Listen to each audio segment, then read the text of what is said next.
All right, this is Hidden Heavens, Camping 6, Session 15, title to be determined. Allow me to open up um, the correct Bodies. video. These were some big.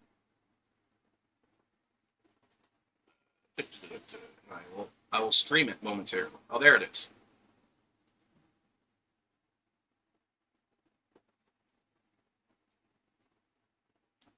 Pardon the poor quality. I no longer have nitro. You'll live. Is everyone ready to watch? Yep. I'm gonna put it up at like half volume. Oh, let's turn down my headset. Everyone ready? Yep. Okay. Let's see what it says up The author's heart skips a beat as he feels the thread go slack. It was over after all. In the end, it would appear that nothing seems to matter. He can only manipulate the threads so much before they gave. And like a great shock or a ship undergoing a massive wave, it righted itself. And so it was that one of the chosen fell for the final time. The author pondered, wondering if another would take up the crystal heart anew. Even he didn't know, truthfully. His omniscience, if you could call it that, was actually fairly limited. He mostly relied on his sight, though that was getting harder in his old age, and his breadth of experience, both on the ground and watching from on high. It was surreal sometimes, watching a past form of the future take steps you never thought you would. Stresses beyond stresses can twist a man into something he himself would never recognize, and that before the whisperings of the enemy could come into play. The author sketched with chalk into the remaining half of his page. It was white and black, for now at least. His colored chalk would be added later to give definition to the form that he could breathe into true life. But for now, a pale imitation would do. A blade, one whose sheath was lost but destined to return. To combine it was necessary, and the price would be beyond imagining. He did not look forward to that eventuality. He had never encountered an iteration that managed to divine the secret, the counterweight of it. For only when the blade is bathed in the leaves shall its undrawn blood be washed away. The author began to tire increasingly quickly now. He would have to rest, eventually. He didn't know what would happen if he did so during an iteration. The last one was shorter than anticipated, so he felt he didn't need to rest. He continued to draw with the chalk rather than with words. The world is a pearl with 9 figures in it, each of a special kind. 3 were related to 3 which were unrelated to the other 3. He then smiled, contented in his play on words. Above it, a black fanged hand flexed fingers with strings tied to it. Threads, with which it manipulated the world. Its threads were smaller but numerous. On the opposite lay another hand, white and as pure as freshly fallen snow. The bloodstains would come later, of course. Blood in the snow was ever the key, for it was the origin. The author felt nauseated thinking of it. Its threads were few, but thick and strong. No matter how you might try, though, once your threads were severed, your control was limited. The light had long ago given up direct intervention. As its influence waned, so too did the enemies. For a time, at least. It seemed an effective strategy reduce intervention and slow the spread of entropy. When they had thousands of sparks left, it seemed wise indeed. Now, with a single flickering flame to their name, it was they who were revealed to be the fools. The author finished his sketch and added sparks of color. Only a little, of course. There wasn't much real color left in the world. Now, the people lived in shades of gray. They hadn't seen real color in generations upon generations. People no longer had any real faith in those who led them. But then, unlikely as ever, lights began to twinkle in the small corners of the world. A young child, rescued as the last survivor. A line thought lost, saved at last. But the price was greater than thought of desire. A young girl, trembling and alone, began a prayer of desperation. She stood before the cliff, the undead writhing beneath, waiting to devour her flesh despite her need. So she did what all do when alone and desperate. She called out to the sky, a plea, a wish, for truth and that of something new. And so it was in the darkness where she knelt, she heard the words of light whisper, and upon her breast she felt hope dwell. Beneath her feet a small shine, true proof of an existing divine. In her eyes, tears fell of joy, so she crossed the chasm, reunited by her people, and ran to tell all of the girls and boys. Even now, days turn to months, her light doth glow beneath the deepest black of the sky, and so word spreads of deeds done, even though they know not why. And so it was before and shall be again. The people began to learn what they had known once and then. A new wind rises in the east and of yore, to bring forth rain in winter, and if need be, dispose of the fore. And so people all abound, as they heard stories tell, they would not reply as if the news was new. They would instead remember hearing of it before, and now wonder who. So quiet and slick, the changes meld to what is now and then. A great lever had been pulled, and people are beginning to remember when. Some things we are not meant to know, this much is obvious for we who are laid low. Still, that wind continues to rise and sweep the sky, as these tales seem familiar, even though they know not why.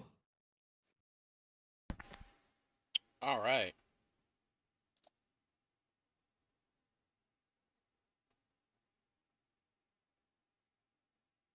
I'm gonna give Zero the customary 60 seconds to finish up for notes. I'm good. Okay. All right. All right. Who wants to volunteer to do the recap of the session?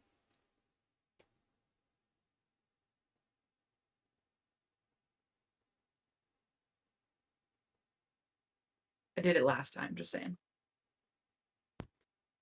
I can do it, I but I w- do feel like it's very relevant to you this time. God So. damn it. But no, I'll do it if you La- don't want to. I'll do it if you don't La- want to. Last session was kind of it started off as the Donson session and then ended as the Zerawa session, Yes, very much single-handedly. So, how about this? I'll do the first part and you do the last part. All right. That's fair. Teamwork. Hell yeah. Exactly. Teamwork makes the dream work. So pretty much in the beginning, all we did was hang out in the tavern area of the guild, and we looked over at some quests. We discovered that there is there's still the Hydra we gotta take care of. There was a haunted house. There's an artifact that's roaming around. There's a Goblin King we gotta go take care of. And then there's the haunted courtyard in the guild that Zerawa got as a mission from the barkeep. But we decided we weren't going to do any of the cool stuff and instead go do the haunted courtyard because that was something we could actually do without our paladin, maybe. So in the meantime, Donson decided that he would go and become a debt collector for the mafia. So he went and shook down, not really, just kind of talked down to a guy who owed a gambling debt. And it found out that the mansion that he had was full of gunpowder, which Donson, on multiple occasions, almost blew up. You'd have He to got, tell him your like- one-liner, dude. The one-liner doesn't really count because nothing happened of it. But there was a moment where the guy was running away and would not give up like any kind of money or whatever. And Donson being very, very you had this debt, you agreed to pay it, so pay it, you numbskull. Threatened with blowing up his house and him multiple times, and eventually he just kind of gave up now that he knew that there was so much expensive stuff in the house, namely the gunpowder that could be sold. So as the guy was running away, he just said to him, "Well, you've made your bed," walked outside the door, and then looked back, and for a second, "Now you'll lie in it." And almost blew up the entire house, but instead just went back to the guys who had the debt and said, "Hey, the house is made up of gunpowder. Go sell that and give me my money." I would have gifted you. I would have definitely given you sunglasses for that scene if you did it. It would have been really cool, but Donson is not one to just murder for no reason. So, although there was multiple jokes had where apparently Donson is going to go and break a couple of kneecaps. But that's not what ended up happening. Yeah, Unfortunately. yeah, like I just be very glad it never rolled that one, dude. Jokes, hey? Okay. Yeah. And that's pretty much it for the entire first half of the session. The second half of the session is when we went to go and fight in the courtyard, which I will hand over to Zerwa. I don't wanna. Okay, yeah. So we went after the ghost that the barkeep had said that she had a problem with, the person that she had murdered. Um, fought it. It had a very personal grudge. Managed to win. We had to dig up the body and have lightning strike it, or else it would come back. So we did that. I Zerwa fried the body a little bit, and then also herself a little bit. And we went and we sought out Isabella while Dunson burned the body. And she revealed that her appearance was a disguise, that she was a simulacrum apparently created by her and Zerwa's mother. She described herself as more a magic item than a person. Invited Z to attune to her, and she did, and then disappeared.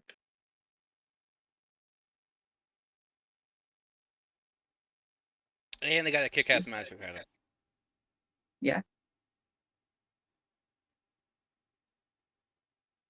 Which I don't know if we However, fully because decided on what to Donson do got the with it. final kill, the magic All item yours. belongs to him. So,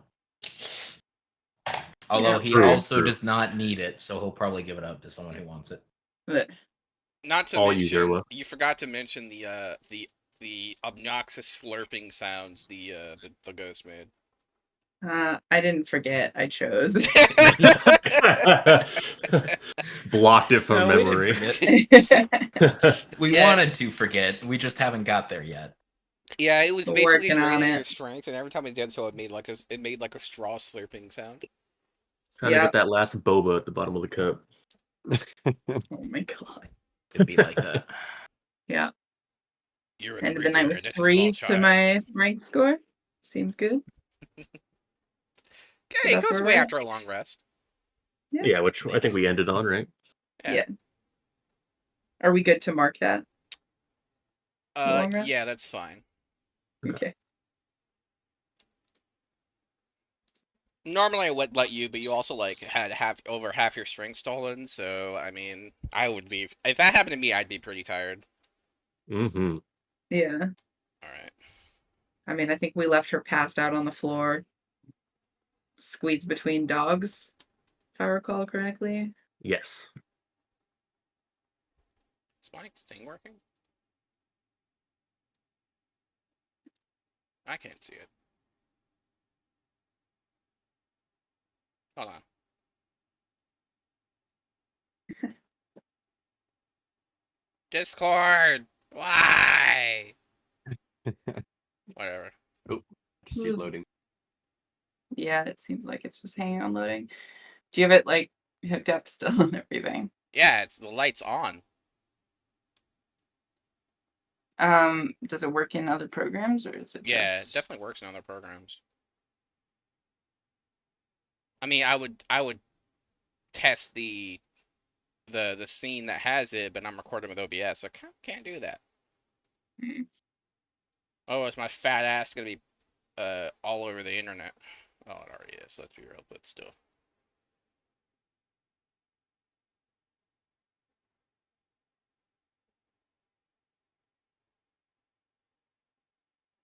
It's still loading, but do we want to do cameras for the rest of us? Like, do you want to do cameras this session?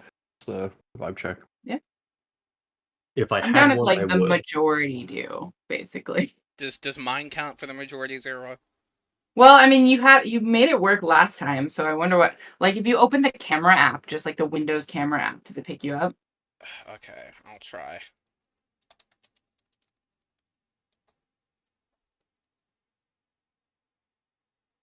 I've never used this fucking thing.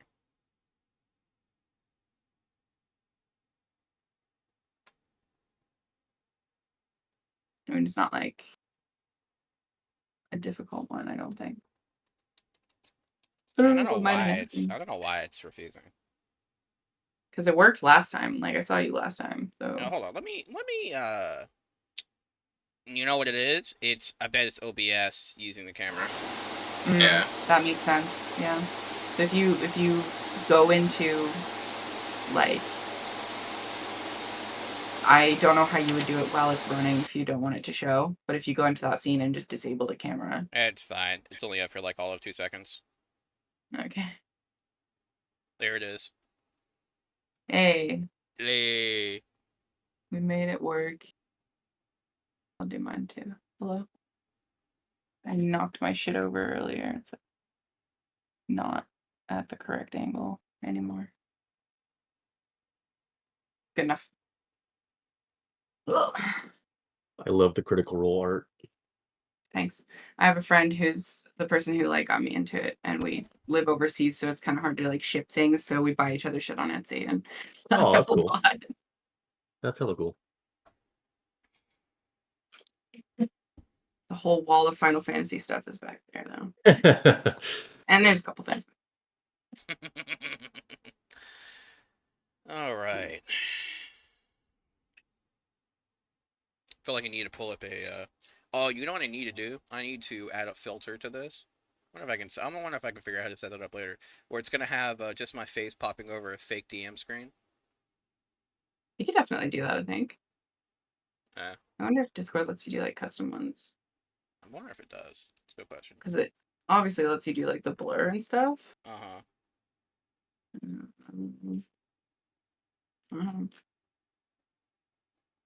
Yeah, new custom. You can choose a GIF or upload a custom animated background with Nitro. Oh, you have to have Nitro. Oh yeah, of course.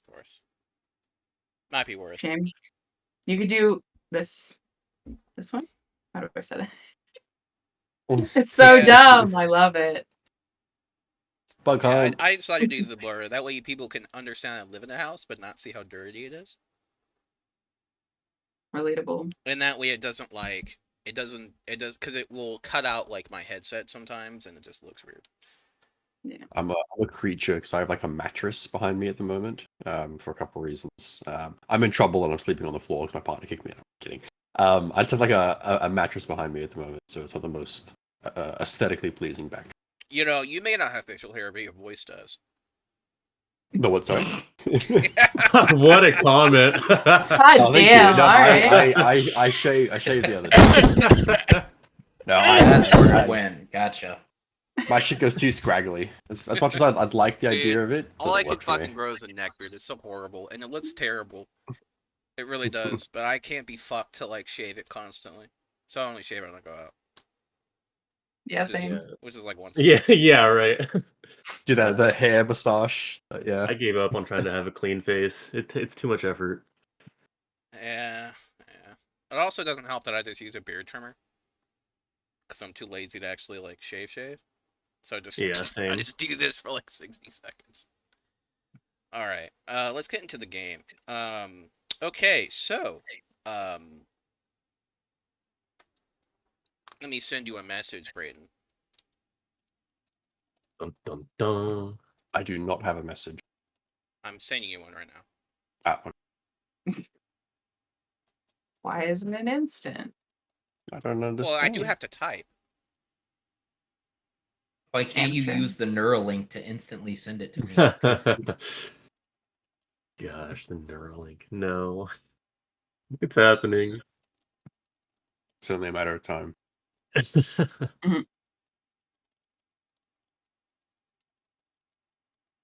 What do you All right. think their file sharing software is going to be called for it? Sorry to derail us.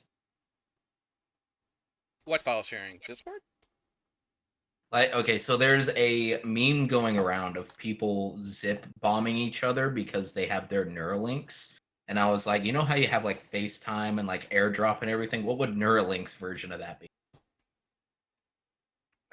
Mindshare? Nerve drop.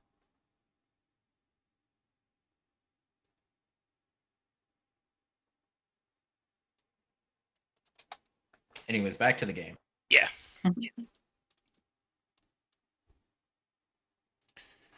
Okay, so you guys are at the table, and you see Braden come down the stairs. It's kind of like early morning, I assume. Yep. Okay, so Braden walks down the stairs. He's kind of wearing again, the armor is not worn. Doesn't have a glaive or a spear on his back or person. And he kind of walks down. Has a bit of a kind of like perplexed kind of look, a little bit, kind of like rubbing at his right eye a little bit, raising an eyebrow, and he kind of approaches the party at the table, and he kind of like he doesn't take a seat, but he puts his hand like on the table, kind of like leaning on it a little bit. He just says, Lianyu's in my room.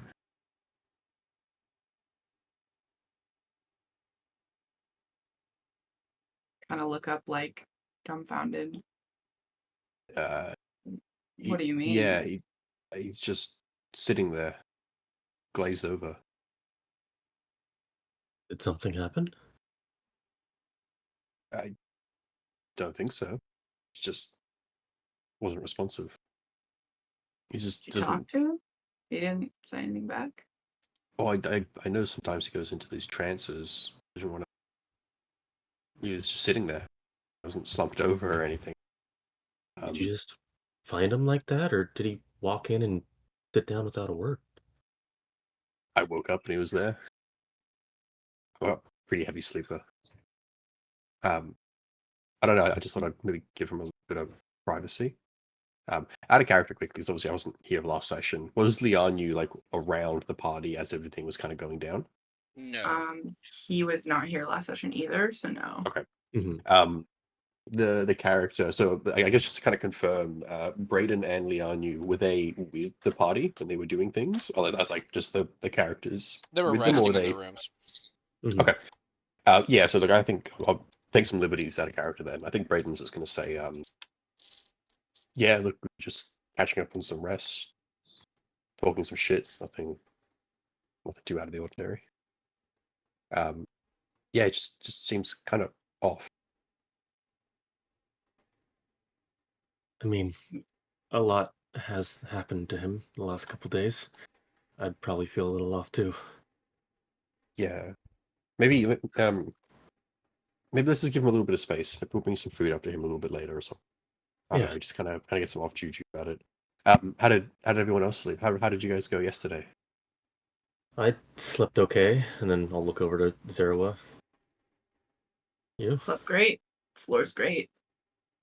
You know there are beds, right? I know. All right. Well, a bed is better than floor. So Zerwell, you look down at the breakfast platter that was brought to you a couple minutes ago, and you notice there's a piece of missing bacon. What a shock.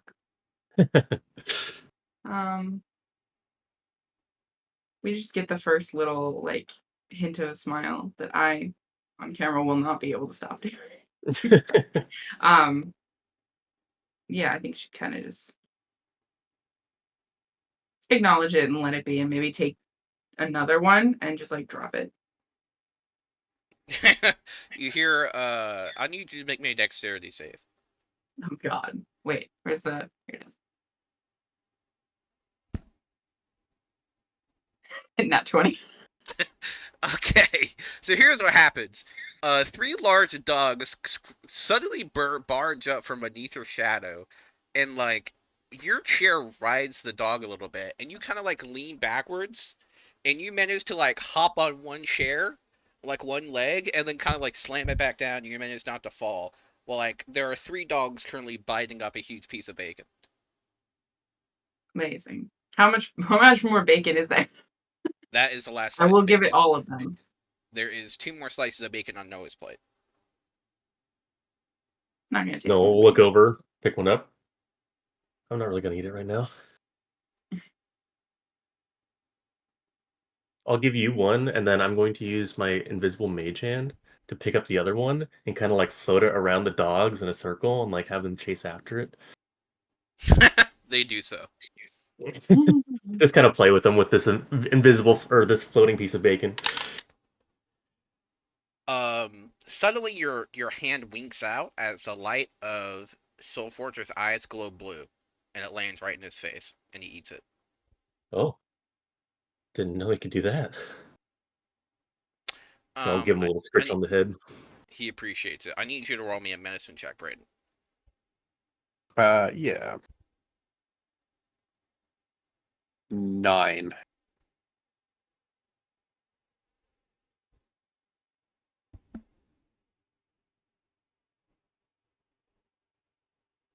The 2. A 5. You beat the DC. Proceed. So, when you looked at Lianyu, you Mhm. noticed that it was like it was like he was a puppet without his strings. Was he sitting upright, like slumped over, Yeah, he or was just sitting kind of? upright. Yep. Yeah. And when you looked Okay. at him, he had no eyes. It's like he's an Oh. empty Okay. vessel. Oh God. Okay. Like physically no eyes, or just like 1,000-yard stare. 1,000-yard stare. Okay. Yeah, I think Braden is just going to kind of look at some of the food, still kind of standing up. He might just reach a hand over the table, grab like a little bit of bread, just kind of take a bite of it.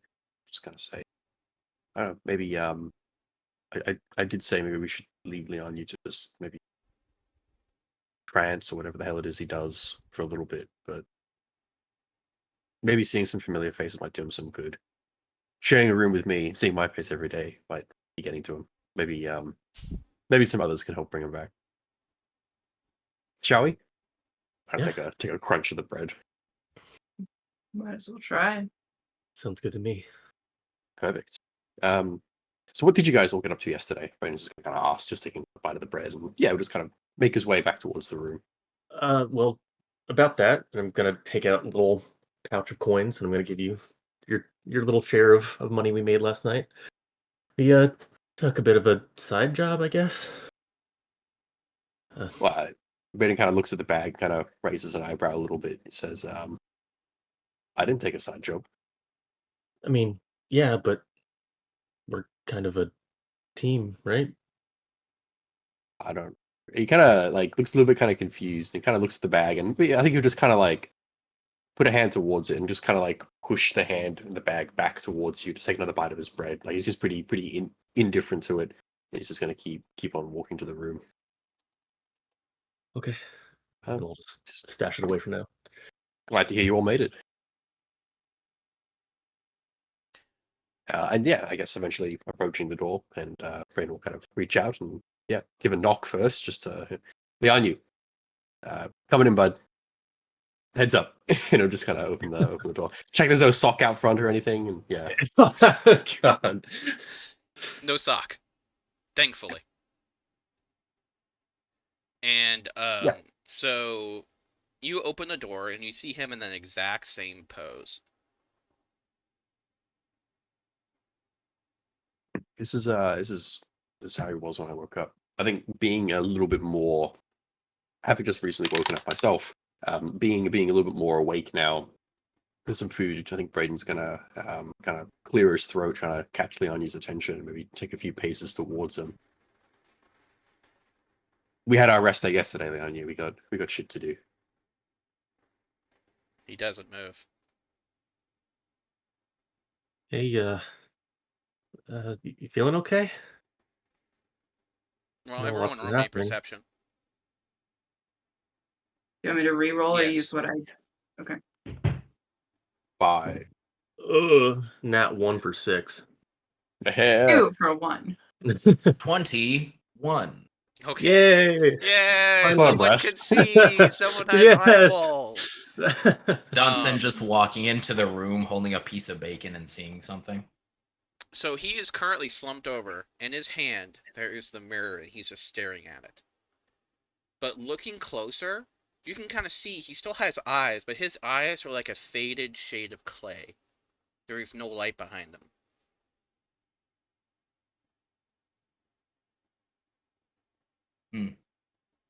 Roll me an Arcana. Ooh. Oh, that's another 21. Back to back. Nice. 9 plus 10. So You tell that basically his body was more or less a construct that his soul was occupying. His soul is gone. He is now quite literally an empty vessel.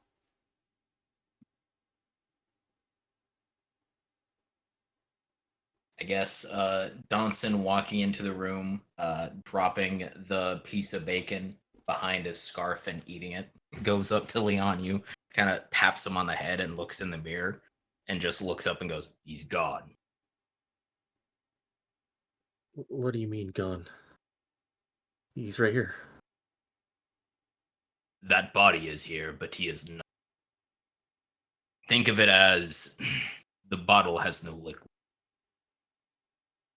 This, and he's gonna tap the Leonu's body, is the bottle. Well, And then he'll point at the mirror. Does anyone know about this? I Brayden mean, just kind of shakes his head.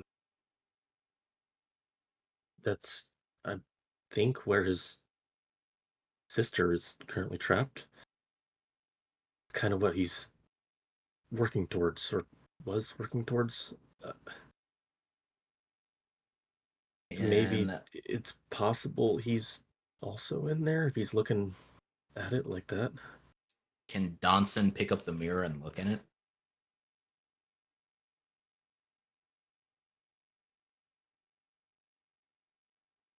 Yeah. Oh. Absolutely. Intelligence save. Oh, well, I'm rolling good. 19. Oh, save? Hang on. +3 to that. 22. Okay, good. This is a good night. You stay put.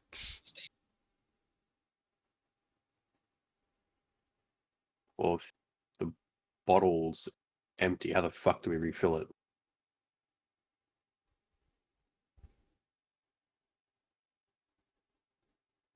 I mean, you gotta find water, right? So, If water's his soul. do you take the mirror into your hands? Yeah, I said I picked it up and Okay. look in it. Where you pressed him forward on the head earlier, there's now a giant crack in his face, Eee. and he starts to slowly crumble. Oh. I don't have the mending spell.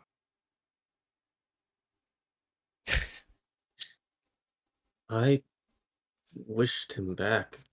Did I mess something up?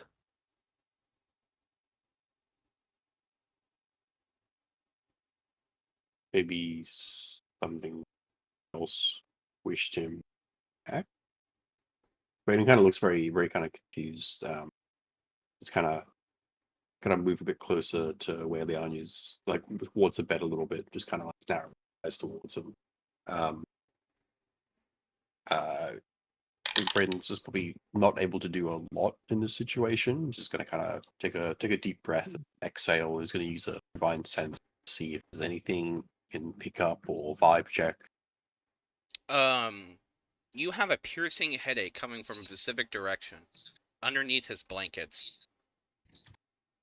Brayden kind of brings his fingers up to his temple, kind of rubbing at it, just trying to rub away the dull thud, and he's going to kind of like with his other hand reach out towards the bed, kind of grabbing the mattress. So it's like some of the bedding kind of like lifted up to where he kind of feels something kind of begin rifling through a little bit. You find a very heavy letter. Letter, you said? A letter, yep. Which letter is it? Okay. I think Brayden's gonna kind of like F, reach out massive towards it. F. F. He'll like hold it. He'll like hold the letter and kind of just like look at it for a moment, and then probably like outstretch it probably to Noah. It's open. Reads L_. I'll start reading it, and I guess if it doesn't seem like it's relatively private, I'll read it out loud to everybody. What does it say? There is a pair of golden scissors inside the letter, and a small parchment saying, "You know what to do." I don't really know what that means. Do I know what to do? I'll look at the scissors. Do you pick them up? Yeah, I pick them up. I kind of do the little double snip that everyone does when they pick up scissors. You do what? I I fucking I'm knew just that saying, was about to it- come it- out of his mouth. everybody when they pick up a pair of scissors, they snip twice. I'm not snipping anything. I just cut in the air twice. I'm That sorry. reads- That's what people that do when they pick up reads- scissors. That's what I would do. I don't know that what this reads is. that reads heavy SpongeBob. You what? Yeah. I'm Well, not there- cutting there goes anything. I'm just two. doing that empty double snip. That's all it needs. Hey, if anything, I know what to do. You know, I Must be look the right forward thing. to see the aftermath. Oh my- God. All So right, double snip with the scissors. Proceed. Who'd I kill? What's going on? All right, I'm gonna roll severity. Oh no. Okay, you know the question. High is high good or bad? Or slow good or bad? Braden's a high roller. I'll be a low roller with Donson. Okay. No, you live. don't join me. It only works for me. No. You live. Congratulations. Oh, I live? Yep. Okay. As you pick Okay, up good. as you pick up the scissors and snap them twice, here's what happens. When you pick them up, you instantly see golden threads everywhere throughout the world, and you snip 2 of them. And in your mind, you can hear 2 distant screams. I don't think I was supposed to do that. I'm And going more to important, quickly- you see hundreds of golden threads upon your very body, all going upwards on all of you. There are no golden threads above the former vessel of Lianya. In fact, there are only a few laying limp next to him, severed. Am I the only one that sees this, or does everybody Correct. else see it? Okay. You guys might want to take a look at this. Don't snip like I just did, though, and I'll just hand it to whoever's closest. See if they see what I just saw. They do. What is this?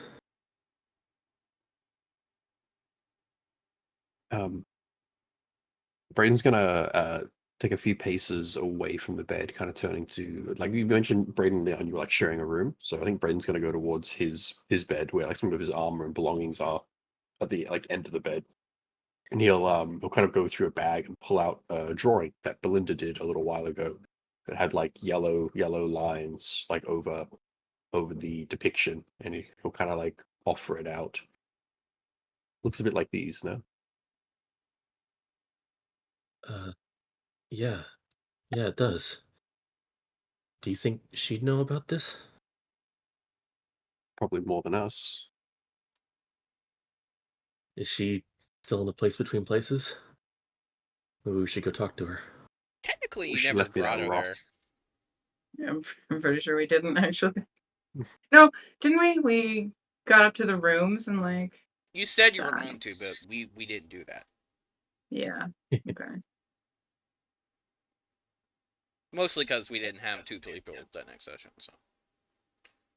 And there was like, because we talked about it, I believe, and we were like, no, let's just not do that. We'll do that later because of complications, like and how important that next scene was going to be. So, didn't want them to miss out. Okay.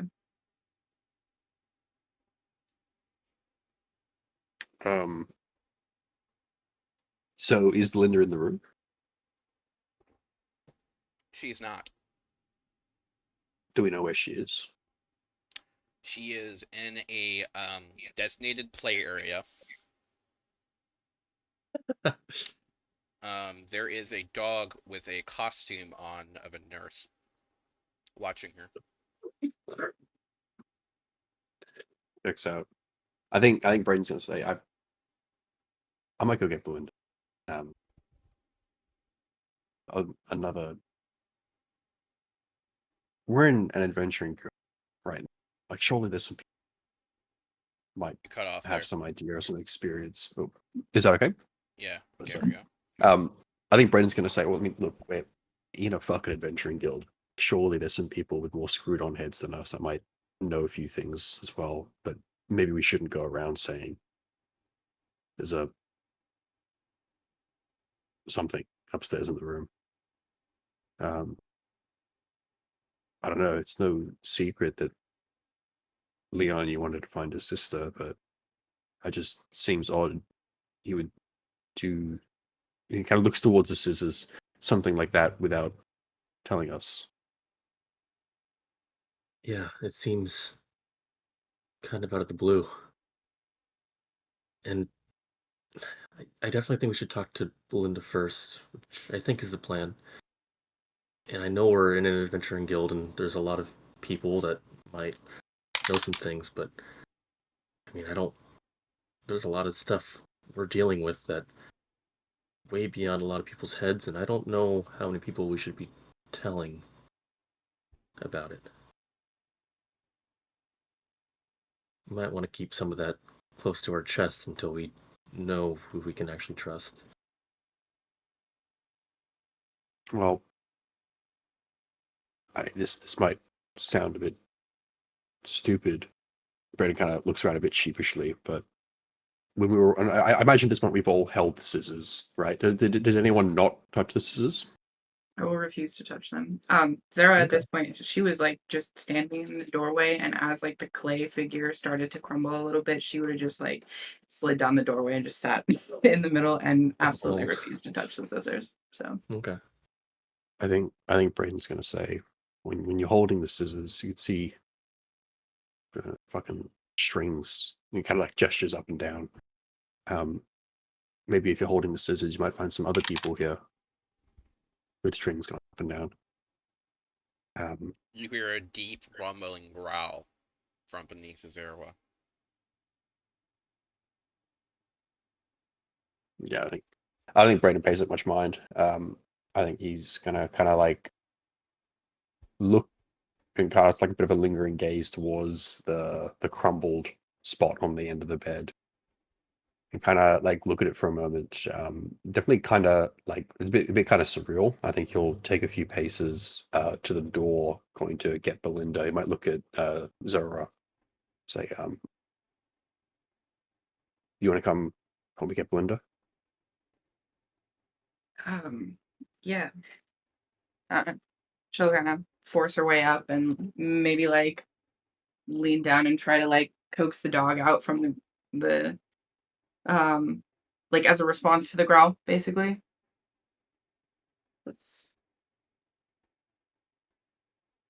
Are you good?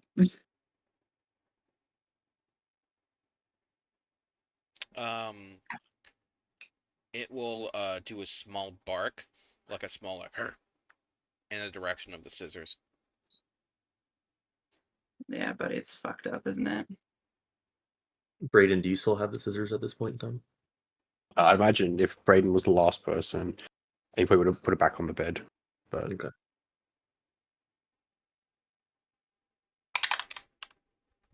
Yeah, she'll follow you to go look for Belinda. As you put it back on the bed, a shadow from beneath the bed crawls up like a slithering hand and grabs it and drags it beneath. You gotta be fucking kidding me. The fuck is any of this? I'm gonna a few paces away from the bed, kind of bend down and look under the bed. There's nothing there. Not even the scissors. Nope. Okay. Just a small, slick bit of oil left behind, like so much residue. Whatever that was, we probably shouldn't have let it have those.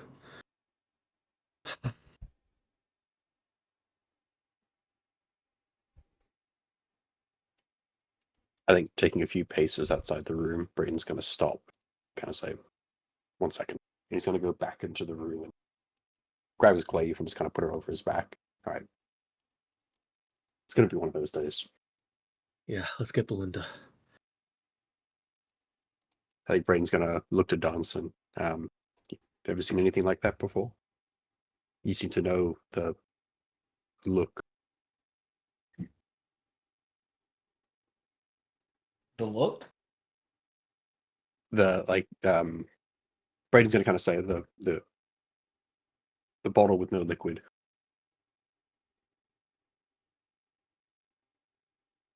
Uh,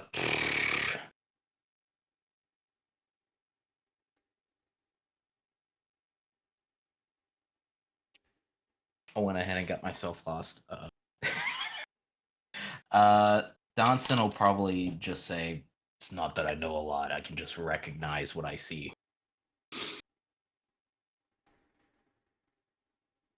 Everyone roll me a perception check besides Noah.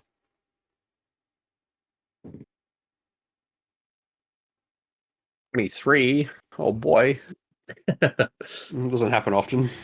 Huge. 22. Alright, so Braden and Donson, you both hear exactly this. You hear a voice whisper, like a forked tongue through sharp teeth. What's mine is mine.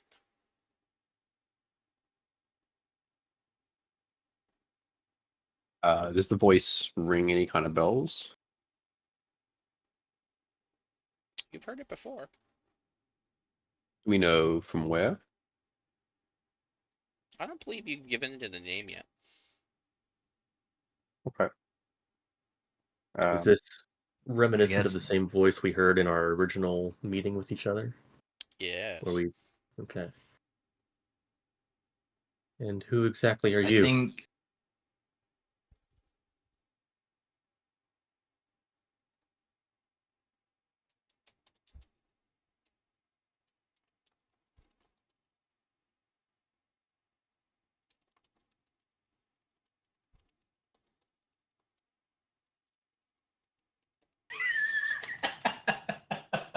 Sorry.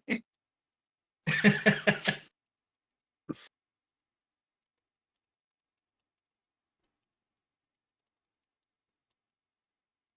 think when Donson hears that, he'll have like he'll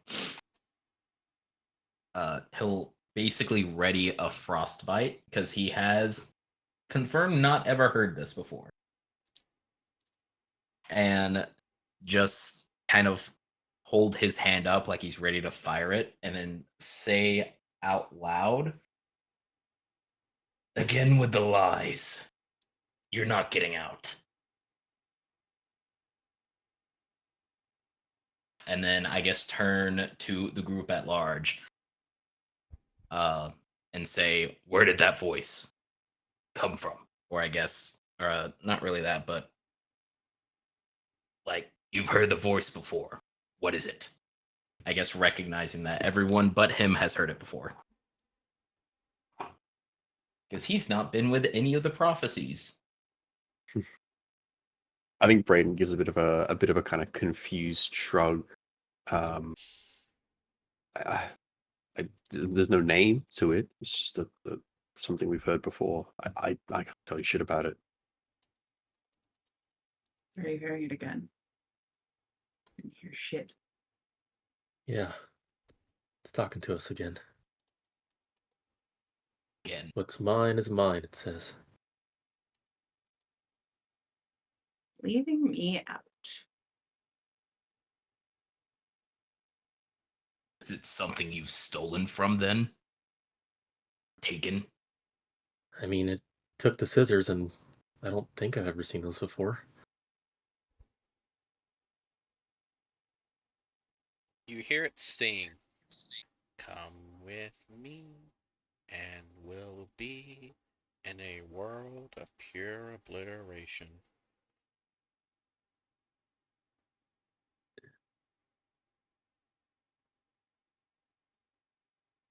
I think Braden's gonna kind of like raise his voice probably a little bit too loudly, considering they're like indoors and it's probably like early morning.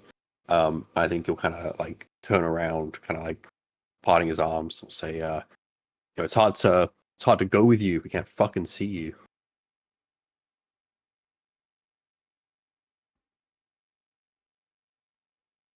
If you're here, at least give us a name. Who are you? Okay.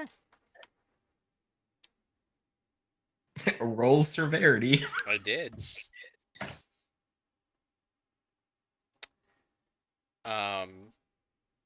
You have convinced it. It will tell you its name. Everyone, please make me an insanity save. I do not What consent exactly to this. is that? An intelligence save, DC of 10. You miss it, you are given a point of insanity. And I will be rolling to determine what those Okay. are. Or I feel minus like one, this is 13. This is important. I gotta use Discord. I'm lucky I Prepare have a for the plus 7 fail. save. It's Oh, damn. Okay, I have a +3 to it. Check this out. Minus Fail. 1. Oh no, never mind. 22. Donson is Uh, already insane. He's resistant to it. Yeah. 14. Alright, what did you get, Zara? 14. Also Okay. 14. Oh, everyone passes. I'm surprised. It says Good night. Tenebrious. Tenebrious? Tenebrious, yes. I was about to say, does Noah say that out loud? The name? Yes. No, I was just confirming Okay. what he said. Would have been a double whammy, or I guess a triple whammy after the scissors. Making all the wrong choices. Fucking bind him. Yeah, okay, so we hear that, and I think Braden's kind of like stand there. Do I hear this now too, by the way? Yep. Even though I didn't hear the first bit? Cool. We just swapping names, or you gonna give us anything more? Braden asked you a question too. Hold on.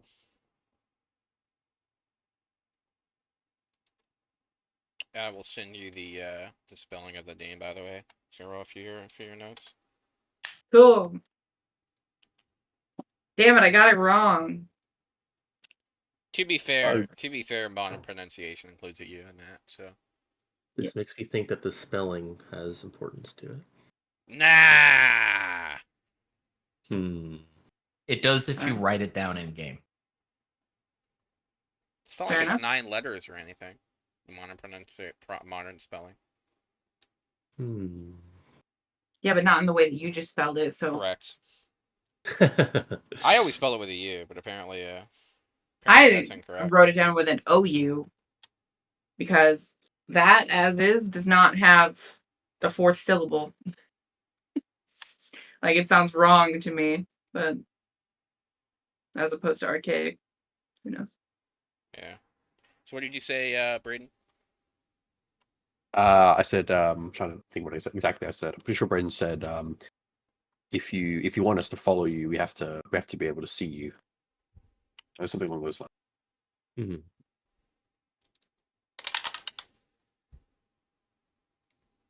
Shadows meld from across the room and form a pool. The pool rises to form a door that opens into nothingness. I think Noah will take a couple anxious steps back. Okay, I thought you were gonna say take the door, which, you know. No. As soon as the shadow kind of appears, Braden's going to kind of like narrow his eyes a little bit. I'm going to use a bonus action. I'm going to cast Hunter's Mark on it. Ooh. Okay. Gives me advantage to track and find it. So when it kind of like emerges, Braden kind of like draws in a little bit of a breath, kind of focuses himself towards it, and kind of just a little bit of like magical presence kind of fills the space around him for a brief moment, and he kind of like solidifies himself, like his eyes kind of just following it as it goes. Might be a total waste, probably. So it just makes like a door, you said? And it whispers again, come with me and we'll be happily ever after. You guys believe in happily ever afters? Fuck all of this, and I'm just gonna turn and walk away the other way. How Donson is gonna follow and just be like, "Good idea." how Got does this enough shit? how does this door look in comparison to the door I saw in that vision at Christmas Land? Ooh. That's a question. Opposite of color. What was that? Opposite of color. It's also smaller. Opposite to it. But aside from the color, does it look the same in terms outside of size and color? Like design, I guess. Similar. Similar. Yeah, no, it's definitely yeah, and I'll start heading into the hallway, but kind of wait at the door frame to see what Brayden does, because he doesn't want to leave Brayden alone. Oh, I want to go in so badly. I think Do it. I think Brayden. No one's ever done it before. I think, You don't know. There could be candy in there. yeah, no, I Say less. would 100% if everyone else didn't just walk away. I think Brayden will kind of take a step closer towards the door. Says, "What's yours is yours, and you can have this." And he'll kind of just spit at the door, and then turn around and go with the others. Okay. DNA isn't part of any spell components at all, ever. Yet. Clone me. Wouldn't want to fight me neither. No. Yeah. So I think doing that, Brayden's gonna turn around and follow the rest. That was of kind the of that was a good smart ass response. I'll give you that. Time for another simulacrum. fucking what is it? Flash Thompson? Yeah, I wouldn't want to fight me neither. yeah, dude, like it comes up way too much in regular conversation for me. It's like one of my toxic traits. Gosh. Same energy. All right. Yeah. As you leave, the door starts to melt into like an oil viscous, and it leaves a residue like blood.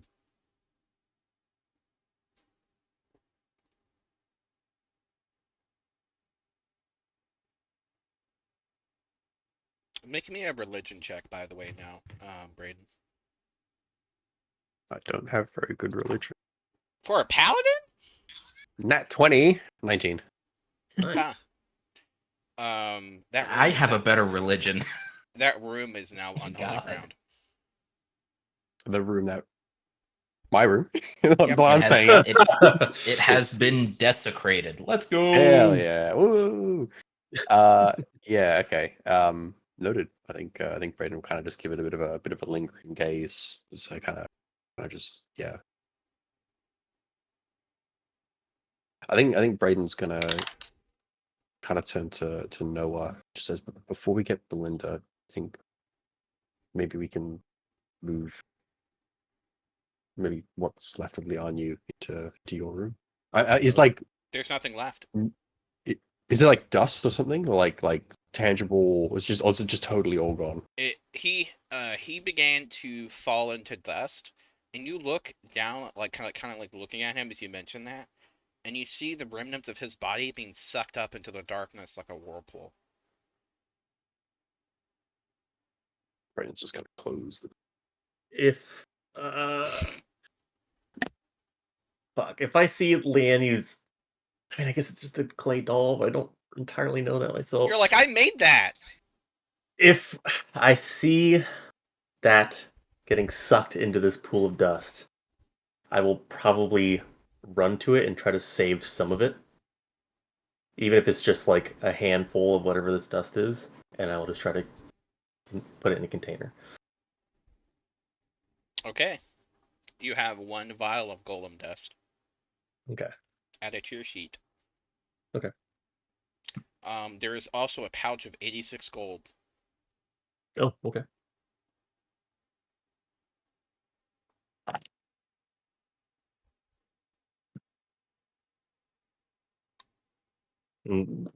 If nothing else happens, walking back to Brayden, well, this is all that's really left of him, if this is even really him anymore. I couldn't let that thing have all of it. Brayden kind of looks at the dust and then back to Noah, and he says, "To live in hearts we leave behind is not to die." Kind of like narrows his eyes a little bit, and he says, "I don't know what happened today." I mean, what's going on now? I don't really have any idea either. Yeah, maybe it's We Just should see if get we can- Belinda. yeah. Johnson will look at Noah and say, "You said that you wished him back. When did that happen?"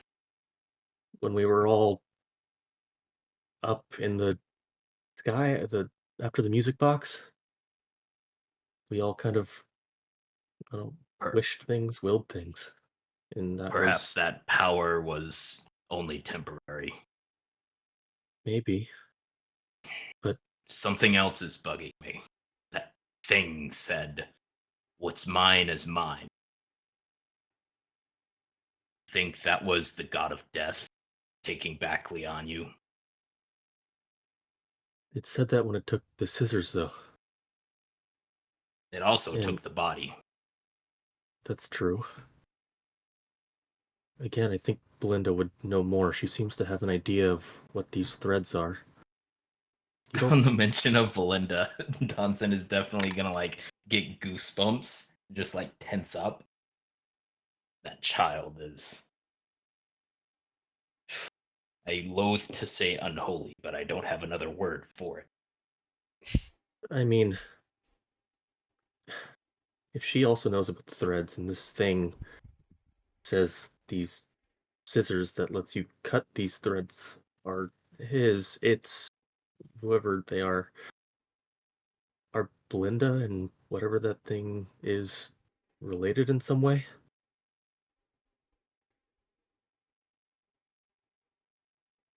If so, that seems to be a problem for the lot of you. Yeah, I guess don't you're want right. to get involved with that. Whatever being that was. I don't think any of us wanted to get involved with most of what's been happening. I think Donson is gonna look over at Braden. I think one Braden of wants you to get has his involved. hearts. He I wants to wouldn't. get involved. Donson will definitely say, "I Yeah. wouldn't speak for the whole group." That's I fair. think looks at I looks at think- the I think- Hydra in the distance. It's personal now. bro's on a list. I think Brayden kind of like shrugging or disregarding that comment is going to kind of say, if what's its is its, why would it need to give a letter to Lianyu? To what I can only assume is for him to cut his own strings. If it's his, why does he need Lianyu to do it? Right? Great. So the fucked up shadow creature doesn't have control over all of our fates. That helps us the tiniest bit. And what now? He's just gone. That's just over. We've broken something so much bigger than any of us understand, begin to understand. I don't know. Donson, maybe if you don't want any of this to be your problem, I think now's your out. If you want to go, Donson is just gonna be like, "I have been That's trying right. to leave this whole time." Or I keep man. getting out and they drag me There's- back in. There is no such thing as an out for me. I've been trying to leave for weeks. But I think at that, Donson will say, "I had originally promised I would at least stay until Lianyu got back. I felt that I could at least help in some way with that. Well, It problem seems solved. as though he's now permanently gone. There's no one left to help. Maybe. Permanently, huh? Then I will go on my way. I have things I must do anyway." I didn't mean to like make this a whole big put you on the spot thing. Hold It's the fine. Out Simpson of fading character, away I had into no the issue bush. here. But As Donson is leaving, I guess from the hallway that we're in, he'll turn and say, "The foot of the heavens, It might be something that y'all need to look into. And he doesn't say y'all, that's me. You all need to look into. From what little I Brayden- found of it, it says it seems to be on another continent, which is insane because this is the only one, at Maybe it least meant that I an- know. Maybe it meant an island. Everyone, An roll island me that a- nobody has been able to get to. Everyone, this roll continent. me a nature check. While you're doing that, Donson is going to continue. The Motherfucker. library mentioned voyages of people trying to go out onto sea to see what else is out there. None have returned. They are assumed to have been lost at sea to something. There is another legend that was in one of the books, but I don't really know how to pronounce it. It's complicated for common tongue.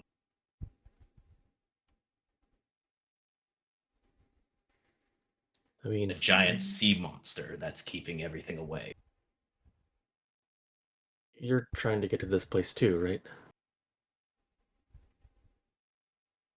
Based on what was told of me, in order for me to seal this elemental away, I need to go there. I mean, Seeing as how you seem to entangle yourself with gods and magic and things of that nature, I am assuming that that's somewhere you need to go as well. then might as well tag along until then, right? I guess Donson will kind of start walking away, waving his hand and being like, if you wish to follow, go ahead. I think Braden's gonna kind of cross his arms and call out. He says, "You know, if you want to run away, maybe you can look up and ask for a pair of scissors and do it properly." Ooh. I think Donson will turn around. You are obviously hurt of losing your friend.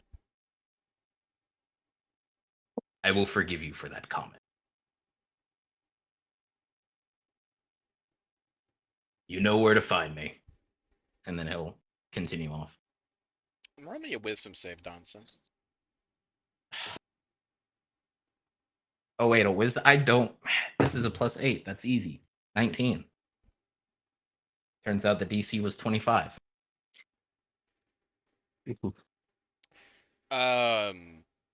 So everyone sees Donson kind of like walking in one direction, and then all of a sudden, a rope made of fire wraps itself around him and makes him absolutely still. And everyone hears a voice and being like, and you hear it echo. It sounds similar, but more like charcoal. And it says, "You're not getting away that easy."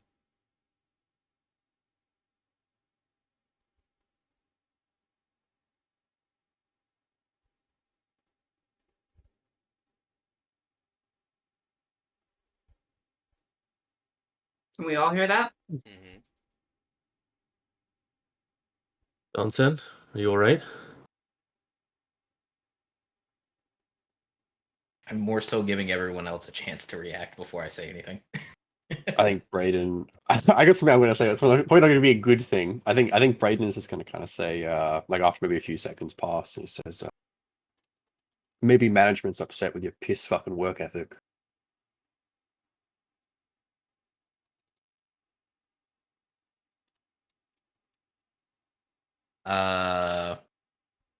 I guess he's still gonna be standing there, not really saying anything. Since he He's can't just- move.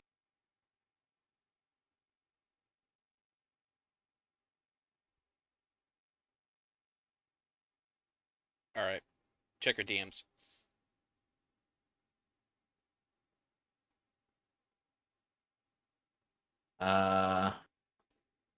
I guess in that case, everyone will hear Donson. If you're wanting out, why are you preventing me from getting there?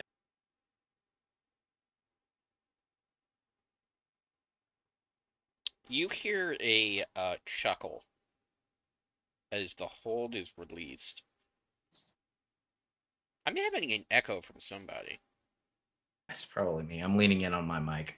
Okay.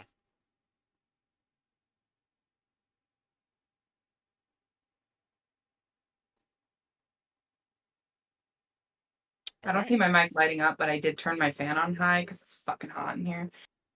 So if you have an I issue haven't with heard your me, fan at let me all. know. I've been hearing Okay. myself. Is the only thing. Yeah, I turned my noise down, so it shouldn't Okay. do it anymore. I don't hear it anymore, so that's fine. All right, as we were.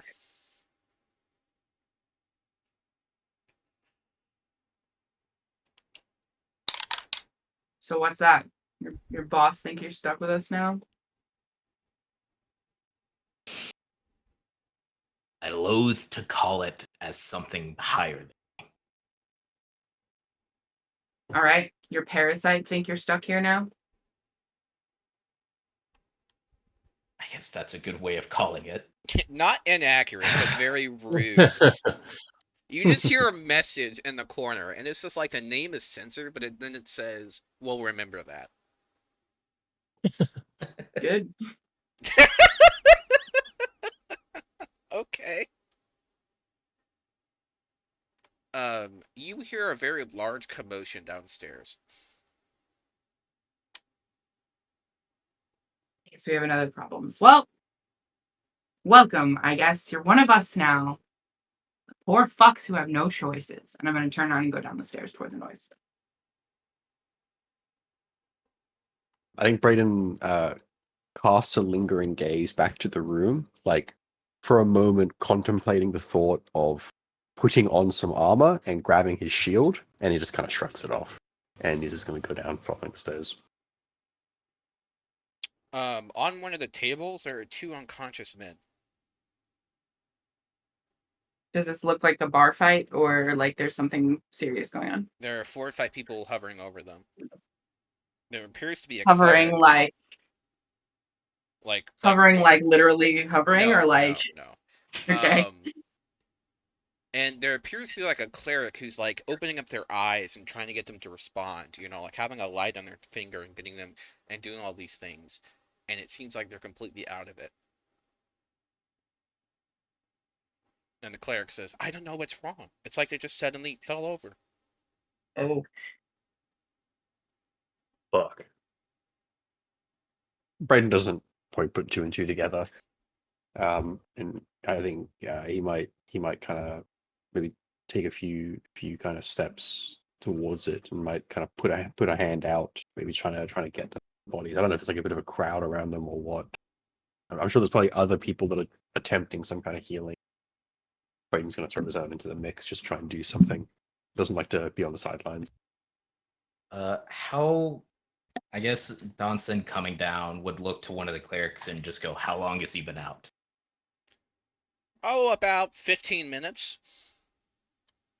Well, there goes Revivify.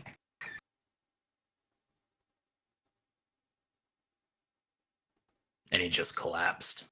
Yeah, it's like they were walking in the street and all of us like towards the guild, and all of a sudden they moved as if whiplash, and then they just fell over. And then no matter what we do, we couldn't get him to wake up.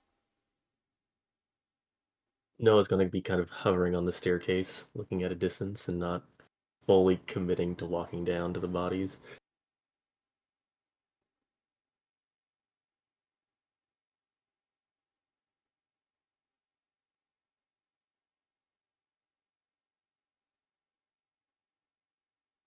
I guess Donson, he doesn't have a high intelligence, so he's not gonna put 2 and 2 together. So I guess he'll just shrug and go, "People die for any reason of any day. They were just unlucky." That's the problem. They're not. I don't think they're dead. They're not responding. It's as if, I don't know what else to explain it. It's as if their soul has just left. I guess on that, Donson will walk up and do like his own medicine check. Roll it. 15. Their bodies are perfectly healthy. They are unconscious in a coma.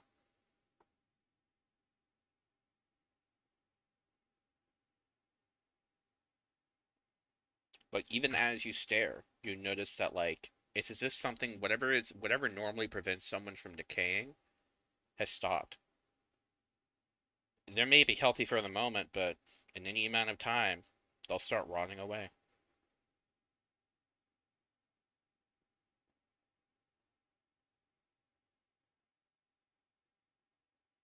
Oh, that's unfortunate.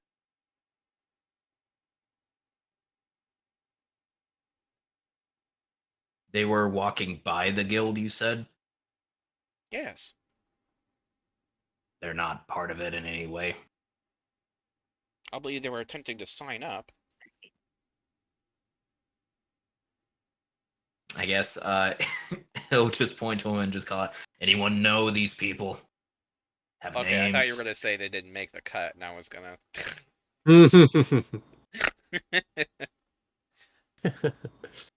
Johnson only gets one cool one-liner each round, okay?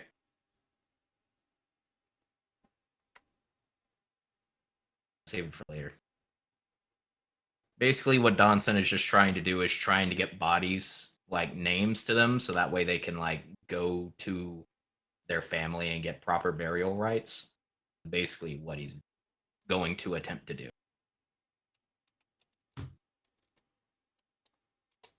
Okay, give me 1 second.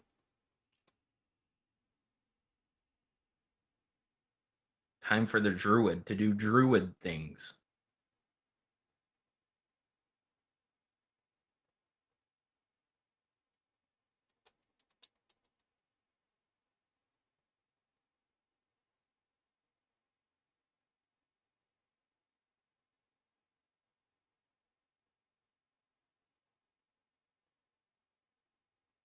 I had this somewhere. I swear to God. This is what happens when you have 30 pages of notes.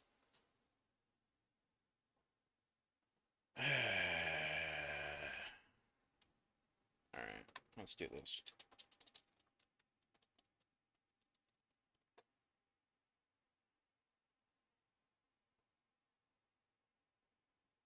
Adrian and Gareth. Neat. They were brothers. Their last name is Stoneheart.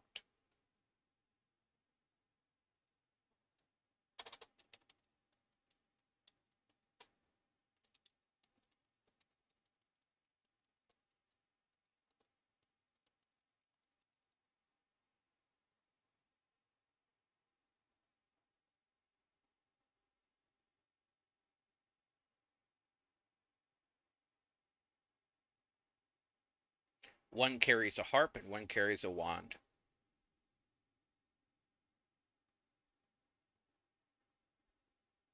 Hmm.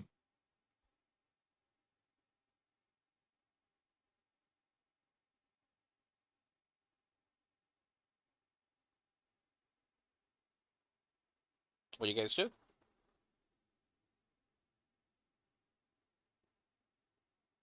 I think Braden's probably just, around the side, probably around some of the others, just, trying not to get in the way, but trying to lend a hand if he can. I don't think there's probably anything in particular of note he's doing beyond that. And he might be there for a couple of minutes before ejecting himself out and going to the party, but before that, if anyone else is I think Z would honestly just be sitting at the bar, looking from kind of like the back of this crowd that's gathered. Noah would still be at this point sitting on the staircase with his kind of elbows on his knees and his hands on his head, but looking over at the situation and just kind of noticeably worried and uncomfortable. Does he understand? Noah, Yeah. I think he is assuming the worst, but trying to tell himself that it's possible it was a coincidence. A goblin sits next to you on the stairs and proffers a drink. Hey, you feeling kind of sad? I got something that could fix that. It's a special potion, 10 gold. I think Don't I get made scared enough. again. I think I made enough bad decisions the last couple days. But thanks. Sure enough, he proceeds to drink his ale.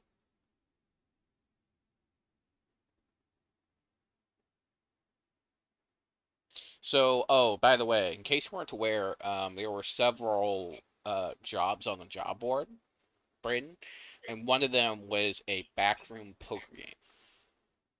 Yes, we actually did choose that and like respond to it. Gotcha. I Okay. can And one of the prizes is a gem that looks just like the Luckstone, except made out of a different, I believe it's a ruby. Gotcha. Okay. put my bit from the notes on there.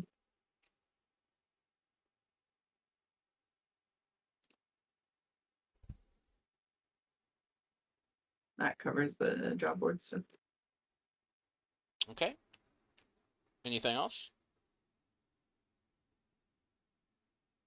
I think maybe after a few minutes of being up close, I think Braden kind of take a few paces away and just move over to Noah and to some where some of the others are. We just kind of give a shrug. Yeah. We should look for Belinda. And Yeah, he'll that's he'll stand up and kind of give a half smile at Braden, and just start looking where he thinks he could find her.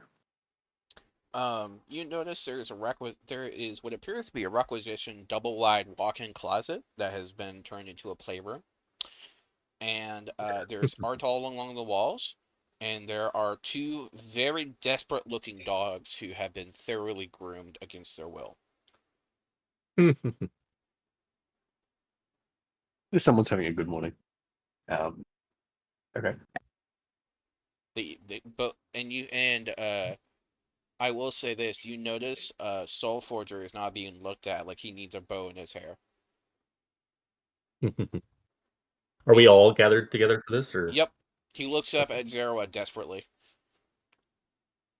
I think she's right, bud. He whines. Come on. You look pretty.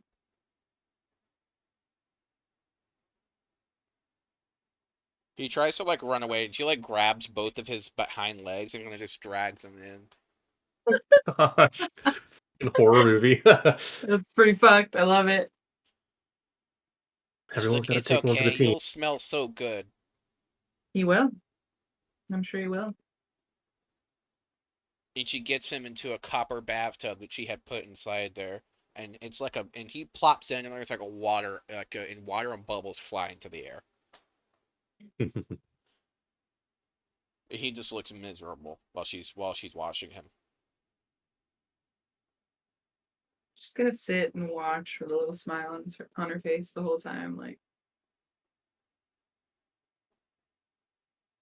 something calm and right is happening for once. Poor dog. Something miserable is happening to someone else. Being forced into a bath and getting a bow in your fur is kind of not on the same level, all right? Yeah, it's fair. It's fair. Linda. Yes, she says she's currently cutting up the nails on his paws.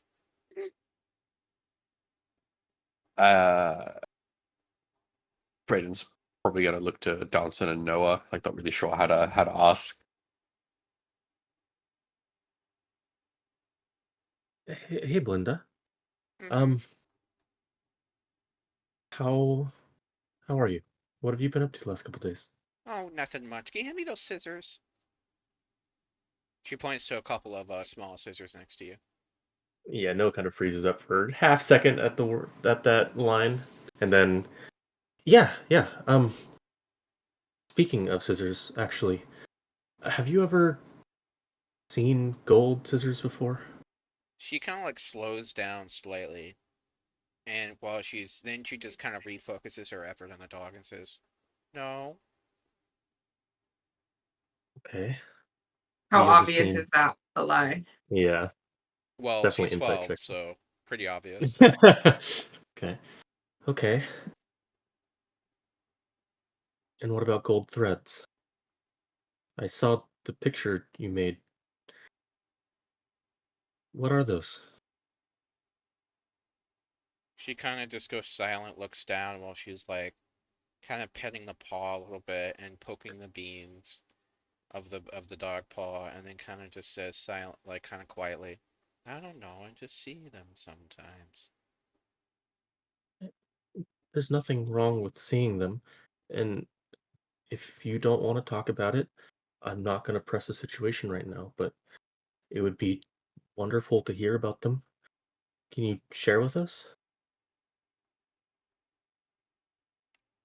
She like finishes the last paw, and now she's like trimming the final paw, and she's like, "I don't know."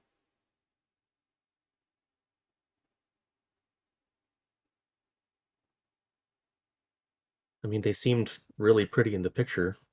I was just curious to know more about them. I just draw what I see. At this point, Sarah's gonna kind of like shuffle toward the door a little bit and just lean into Noah and just say, sorry, if she has an actual answer, I don't want to hear it. And she's gonna go back to the bar and just sit down Yeah. out of earshot. Yeah, I'll just give a nod. She will say, "I'm not the selfish one." What do you mean?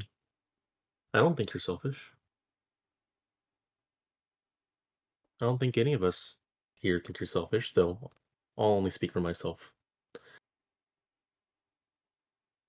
She kind of like she's like finishing up grooming Soulforge, and she gets him onto the thing, and she kind of giggles a little bit when he inevitably gets up and starts to shake, and then you kind of can see his eyes glow blue as all the water from his body, instead of him shaking it off, suddenly explodes from him, and everyone in the room is soaked, and he's perfectly Misted. dry.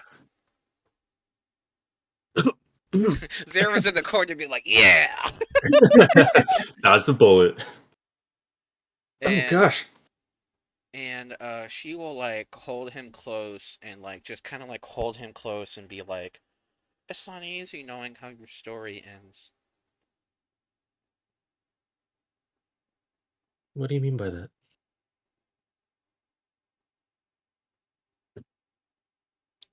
She kind of like retreats into a corner and like puts her legs up.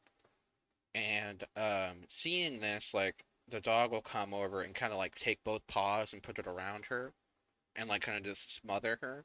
And she's gonna say, "I don't like talking about it that much." Okay. If you don't want to talk about it, I'm not going to press you. Okay. So if you want to stop here, just say so.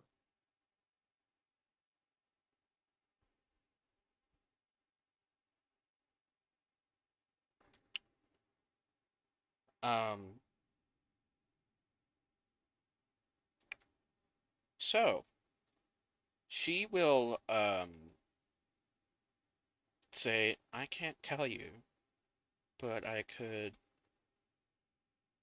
She starts to sniffle. "Show you." Would you be comfortable with that? She shrugs.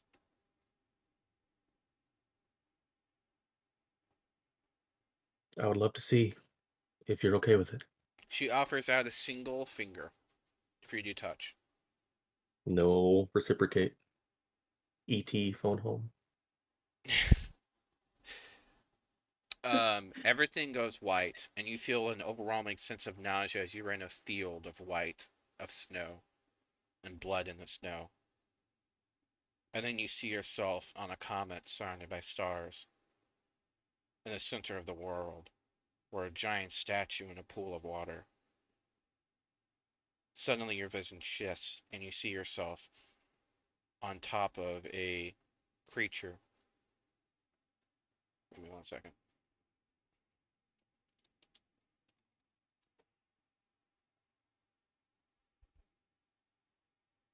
Thank you. I'm gonna deafen for just a sec. If I can find the button. And you see yourself on top of a spider, your human half of a drider. Your mouth sewn shut as your eyes stare out. It's skittering across a web.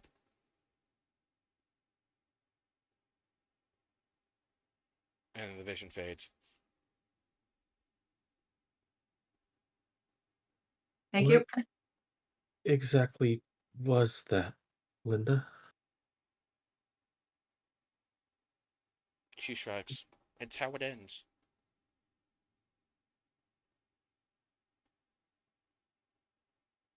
Whose story? What story? She nods. Mine.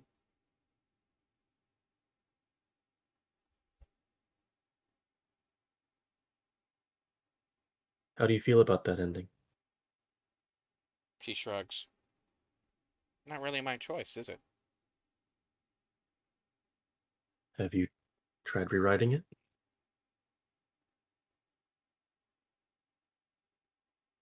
She sighs and says, it's not my will to deny fate.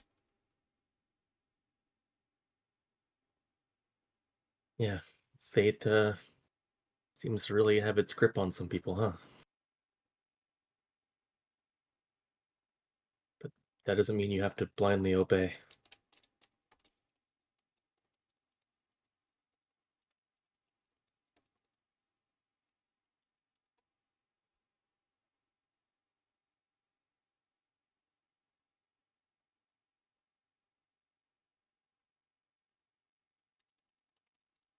We can cover it later if you don't want to waste time on it. It's fine. Thanks. Sorry.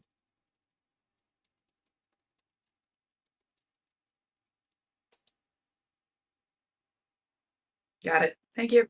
Yep.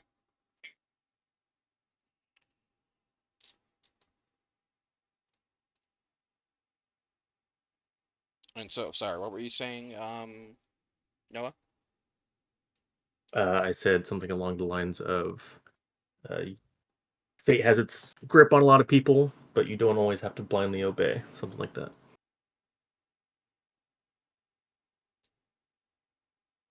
She shrugs. I don't have that luxury.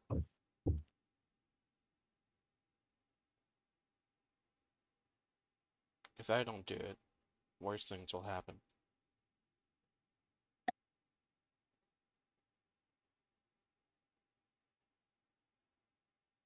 Are you the only one who can do it?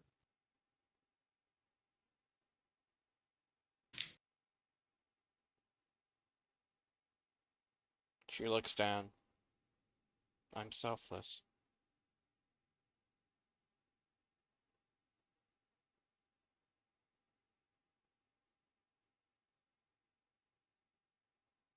But what if you doing it would hurt people?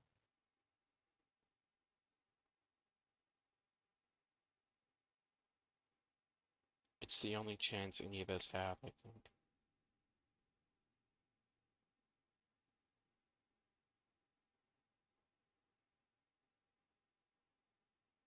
Well, maybe in this fate, this vision, whatever you showed me, maybe you were alone then, but you don't have to be alone. She smiles. No, I don't think I'll be alone ever again.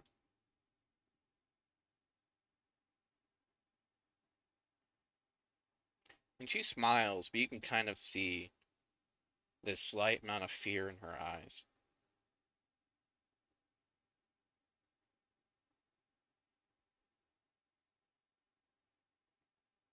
Well, if you ever want help trying to rewrite that story for whatever reason, just ask. She nods. Um, and you kind of hear a slight sizzling along the wall as a door opens. And there is a very upset man looking at you through it. Looking at me, All of you. all of us. Donson, would you like to describe what he looks like? Ooh, okay. Okay. Oh, wait, hang on. Which version of this is he? Is this pre or post Johnny? Your call.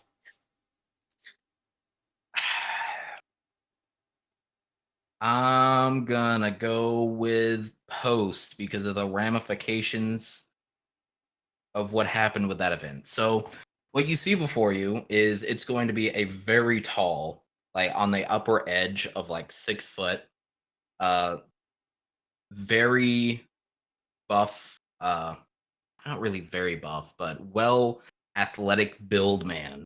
He has on kind of long blonde hair that's kind of done up in almost a what is the name of that hairstyle? I don't know. I think it's called a pompadour. Yes. That's what it Amazing. is. Yeah, that's a pompadour. So Love he it. has a pompadour on, and he has two small obsidian-like horns coming out from his temples, and he is wearing this well-tailored suit.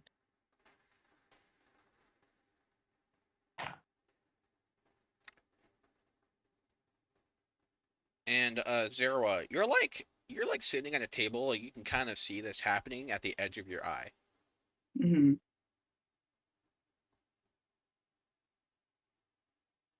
We'll kind of like turn to look at it, but I'm not gonna get up yet. Okay. All right. And Friend of yours, Belinda? he is very upset at you.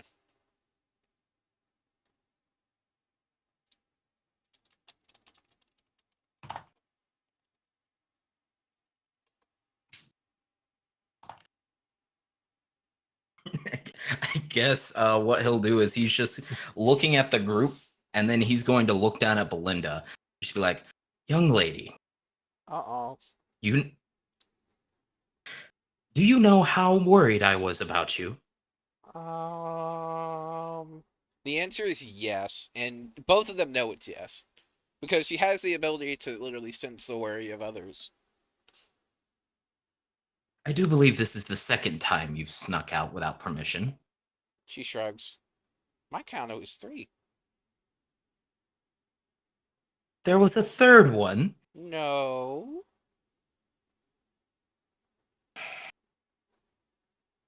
And then he is going to look to the rest of the group. In the meantime, I trust that she has not been giving you too many issues. Not at all. What's a Glad headache to to a speak. migraine? Jesus. I think Brayden kind of shoots like a little bit of like a playful smirk to Belinda, and maybe takes a few kind of paces forward, like a little bit kind of untrustingly. I'd imagine Brayden was probably like behind Noah during the conversation, and he might kind of put himself like a little bit between the newcomer and Noah, and he's just gonna kind of say, "Fancy entrance is 5 points. A name is 10 points. Do you want to see if you can hit 15?" I guess Edix is going to look very offended at like a name we've already met. Humorous. And then he'll take a second and be like, "Oh, sorry. Sometimes I forget that I look different." And then he will give a bow. Go, "The name is Edix Uriel Moore. And I'm no, her." kidding, no, I don't say that. Okay. He Your will continue going and say, "I'm her guardian."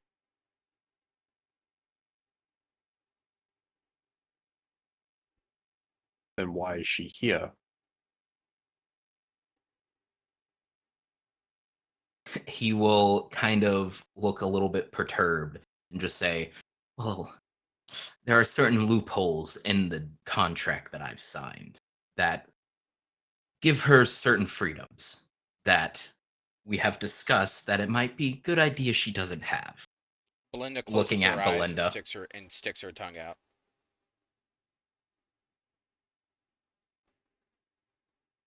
And then he'll go, "Come now, child. You know I don't want to follow some of them as much as you do. But a deal's a deal's a deal." Question's a question's a question. Maybe you can give a little bit of insight. We're kind of chasing our own tails out here, and we came down here to get help from Belinda. Who questions? You know answers are a dangerous sort, right? Yeah, I think running around blindly is pretty dangerous as well, though. Oh, believe me, that's what the last ones wish that they had done. Belinda is just gonna poke sharply at Elix's leg. Yes, what is it? She kind of like pouts a little bit and says, I can't tell them, but you can. Yes, I can speak on it, but that doesn't mean I should, dear. And she looks at them. They gave me a bird. A bird? She nods.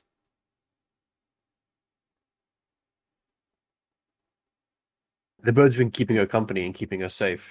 You could say like a guardian. Dude, Breeze is throwing fucking shade. I think at that, how would he react?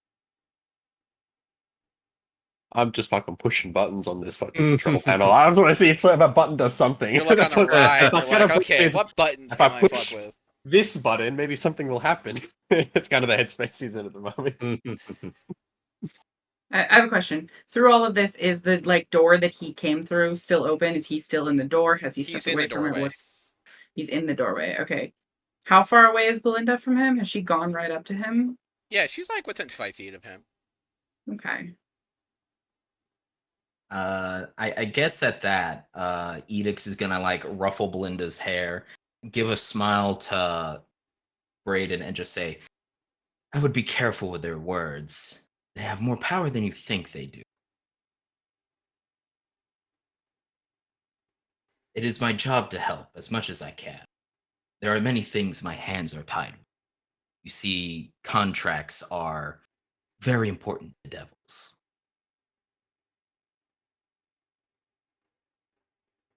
Brayden kind of nods a little bit. Says, "You're here to help as much as you can. Is that Belinda, yourself, or us?" You can take that in whatever way you wish. I'm taking it in a very clear way right now. I guess he'll give a sigh and just look down at Belinda and say, please go head back inside. It seems that the adults want to speak. Okay, and by the way, Soulforger had slowly been creeping out towards the other door, and she grabs his hind legs again, and he's like, and she just like picks him up and kind of just pulls him aside as she goes inside. Okay. But it looks like she's totally willingly doing this. Mhm. Like she doesn't feel unsafe or anything. Correct. Okay. All right. Zero, you hear, mistress, help, mistress.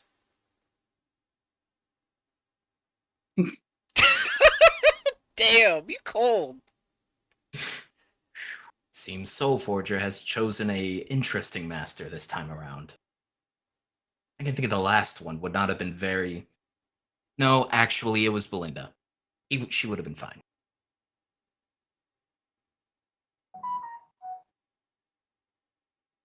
I mean, So, and Edix will, I guess... What kind of room are they in?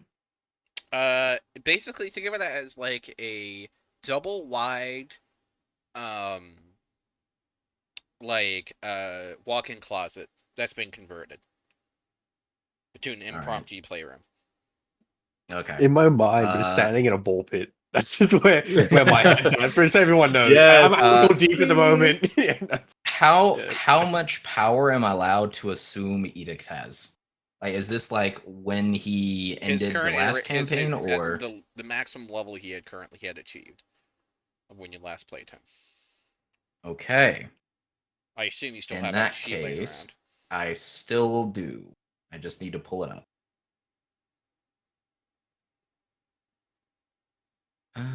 Let's see. It was Tomb. There we go. See if it's proper. It does. I forgot we were that high level last time. Damn. Mm-hmm. All right. I guess Edix will pull up a chair and just sit down and go, well, let's see how many questions I can answer this time around. And then he'll turn to Zerua in the other room and say, you'll want to listen to this as well. Come in, come in. She's gonna make a face. I saw it was great. Good.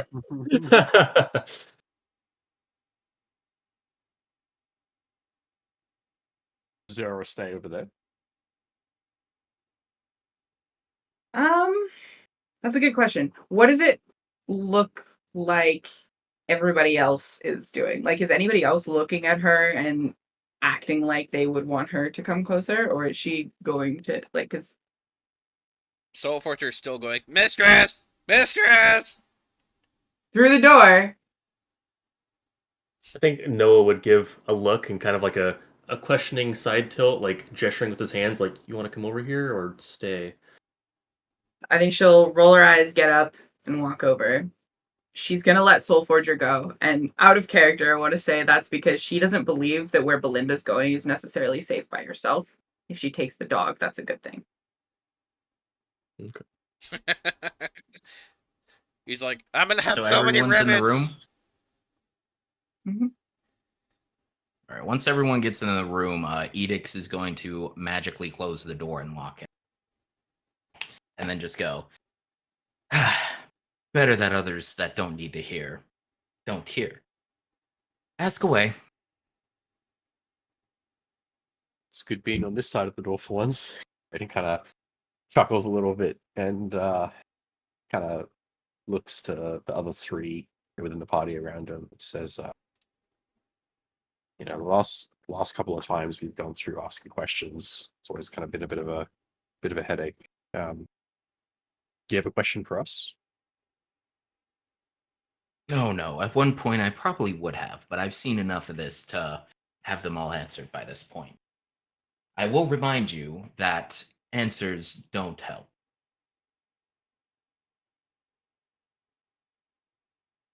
What about our friend Leonyu? What happened to him? Oh, it seems that a certain, I don't really want to say his name though, and he'll just kind of give like a kind of look, and he'll go, essentially, the thing that we are trying to fight against offered him a deal, and it seemed he took it. I don't know the specifications of the deal, all I know is that one was made.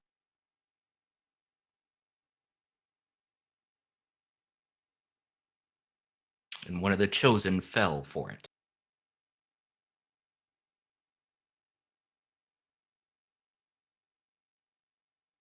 Brayton's gonna look to Noah and Zoa, kind of giving them a chance to ask a question. Belinda's going to say, it's okay, I rescued him. Well, the core part anyway. And she has like a little knapsack. And she's going to hold out what appears to be a blue heart made of crystal.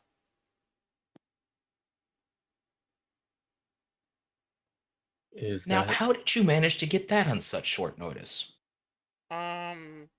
Well, so I went up to visit him and he was gone, and I thought it was best that I keep it. Well, for that, I suppose I'll forgive you for sneaking out this time. It's good that we didn't lose it. Everyone roll me Arcana.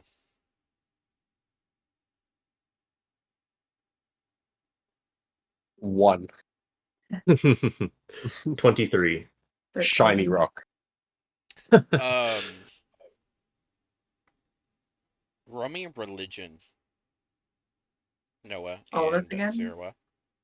Okay. 22. 12. What the fuck? Yeah, one down.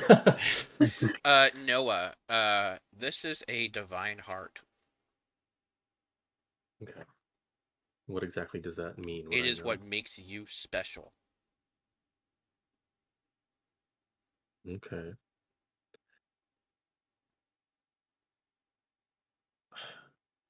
Trying to figure out why exactly Noah would know that. Does that just kind of come to me? Yep. Okay. Is that's what makes us, whatever we're supposed to be.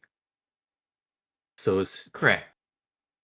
Those hearts are he what give you the abilities to ascend, take your rightful place in the end game.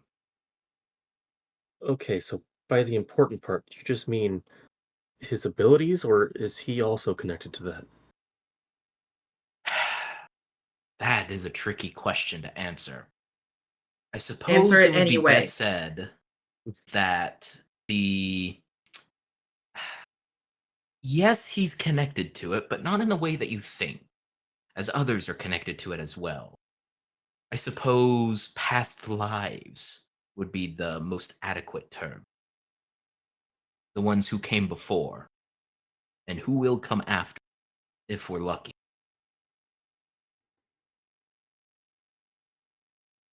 That's not really what I'm asking. I'm asking about Lianyu, the one that was here just the other day. This timeline. I don't care about your other timelines. That's not now. Belinda says Technically, go ahead. he surrendered. He was Why would he offered do that? something that he desperately wanted, and in exchange, he gave up. What did he ask for? If I had to guess, the restoration of his people.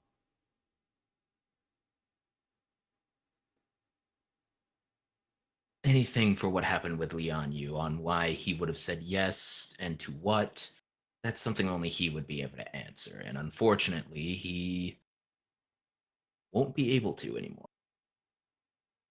Unless fate decides to intervene, in which case, they've already done enough as is. Yeah, I'm kind of sick of all your fate talk. Oh no. Sick of all the fate talk. He is going to laugh out loud at that. Oh no, you believe me. There's no one here that despises fate more than me. Then why don't you help Belinda? And when he says that, he is going to very openly, like, pat Belinda on the head and just under his breath just say, "Of course not."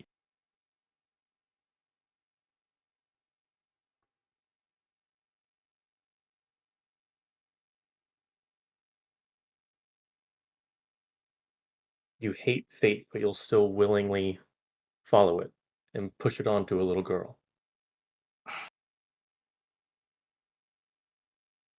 You're her guardian Now, when and you did I won't help her out say of that it? I would willingly push? No. No, child. Listen.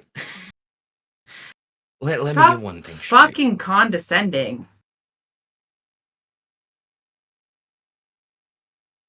I think Uriel will look at Zerwa and say, the lifespan of what I have lived compared to yours, yes, you are children to me.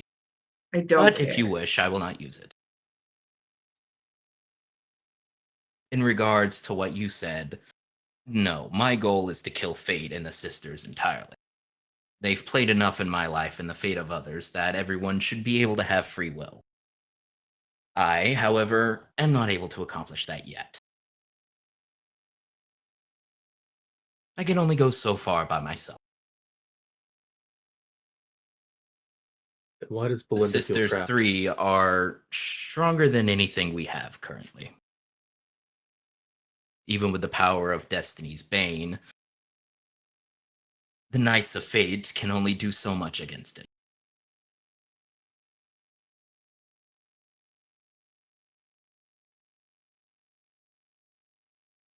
I think Braden's gonna kind of scratch the back of his neck, kind of like lean forward a little bit, kind of like thinking on the word. Destiny's Bane, Sisters of Fate, Knights of whatever the fuck. We were looking at doing a backroom poker game yesterday. There's a Hydra around there somewhere. You know, these are things that are like within our bubble. There's like a mayor that has some haunting going on or something. Like these are things that we comprehend and we do. What? A lot of terms are thrown around with no actual definition of what they are. It'd be nice to get some context. Well, I assume that you are all able to understand fate. As for Destiny and the sisters, that is who is in charge of it. There are 3 sisters that control fate and help write everyone's story. Whether it be for weal or woe is their wish.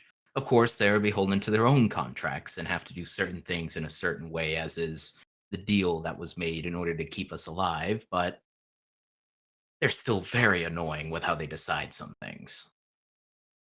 And Belinda's gonna chime in from across the room while like cuddling the dog, and she's gonna say, "And they'll stop at nothing to be complete."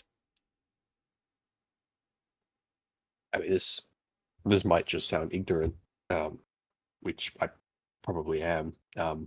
Why do you want to stop it?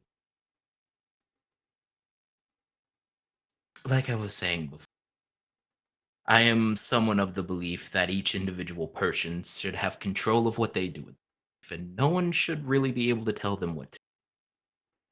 That's what I believe. Of course, there are certain things and certain matters that might require some intervention, but by and large, the small humans, the ones that just make up the daily life, they should be free. No one should have to die just because someone says so. So what makes you Just different because. then? Different than any devil I've ever heard of. Wanting free will instead of wanting the opposite and sucking people into contracts that take everything out of their control. What makes you So, different? my backstory is long, and I don't want to bore you, but in order to get to the bottom of it, he'll just kind of concentrate for a second, and a broken halo will appear over his head, and it is this amber wheel that is like breaking apart and trying to mash itself back together like it's magnetic, and pieces of it are also like forcing stuff away from it, so it's like a constantly repeating cycle of being fixed and broken and fixed and broken. And he'll go, I'm one of the remaining angels. Well, I was at one point, but things happened and I was turned into a devil. I've clawed my way up, but memories are painful.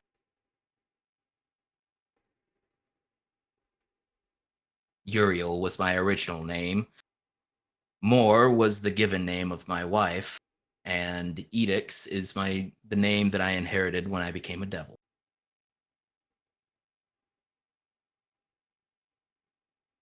And you choose to go by edicts. They're all names. They're what people know me by. It doesn't matter what you call me. I am me. That is the path that I've chosen, the one that I want. Not the path of a hero or a devil or an angel, no. I'll go where I want. And that path has led me to this room, I suppose, where I am here to offer help in the way that you need it, in a way that I can give it. Thought you said answers wouldn't help. They don't.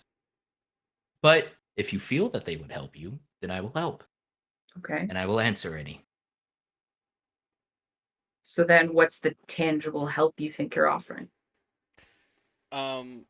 You will see Edix raise his arms at the side, and you kind of see like a golden thread tangling his arms, and all of a sudden, he moves it back and forth, and the thread snaps.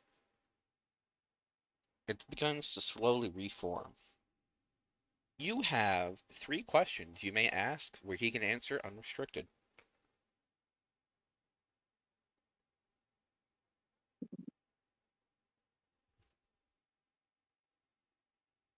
Can we talk about this careful, out of of character course. before we do it? Or Yeah, you can. That's perfectly fine. These are very important characters. But Yeah, before you I ask, know. Edix will go.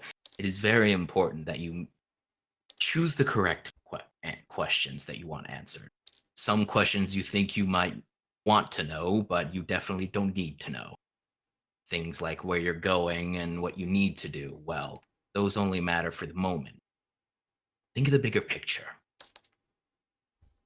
Think of what you want and what you need. Give us a moment to talk with each other then.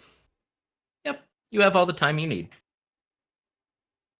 And then he'll like go to Belinda and he'll just say, "Knock on the door when you're ready." And he's gonna like usher him and Belinda and the dog like through the door to the place between places and close it. You are currently in the antechamber outside that door, by the way. If that didn't make enough sense. You have moved without even knowing. Would you guys mind right here if I took a 5-minute pit stop?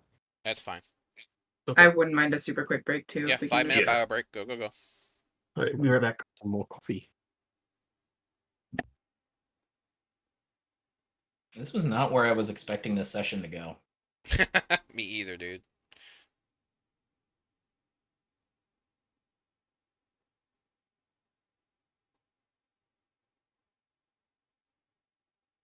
Is Dodson there with you? With him? You think? No, he's still in the other room in the main tavern, like helping the brothers like get their bodies back to their family and do proper burial rites. Like he's out doing druid things. Got you. On a scale of 1 to 10, how excited are you to like be able to RP him again? You know how I feel about edicts. Yeah. Great character. Only eclipsed by Linebeck, but you know, Yeah. it's hard to beat Linebeck. Yeah, it is. For reasons we can't discuss on recording. I mean, they can go back to the first campaign and listen to that. Oh, true, but that's a lot of work to get spoiled. Yeah.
Yeah, I almost forgot about Destiny's Bane.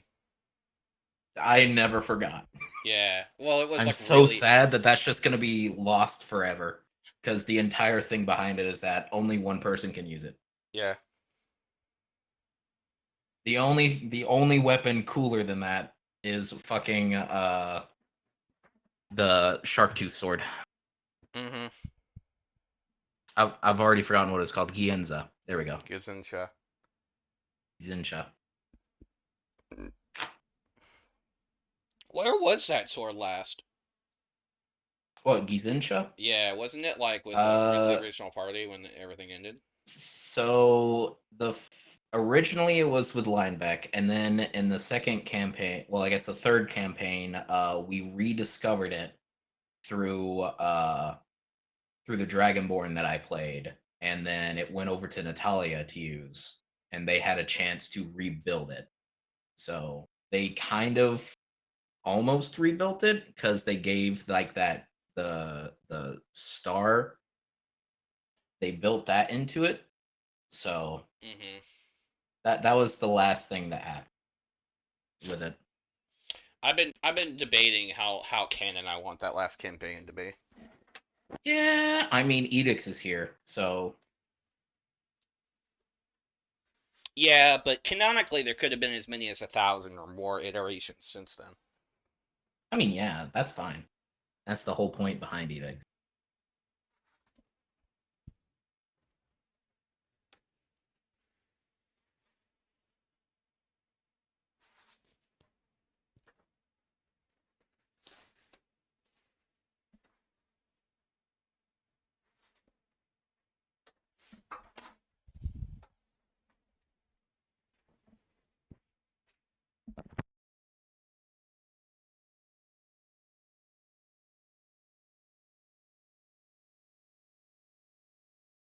Dude, the stuff that I have in his inventory is crazy. He has the Orb of Flames. He still has that thing.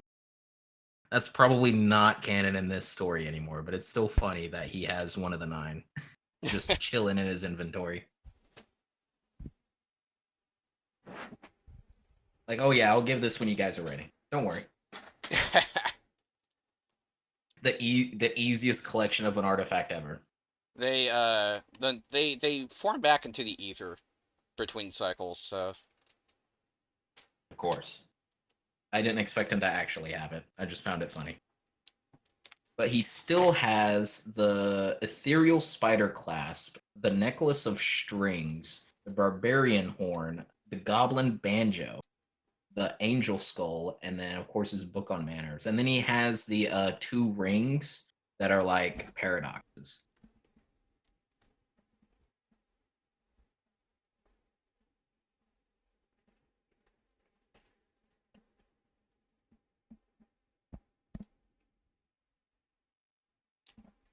I mean, thing is, when you create so many cool items, it's kind of hard to remember them all. I forget what the Necklace of Strings was, but I remember we got the clasp when we met the Fates for the first time. Mm-hmm. Hey, yo. Yep. But do you want me to Welcome back. DM you a secret, Donson? No, no secrets. Too bad. I'll find them out later in the game.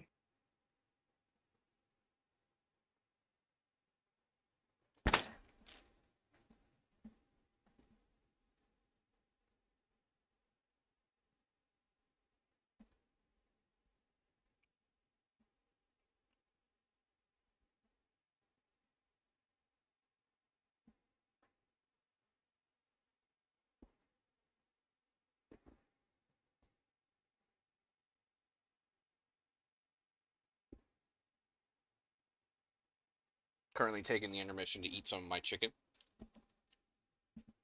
Big ups. I forgot how many languages Edix knows. Mm-hmm. He knows a fucking lot. I'm surprised you haven't gotten like art for your character yet. Well, What, for Donson? mm-hmm. Nah. Um, I got I'm so many so things I need to pay for, so I can't. I'm so happy how my little chibi Brayden turned out. I love it so Ooh. much, to be honest. Hang on. I'll actually do this. I'll show y'all what Edix looks like. When I described his yeah. hair, I completely forgot it. It's not like blonde. It's like pearlescent. Hell yeah. See if I can find it. It's not gonna be hard. Art. Oh, it's not in there. That's not right. I wouldn't want to know me either. I have the OG Edix art, but I forgot what I did with the new art.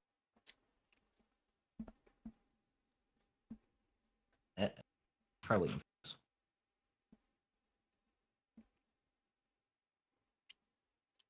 By the way, the original Spider-Man was such an example of like mid-30s guys trying to play high schoolers. Yeah.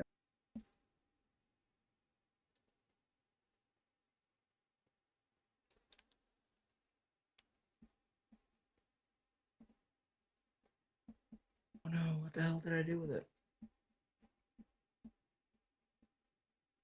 Here somewhere.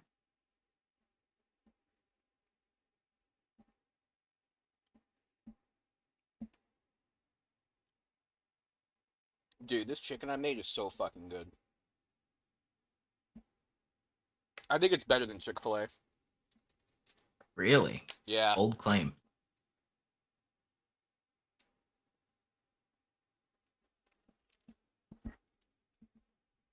I'm actually sad that I can't find it. I know it's in my email, so I can just download it from Fiverr, but I just don't know what I did with the one I originally downloaded.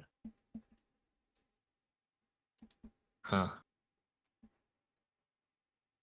It's had two different arts of them. One with the freaking Doomslayer armor, just for the meme, and then the proper one with his when he got out from that one-on-one with, what was it, Redemption? Fake Redemption? Yeah.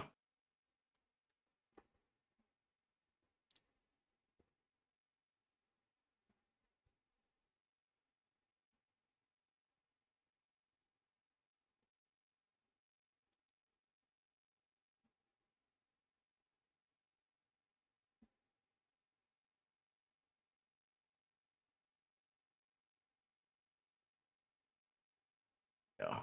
It's that one.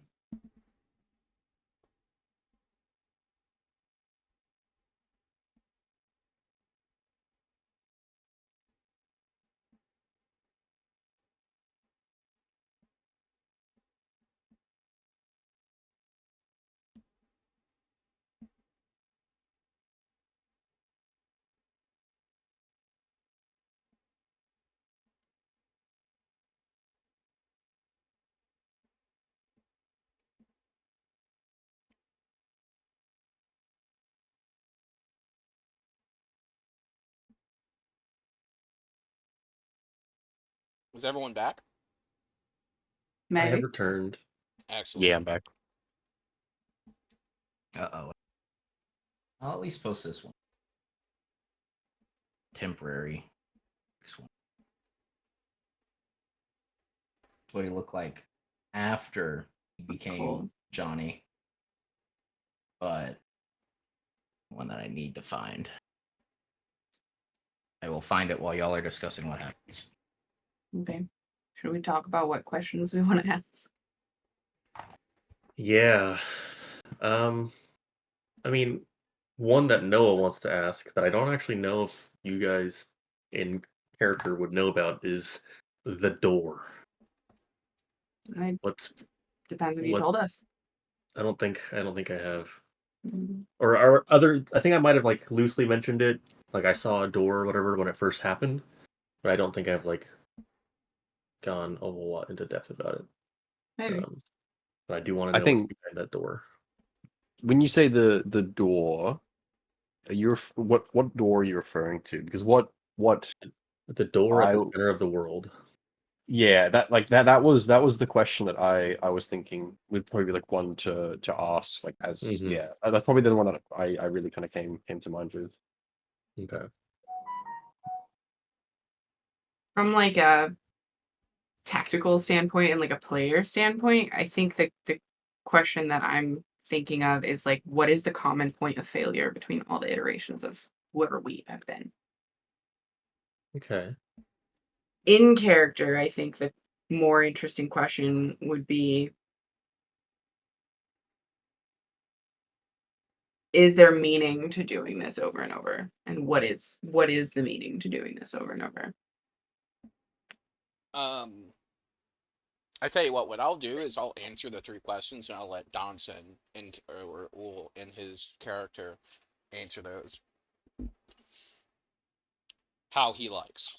And he could add in information that he can reasonably have as his character.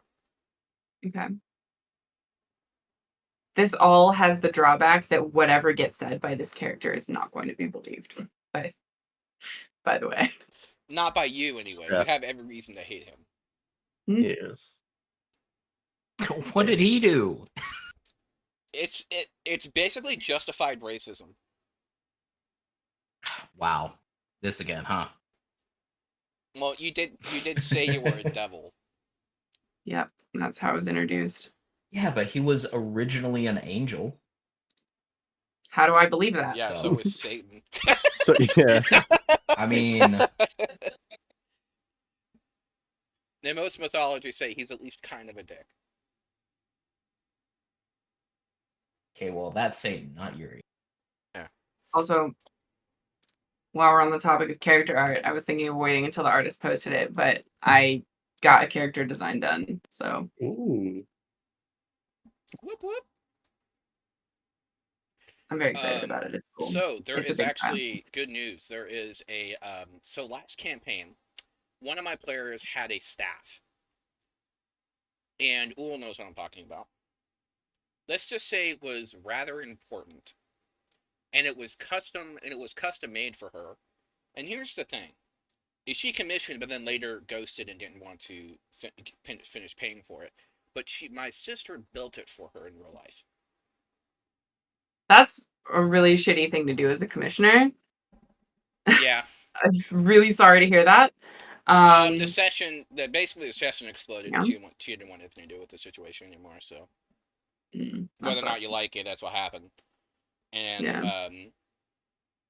you know, so, but yeah, she finished building it, and when I see her next, I'm gonna have her bring it down to me. That's really cool. I like that. Yeah. I have lots of pictures of it Gosh. somewhere. And it was a red and white, like red and blue staff that from the bottom it was cold, then it went up to the top where it was hot. And then it had like the skull of a small dragon holding an orb in the center of it. And in that orb you could see a small world. That's cool. Like cloud cover and everything. And so she went full ham, and she has like a whole city modeled down inside that orb. And she has like she basically she went all out and designed the whole thing. And yeah. That's so cool. And that Zora art is so fucking cool. I love the I love like, it. how it's done. It's so good. Yeah, those are incredible. The angry Edict's face was one, my too. favorite thing.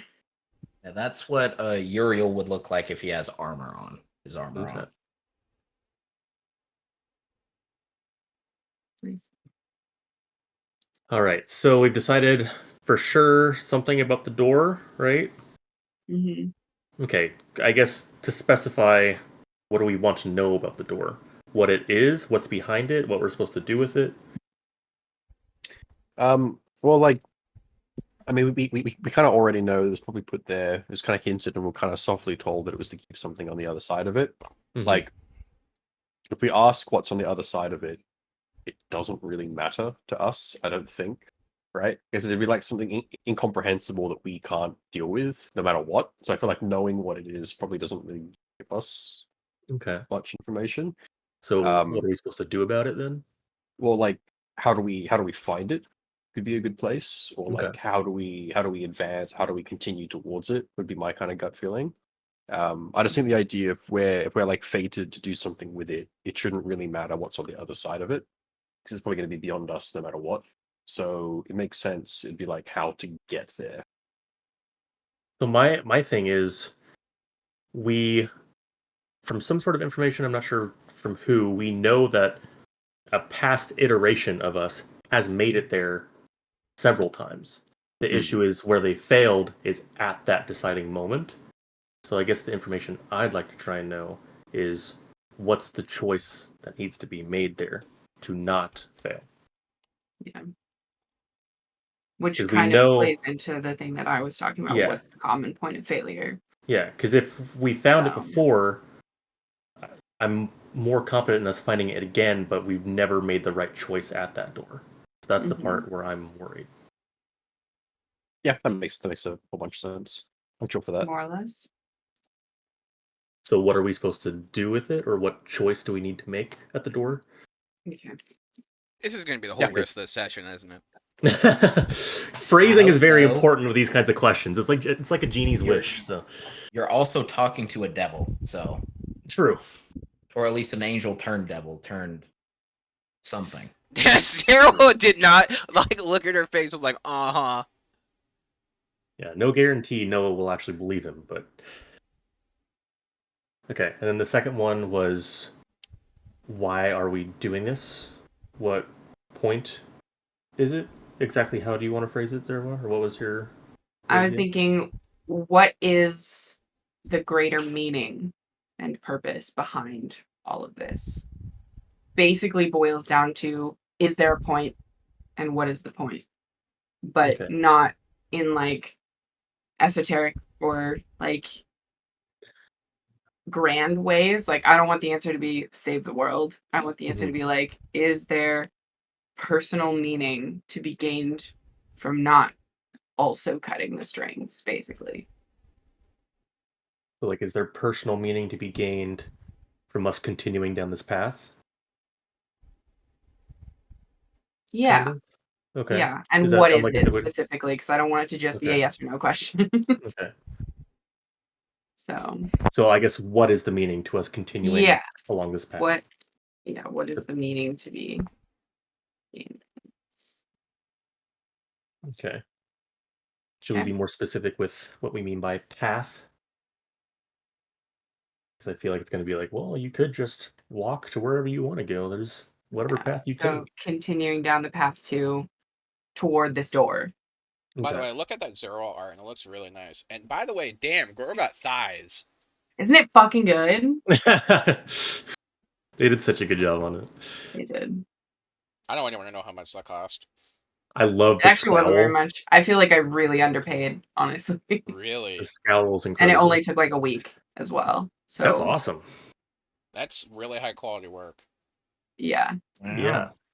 I've always paid over $100 for all of my art, so Yeah. I mean, it depends on the scope of it. Because this I paid about 150 pounds, which is like $180 or so, US dollars.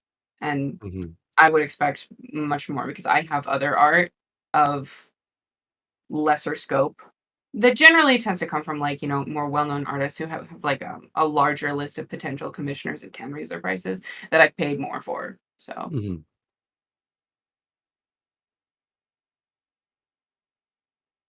yeah. Okay. So, what choice do we need to make at the door? What purpose is there for us to follow this path towards the door? And the third one? Any more ideas? I think like in character, I think Braden's just genuinely curious because obviously there's been some discussion about other, it's not always the same people. I'm like as a player, I think Braden is just curious if our characters have ever been in the same, like all of us were in the same group together in a different iteration, and if so, how did we die? Which kind of like a two and one kind of. Okay.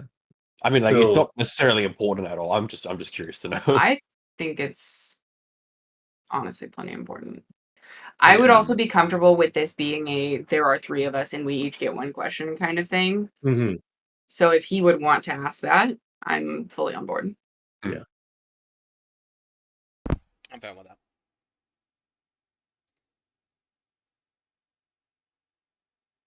Or the other thing that I was thinking of asking would be taking a bit of a stab in the dark. It would be more of a personal question to Edicts as opposed to what the world is going on.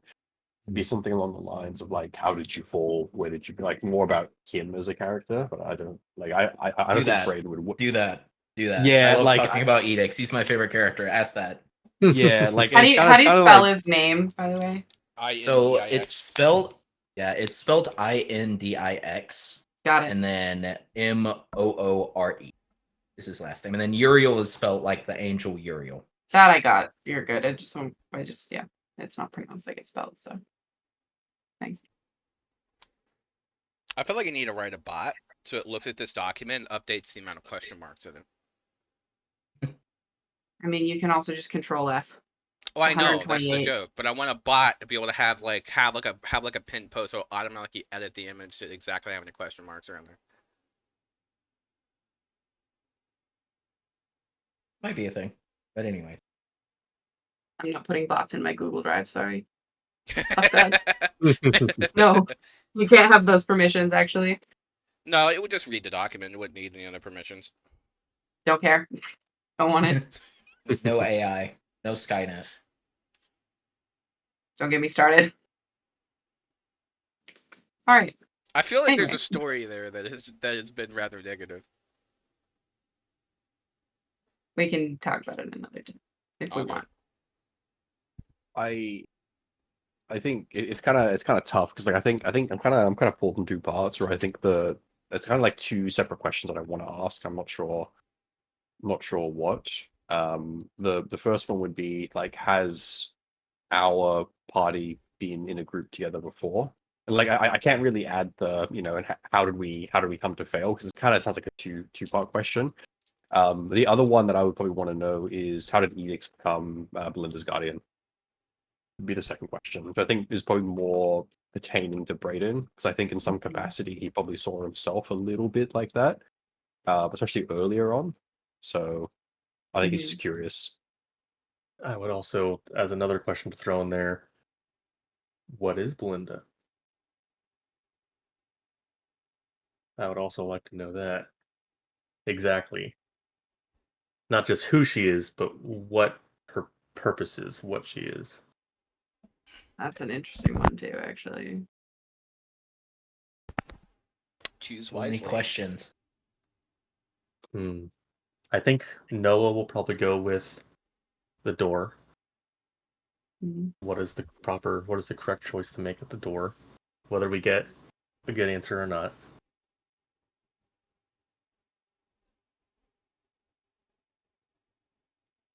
Okay, so how exactly do you phrase your question? What I'm trying to think about right now.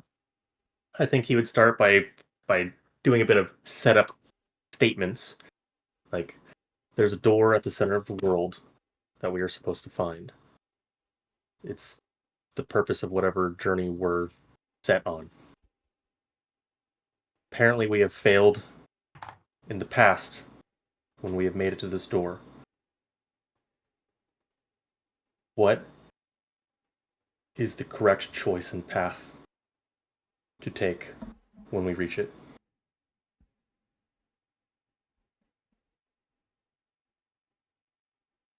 Okay, hold on. So if we're asking all of the questions now, are we bringing Uriel back in? I think once we know, yeah. So I think we'll probably bring him back in. Was it we ask Belinda, or we just go knock on the door ourselves? Yeah, you would just knock on the door, and it would take a second, but Uriel would walk in and just say, "So, have you figured out what you would like to ask yet?" Think so? We good? All right. Well, seeing as I am what I am, and I'll do what I do, he'll snap his fingers, and a roll of parchment will appear in front of him, and it'll roll out.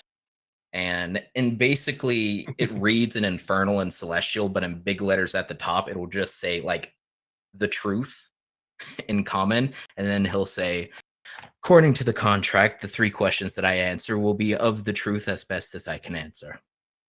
No extra stuff, of course. And if you can read Infernal, feel free to go through. But I would ask that everyone sign. To fucking touch that. I'm gonna grab it and I'm going to read it. The entire thing. Yeah, you can read it. It basically just says that each of you have a total of 3 questions to ask, and Edix is going to answer them to the best of his abilities with All the of truth, you have a the whole total of truth, and 3 nothing but the questions, truth. not each. Yeah. Okay. Yeah, that's what I mean. That's why I said between the 3 of you, there will be a total of 3 questions. Edix will answer them to the best of his abilities with nothing but the truth. All right. And if he cannot adhere to the contract, then he will not answer the question. Out of character, that makes me think that maybe he won't even know about the door or what choice to make, because we've never made the right choice before. Then, to the best of his ability, I mean, he's not omniscient, so he wouldn't necessarily know if it's never been done before. Maybe he could tell us the wrong choices that have been made, though. In Brayden's mind, his thought process for the door is he's gonna, if it's gonna be like a choice, just flip a coin and take the opposite answer, because fate obviously doesn't want us to open the door. that's Brayden's, like, that's his entire thought process. Like, I got the shit on lock. 400 I'm not even. IQ. I'm not even worried about this door. I actually kind of love I that. wouldn't want I'm to not gonna open me lie. neither. Yeah, it's like, Oh, yeah, I think, yeah. I think as soon as Zara is kind of finished with it, but Brayden's just gonna sign it. I would not let him at first. I think she's gonna finish reading it, read it over again, roll it back up, and she's gonna turn to Brayden and Noah and just say, "Listen," put a hand out, like back to Edicts. I don't fuck with devils. I don't fuck with contracts that don't pay out the minute you get back in port. Ooh, smart one. I don't trust this. If I may, your thought process at this point is correct. You really shouldn't make deals with devils. However, I will point out, I'm not technically a devil. It's just something I've carried over from it. Contracts make everything clear and precise. Okay, here's the deal. If your whole thing is wanting people to have free will, let us go without a contract. It's fully all our free will. I see the misunderstanding here. The contract is not for you, it's for me to make sure I tell you the truth.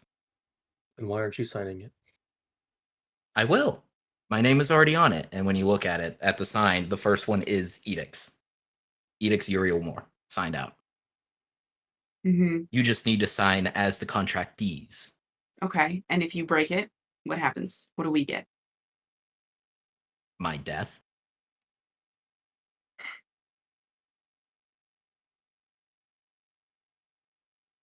That is the best of what I can provide. Brayden's just going to kind of say, well, what if just one of us signs it and asks the 3 questions? Then the other 2 won't be able to hear.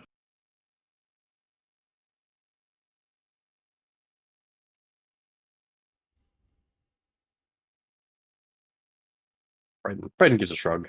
Says, okay. You mentioned not taking contracts you don't get paid back once you're in port. I think port's long since sailed. I think we're fucking drowning in the middle of an ocean right now. Just kind of shrugs. I will, of course, give you the chance to add any extra provisions if it makes your mind at ease signing this. I think mind at ease say it was long since abandoned, and Brayden's is going to reach for a quill. He's right. Z will hand you the contract and let you sign it, and she will look Edicts. It's not said how it's spelled. I hate guess. Index. That's you can also ask the question why it's like that. There's a reason. Fuck it. She's gonna look him You straight can in the say face. Uriel. He She's gonna goes by say, Uriel as well. If this is Eddie. a fucking trap, I will chase you through hell. Oh, don't do that, dear. Hell is an awful place. I already had enough of a time. Belinda there, pops killing up. Can I have demons." their coffee? Their coffee. Belinda, dear. This is a private meeting. Oh. If you want some coffee, go ask Sebastian. Ooh, I can have coffee. And she runs off to find Sebastian. Shit, she got me. And then he'll go, wait, don't, and then the door closes. When Brayden signs, he's gonna write his name, and he's gonna put a little sketch of like the holy symbol beside his name. Kind of wear his pin.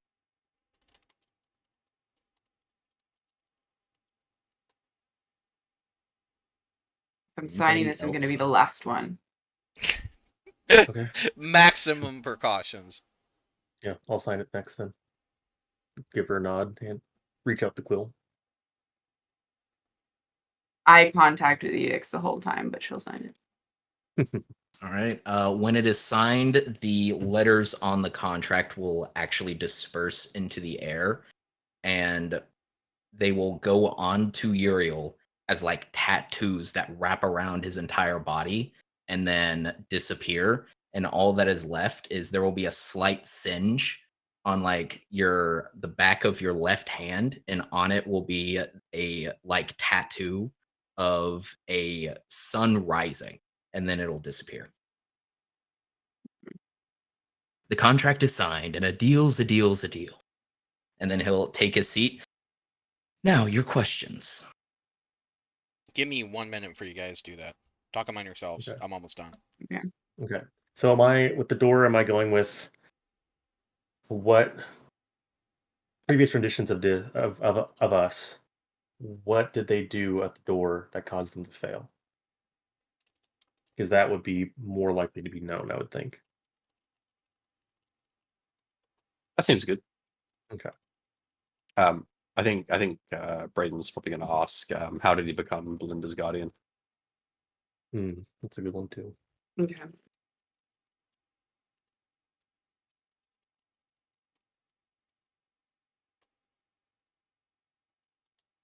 What's the third question then? What meaning there is to be found in all of it? Don't worry, I have this written out very specifically.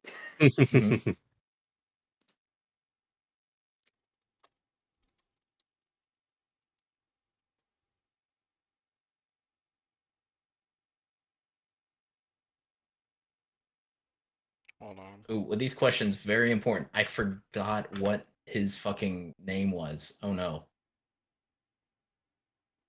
Uh-oh. That's not good. Because that's important. Eyebrow raise from the DM.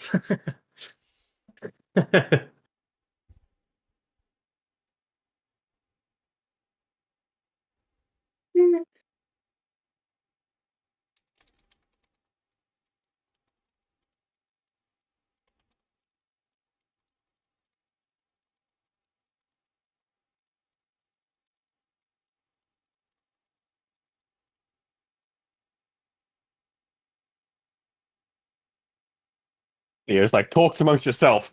Silence. Silence. Fuck you, Theo. No.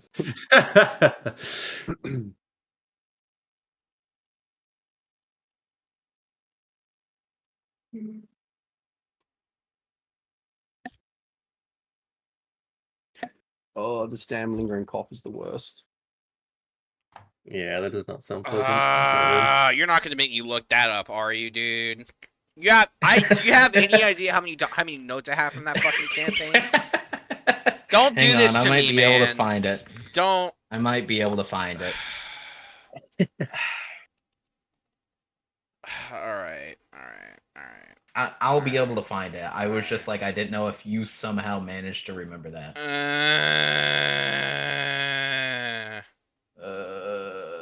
I do not. Don't do this. Because I to me. remember the names of the cats. I remember Michael, Gabriel, Metatron. I just don't remember his. I don't either. I don't It's know not this Three one. names Bartholomew, that is it? belong together. No, it's not. It was. Not Enchiridion. Oh, I remember. I found it. What is it? Send it to me. Send it to me. Yep, that's it. Yep.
I will go ahead and pre-warn everyone. If anyone asks a question in RP, it's going to be counted as it. I figured. Yeah. So if someone goes, "What do you mean by that?" Well, there's another question out. So I'm almost done. There's a few more seconds. I may have Ul actually read this out to you. Yeah. nice.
All right.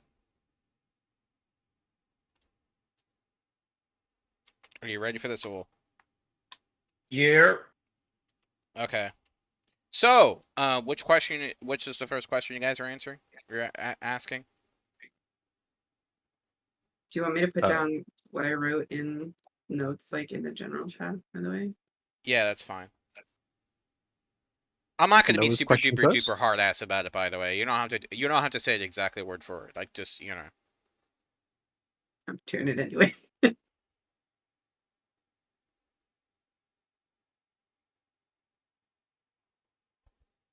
Alright. So you're asking what did the previous generations of us do at the door that caused them to fail? Correct. Okay. We're at the center of the world. Alright. Here you go. Who's asking it? That one would be Noah. And so you see you see Edix's eyes light up white as a golden white glow flows through them. And you hear words through him as he speaks in an otherworldly voice. Alright, read it. All right. I gotta move this to my center screen.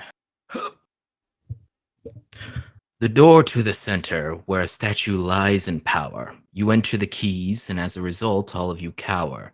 The well of ascension, the well of souls, where fate is tied and answers lie in bold. Where you have fought before, the guardians held in lore. Be prepared to repeat the past, for the nine takes hold. A spiral of fate, a circle of power. You will need more than 5 minutes at the bottom of the tower. The gate lies where you have been, but not where you have tread. For the life of an oracle, you may yet raise the dead. You must resist or capulate. This is your final path. The fate of the world in the balance to determine the future of the past. And so you must decide, do you cower or control the fates abide? To win the unwinnable has been aside. And as a result, failure is all but determined. But only one path has been used, and not was success wrought. The darkness was never felled, and it was definitely fought. And so, in desperation, a lever thrown, you might say. And so in desperation, a lever thrown, you might say, and as such, it never ends any other way.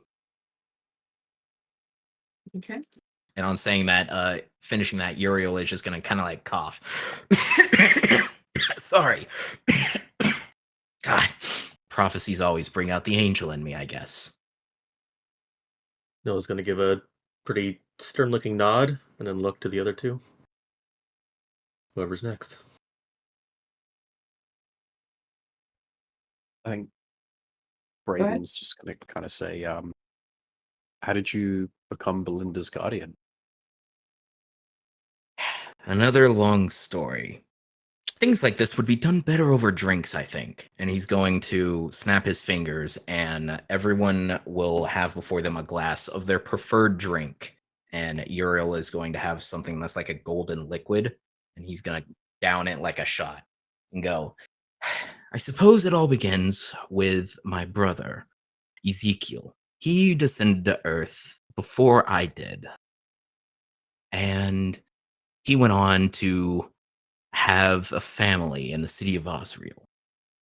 One of his daughters happened to be Belinda, although I'm still unsure of if it is actually his daughter. It's a bit confusing, but anyways, that's how he saw her. And I suppose not long before the events of the cycles began, he summoned me when I was still a devil, before I had regained my memories, and made a contract with me in order to protect Belinda and keep her safe until the time of the contract is to end. And the end is typically situated as when the heroes arrive, if I were to say it that way. So, by contract, through my brother Ezekiel, I am her guardian. Although, in more familiar terms, she is my niece, and I see her as my own, I guess, stepdaughter, in a way. She's family to me, and is the closest thing to my original dream as I could get. And to that end, I have posted. You may read it after the session because it's like 6 fucking pages. It is an old lore drop about edicts. Nice. Hell yeah. You'd probably see like Brayden open his mouth, like go to ask another question, and he probably just like covers his mouth and just to kind of stop himself. And he's probably sitting like this for the remainder of the time. Respect. If you have any more questions about me and Belinda's relationship, you can save them for afterwards. I was surprised you actually used one of the questions for that. I would have just told you anyway. Brayden just smiles. Blinked several times, being like, "Damn it." Nah, I don't think Brayden has any regret to that. Fair enough.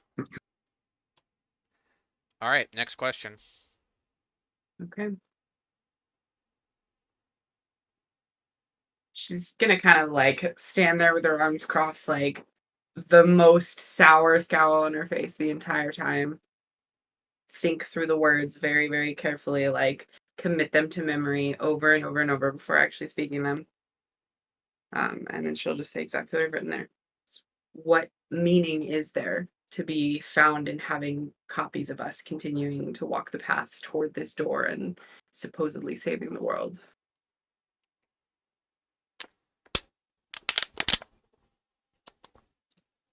Theo doing his own shot.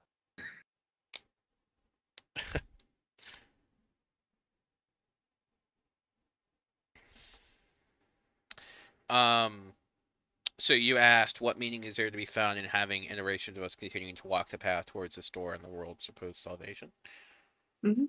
Okay. Let's see. How do I best answer this?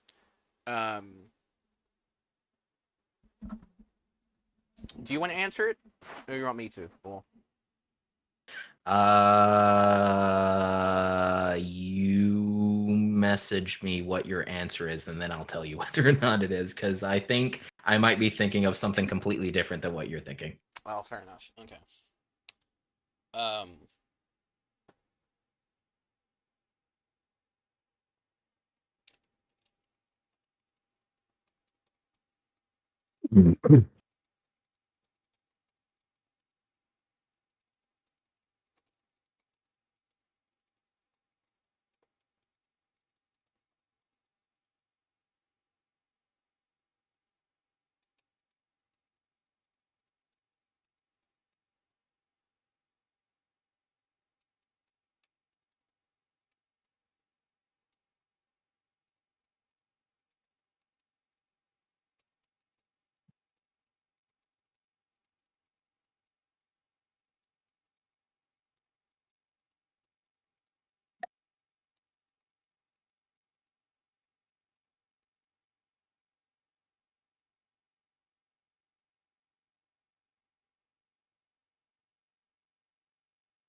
There's a lot more typing than I thought there was going to be.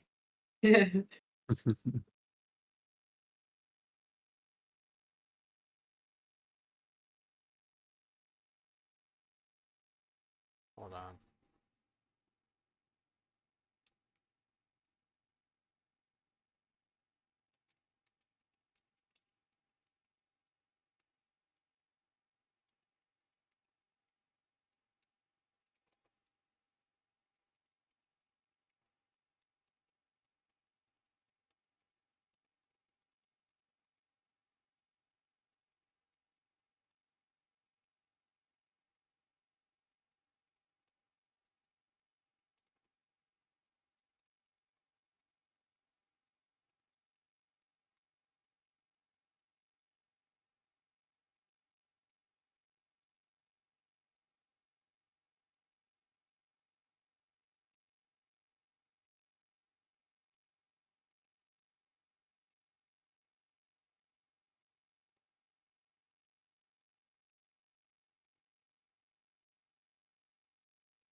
There you go.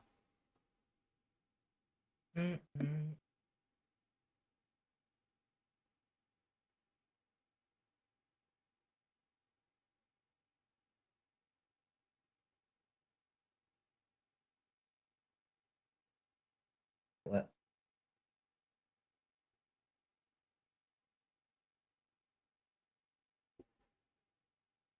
Yeah, you had something completely different than what I did. So I'm just gonna read what you said and then I guess add to it. So Is like the same effect happens where he proceeds to have like a light just absolutely envelop him as he echoes this speech. and I think while that happens, his halo is gonna appear again, but this time it properly like latches together and doesn't try to push away from it, and these angel wings are just gonna sprout from him. The meaning is life, and a better one for you than what it was for tomorrow. You have done this before, this much is true, as a group and as a part, wearing the same face or a different name, it matters not. The meaning behind it is that you are special by ways of being chosen. You are not chosen because you are special, you are chosen because you are the only ones who can be. It is through hope that you are willed divine, and it is through hope that I hope you become as a grape grasped by the vine. Know that even upon your death you shall continue, lest you surrender to the enemy of your own volition. It might not be the same face, the same body, or nay, the same name, but it shall be you all the same. So have faith, my children, for the Father of the dawn is with you. The light of the dawn is here, and ever does it shine upon its chosen children.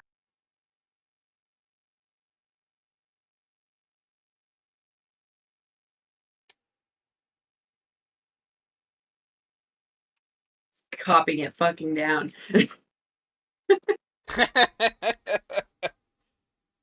And then after that, the light will probably disperse, but the halo and the wings will remain. And then Uriel, back to his most self, will say, "You look to find purpose in it. Really, if you were to look at it another way, the purpose in the journey is what you make of it. The destination is going to be all the same, but you are you. You do what you must in order to get to the end. If you can make it there."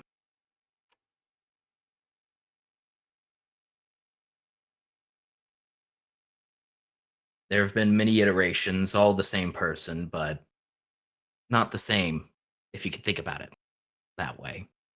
They've all tried, they've made different choices, and they've all had their own journey. Some never even get to the end. But that doesn't mean they gave up. So long as you have hope, you'll make it.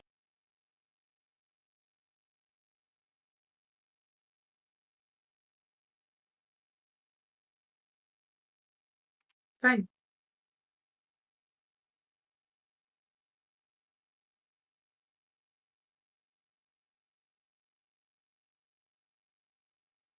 Well, I believe that's it for the 3 questions of absolute truth that I could give.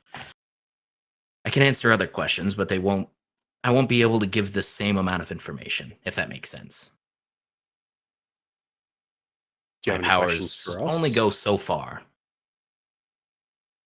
Any questions for you? Well, that's mostly to do with the mischief that Belinda got up with while she was gone.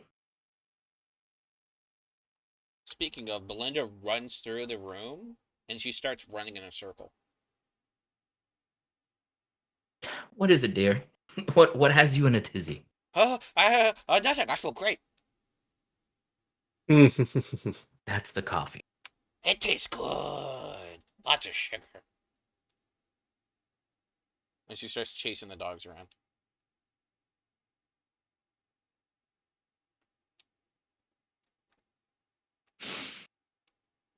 Who looks to be the most lethargic of the group? It's an interesting question. I'd assume probably Z. I think so too. Probably, yeah. Yeah.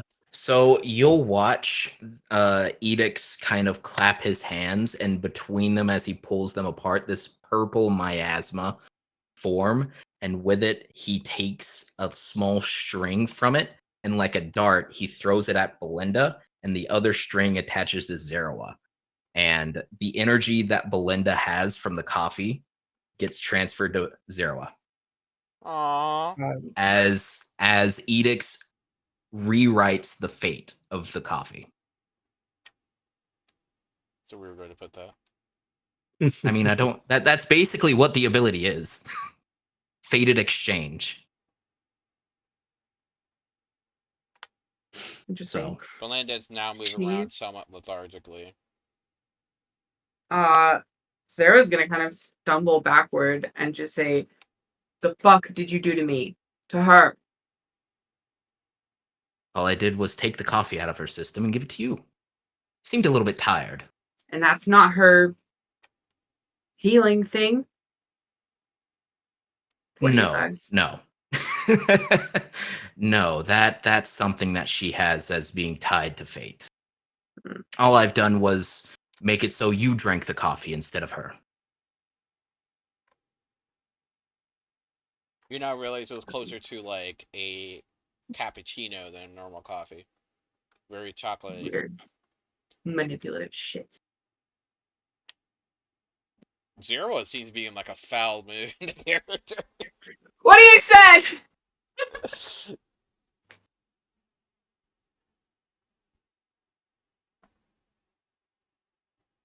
You know what happened last time, and then you throw a devil at her. Come on.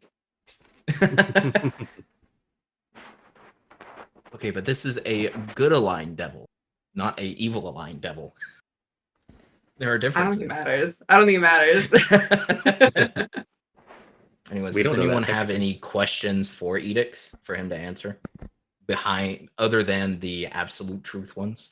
Because he'll still stick around until like he doesn't need to be. Out of character of so many things I want to ask, but she's not gonna speak to you anymore, I don't think. Out of character, the things that we also talked about, the like have we all been together for that kind of thing. And adding to that, like who were we? I think that'd be interesting to know. And then you could ask about like how he felt and what is Belinda as well, and see what, because it sounds like the limitations that he's talking about being bound to or whatever are more about like the big picture stuff, so we could maybe needle some of that out. But Uriel will definitely say it is interesting. Most of the time, when given the opportunity to ask absolute questions for absolute answers, these aren't the ones that are asked. You're unique in that way, I suppose.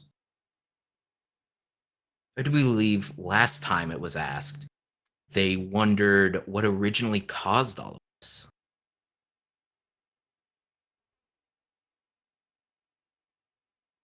Well, that was a long time ago.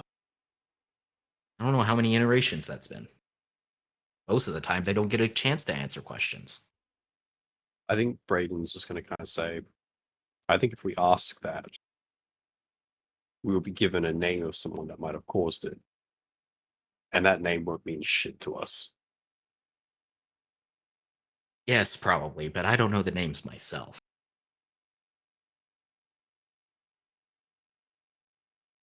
Eventually, you'll probably come across a site and you'll remember what happened.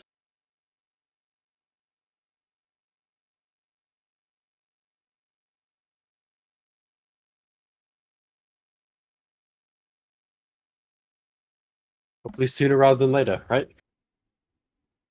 Mm-hmm. Potentially. Did you ask the has he ever met past versions of us as a group in character? Have we asked no, that I was question? just listing like the other stuff we talked Okay. about because he is not asking anything Okay. else of this Yeah. time.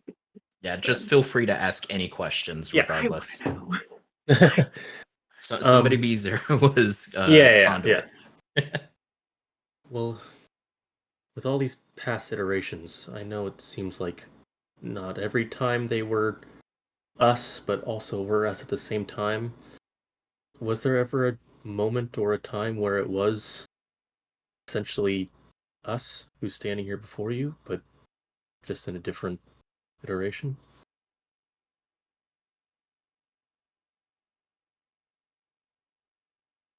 Yes. Now this is the point where it was like I didn't know if it was like each iteration actually has different points of going over and over again. So Uriel will go, well, yes, there have been times where I've seen your faces before, but I have also had other times where different faces came to our place between places in search of answers. I'm not sure if this question is too important of a question to ask to where you can't answer it without the contract, but has someone ever been chosen incorrectly? I'll answer that in two parts. First, it's not necessarily the contract that allows me to answer those questions. I quite literally take all of our fates out of the equation to somewhere the people watching won't be able to hear. So that way no kickback happens. The contract was Okay. just there to give you a sense of trust, I suppose. I have no reason to lie to you regardless, but that seems to help, I find, with humans. Or at least mortals in this case. Looking at Braden as the only human in the group, I think. No, Braden and Noah are humans, right? I am half Hell human. yeah, adult. brother. Half human. Yeah. Okay. I'm half. I'm half. Okay. Gotcha. And then he'll go. Sorry, ask your question again. I forgot the second part. I was focused on the first Basically, part. I just asked: has of the chosen, has anyone been chosen like improperly or incorrectly? Like, were they not actually Yeah. intended to be chosen, but were still chosen anyways? As far as that question, no. Everyone that's chosen is chosen because they have the chance to be chosen. It's what makes them special. They're chosen because they have the ability to be. The reason why they don't end up becoming what they're meant to is because of the choices that they make. As I was saying earlier, free will is very important to me. And as far as this world goes, you three are among the only ones that do. The choices you make, in a way, are yours and yours alone. It just so happens the events that you go through might not be of your fruition. So does that mean we have the ability to change fate too? Because if we can break it and make our own choices, when we interact with fated events and change them, is that not changing fate? Belinda is going to be in the corner and be like, "That's why they hate you so much." I suppose. You know, I think my introduction was a little bit wrong. It's not so much that, yes, you do have the ability to change fate. What makes me specifically special is this. And he will, from his hand, summon Destiny's Bane. And it, through this purple miasma, this opulent sword with gemstones and runes, this great sword kind of appears out of it. And he pulls out of it. And he'll just kind of wave it around and be Destiny's Bane. This weapon has been around since time immemorial. It is the opposite of existence. Only one person is able to wield it, and it so happens to be me. Essentially, this is the opposite of creation. And with it, I have the ability to cause fate to be rended asunder. And then he'll disperse it. I can change and manipulate it in the ways that the sisters do not like.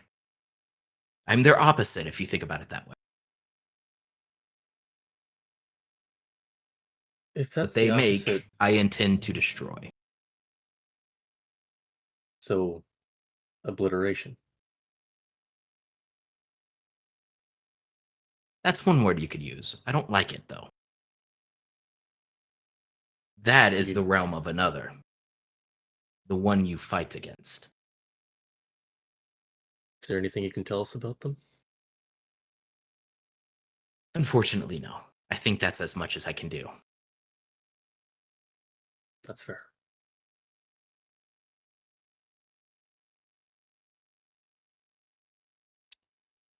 Behind you, you hear a tape on the table. You hear a glass suddenly being pushed off. Is that Belinda, or is it just the glass moving? Oh no. I am going to take a step closer to Brayden and just kind of put myself between him and wherever that sound came from. But try and be a little nonchalant about it. So, because of my abilities as a Fatun Knight, I can see creatures that have the invisible status. Yep. There's the Is fucking that cat. Olivia? Yeah. Edix is just gonna go, Olivia, dear, could you please not knock that over? She does it again.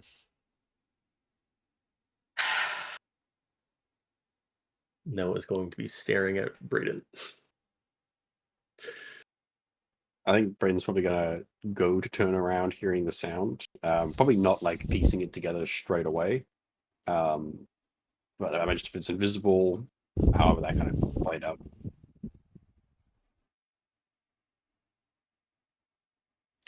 Roll me a investigation.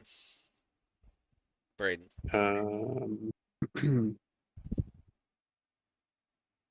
4. You know it's there, but you don't know exactly where. Uriel doesn't know about this, so he's gonna go over to Olivia and pick her up. She's like, "Come here, dear. Imagine by the Can't be scruff. making mischief in the middle of a conversation like this. You should join us." Oh, fine. The cat knows. I don't know. Is it like if it's invisible? Is it like how? Just let me know what you want to do with the. He's something there. obviously holding the cat. He's petting it like in his hands, petting the cat. There's Mhm. probably purr. Yeah, I think Brayden's probably gonna try and resist. I guess if it's still there, just trying to kind of avert his gaze down. If I see you ever like struggling, like trying to keep your weapon from lunging at it, I will try to help you keep your arms down. Hey, So you deliberately avoid doing it? yeah. Okay. Roll me 5d10.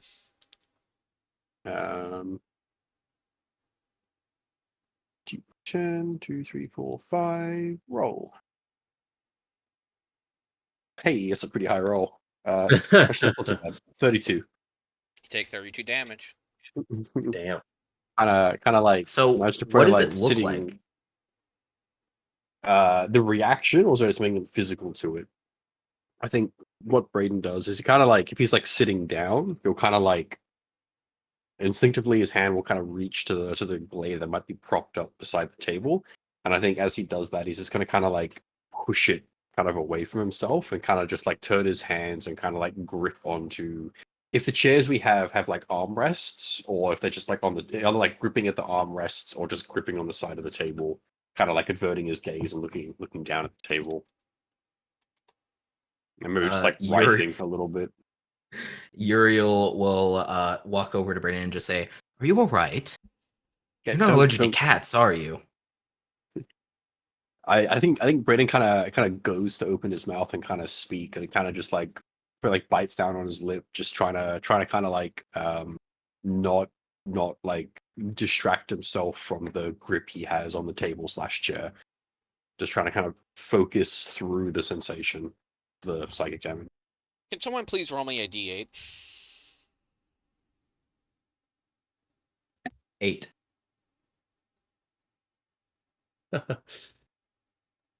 Don't make that face. I know. Oh my god. I'll roll it if anyone else wants to. I am playing as rolling a- it. I'm playing as an NPC. My rolls don't count. 7. One better. Yep.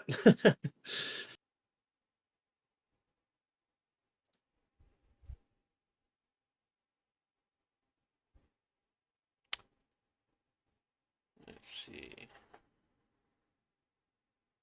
A hydra crashes through the ceiling. This motherfucker. Draw the line, Brayden. Bro doesn't want to fight me on dry land. So that was to roll what level of spell she cast at you. Oh god. Yeah. It's a healing spell, right?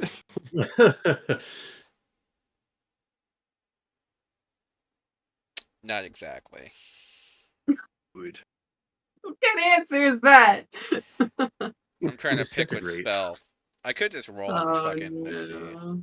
1, 2, Hmm. 3, 4, 5, 6, 7, 8, 9, 10, 11, 12, 13, 14, 15, 16, 17, 18. Oh, sweet. Okay. Alright. So I need someone to roll me a plain d20.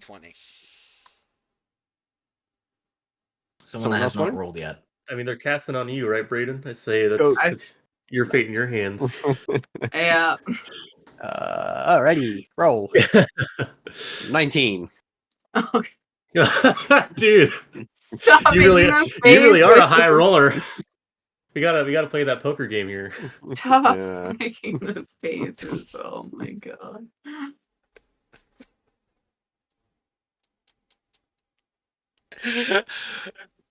She Wednesdays, reaches one am I right? paw out and touches you and casts Sunburst. That doesn't sound good. What does that do? Brilliant sunlight flashes in the 60-foot radius centered on a point you from the range. She's limited at using meta magic, so each creature in that light, basically just Braid, must make a Constitution saving throw. On a failed saving throw, the creature takes 12d6 radiant damage and blinded for 1 minute. I think I might just outright die with the psychic damage as well. Oh my god. Hang on, shit. don't worry. Please do not. You're in my. Hang on, you're in my aura, so you get a +1 for each creature in my range. I got a This is a 19 saving anyway throw. on the con save. So hopefully, She is going to pat the nose of Edix and say, "I'm trying to help him." Help him with what? All you're doing is trying to blind him, you Tressum. You naughty Tressum. She stretches. Tell and me what's says, happened. I can make it target you too. Okay. Someone roll me. Let's see. You need to make me a Constitution saving throw. who? Sorry, Braden. You. Yep. 19. Sorry, bud. No, So throw hang it on. off. He gets a +1 for each friendly creature within range. So that's me. She's trying to help him. Zerawa, She's being and- honest about it. She's Yeah. trying to help him. I know. I am So- just saying he also gets a +3. +3.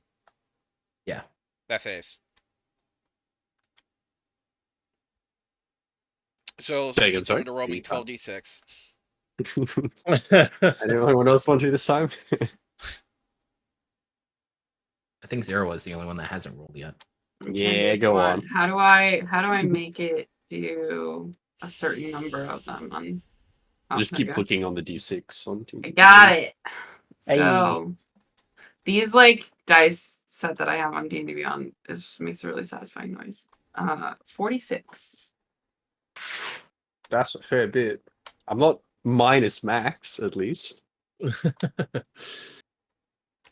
Okay. Well, is that halved with the Yes. +3 to the save? Yeah, okay. So 23. Okay. How much HP you got left? Minus 11. Oh no. Okay. Now she's gonna like hold up a paw and say, "Leave him." And then she's gonna conjure a big fist, and she's gonna say, "This is gonna hurt a little bit. Brayden's Olivia, probably what the already out cold. I have to kill him. Why? I'll bring him back. Don't worry, it's temporary." I'm gonna take a couple steps toward her. I'm lost as to what is Yeah. going on. What is affecting him? He's cursed. It's a long fucking story. Just I can't Cursed by remove it. what? As can I. Take a wild guess. Oh. Yeah. Meow. Fine. there has to be something else. that Make you it can quick. do. No, you don't have to. We'll bring him right back. Edix is going to look at Zero and just say, if it's caused by that bastard, then killing him is the only way to get rid of it. Don't say his name or else he'll I come here. don't want to believe you. I'm gonna kill that fucking gnome. I'm gonna kill that gnome one day. Oh, I've tried. And As so, has the and so Sultan. you just I see- don't as has care. So you Previous. see the can come down and just like flick him in the head like 3 times. and Brayden has officially died. I And imagine she's as soon as the light comes out, he's probably just totally out. and she's like, okay, bring him back, and she stretches. I guess Uriel will cast Revivify if she doesn't do anything. She sighs. Spell slots are so taxing. After casting Revivify, Uriel will just go, and for that, you will be playing with Belinda for an hour. And then he'll pick her up by the scruff and bring Olivia to Belinda. Yeah. Be like, play Kitty! nice. She's currently petting the cat, like doing like this, like up and down, and the cat is like over the shoulder going squinting. And once Brayden is brought back to 1 HP, Uriel will then kind of pick you up by your shoulders, just hup, and then whenever you get back up, he'll like squeeze a little bit, and you feel vitality enter you as everyone watches the situation between Brayden and Uriel flip, and Uriel is now the one that is on death's door, as he has basically changed your fate. Is that like obvious from a visual standpoint to everybody else? It's kind of the same thing. The pink miasma comes out of his hands and like will just kind of swirl around the both of them and then go away. And then all of the injuries that Brayden has disappear from him and appear on Uriel instead. Okay. So it is pretty obvious then. Yep. I think, I Donson's think- now the one and then- who's struggling to see. I think opening his eyes again, Brayden kind of takes a deep kind of, breath in, kind of filling his lungs again, kind of like frantically kind of looks around, just like looking at everyone in a really frantic kind of manner. And then he probably sees the tiefling before him, and he kind of like takes a moment and kind of sees his kind of features. And I think Brayden's going to, if they're still kind of like embraced, I guess he'll take a couple paces and shuffle towards the table and kind of like help him take his seat, and he'll kind of put his hand on his shoulder and like not really thinking if it's going to work because he is a devil. Brayden's going to lay on hands and just put the full amount that he has for the day through to him. Yeah, that works. It works just fine. So he'll just go, thank you. That Terrasum put a little bit more work into it than I expected her to, but at least you won't be compelled to kill her anytime you see her anymore.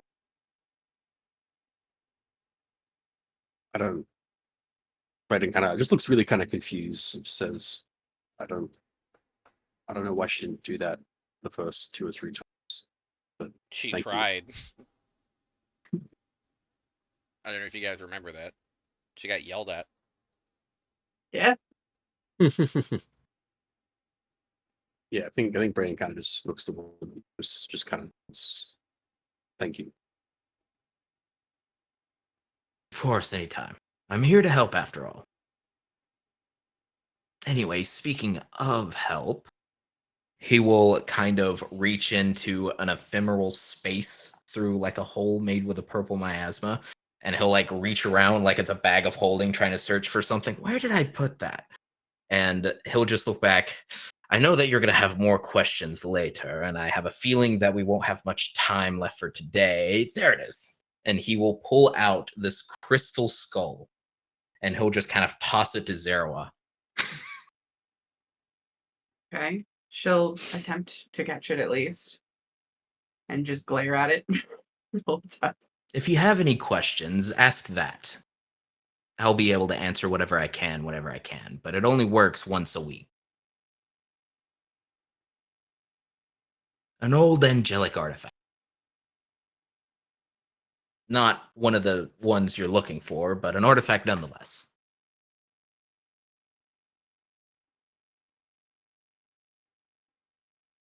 Is that the first time we've heard about supposed to be looking for angelic artifacts? That sounds new to me. Probably. What do you mean not one of the ones we're looking for? Well, one of the 9. You've already found 2? 2. Yes. 3, the cat corrects in a corner, looking very pissed. Oh, what Even was the are third they? one? I know that they definitely found the hourglass, and I know that they found the music box. What's the third one? The mirror! She hisses at Belinda. Leah News Mirror?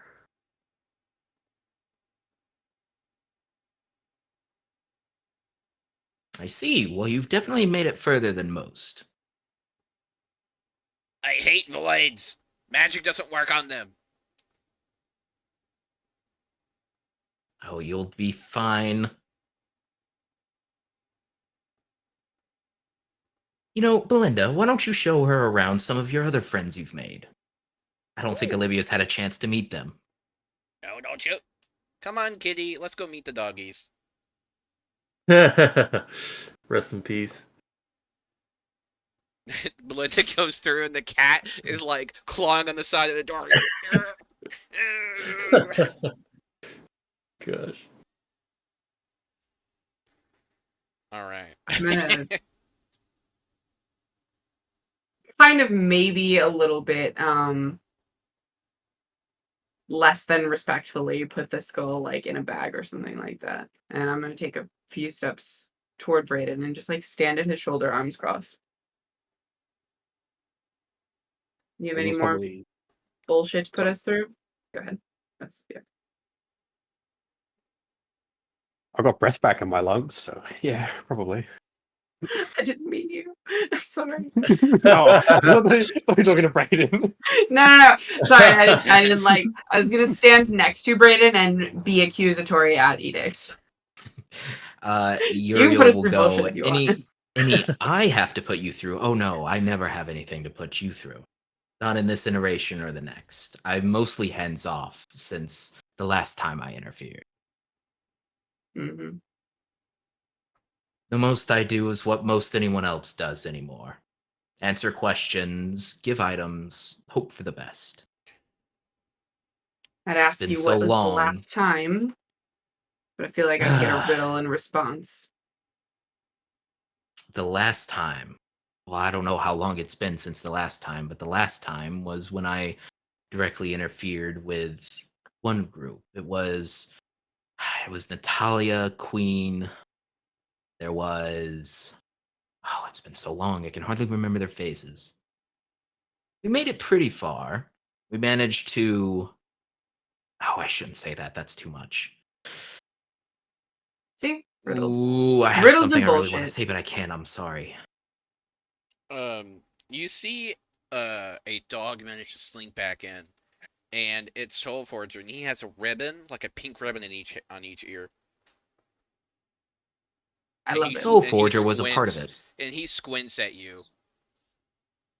I blame you for this. You can I blame think me it as was much as you lovely. want. He wags slightly. Still don't like it. I like it. The last time was when the shadows managed to melt from Soul Forger. No one's been able to do that since. He snorts.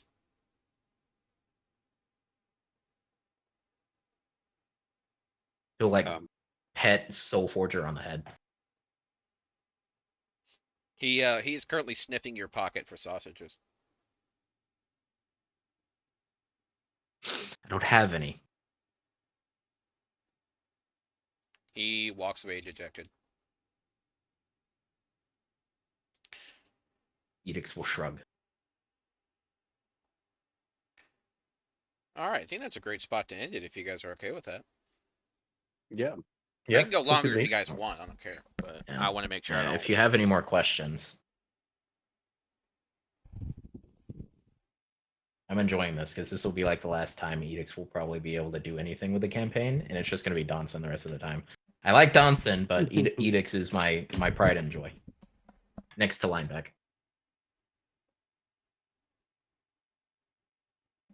I mean, I'm okay with it. I think any further wrap up on Z's part would just kind of be checking in on Brayden, really. So Of course, I Brayden's, think like, there's also the alive. possibility to. There's also the possibility to extend it in text too. Yeah. I think Braden's gone down quite a few times this campaign already. I think it's been at least 3, if not 4. Yeah.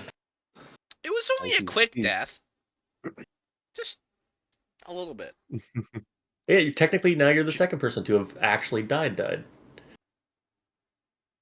And on the bright Hell side, yeah. you are no longer cursed. And since Yeah. Fizzlebank did it, that was the only way to get rid of it. Love it. By the way, you'll have noticed that when you died, there is like this miasma that came across, like this pink purple fume, and then you'll notice that Edix pulls out the little vial, opens it, and it gets sucked inside, and he seals it.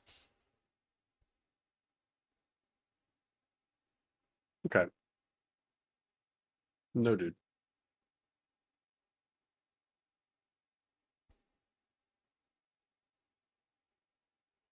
All right, I think we go down the list of who's let's go down the list of favorite parts in the session. Great. You're up. Top of the list. I think my highlights.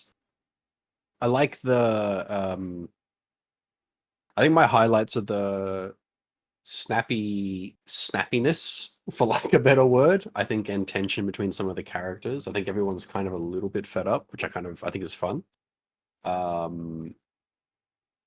It's hard to pinpoint any particular ones, but I think just that as a general theme across the session, I'd probably say is my highlight.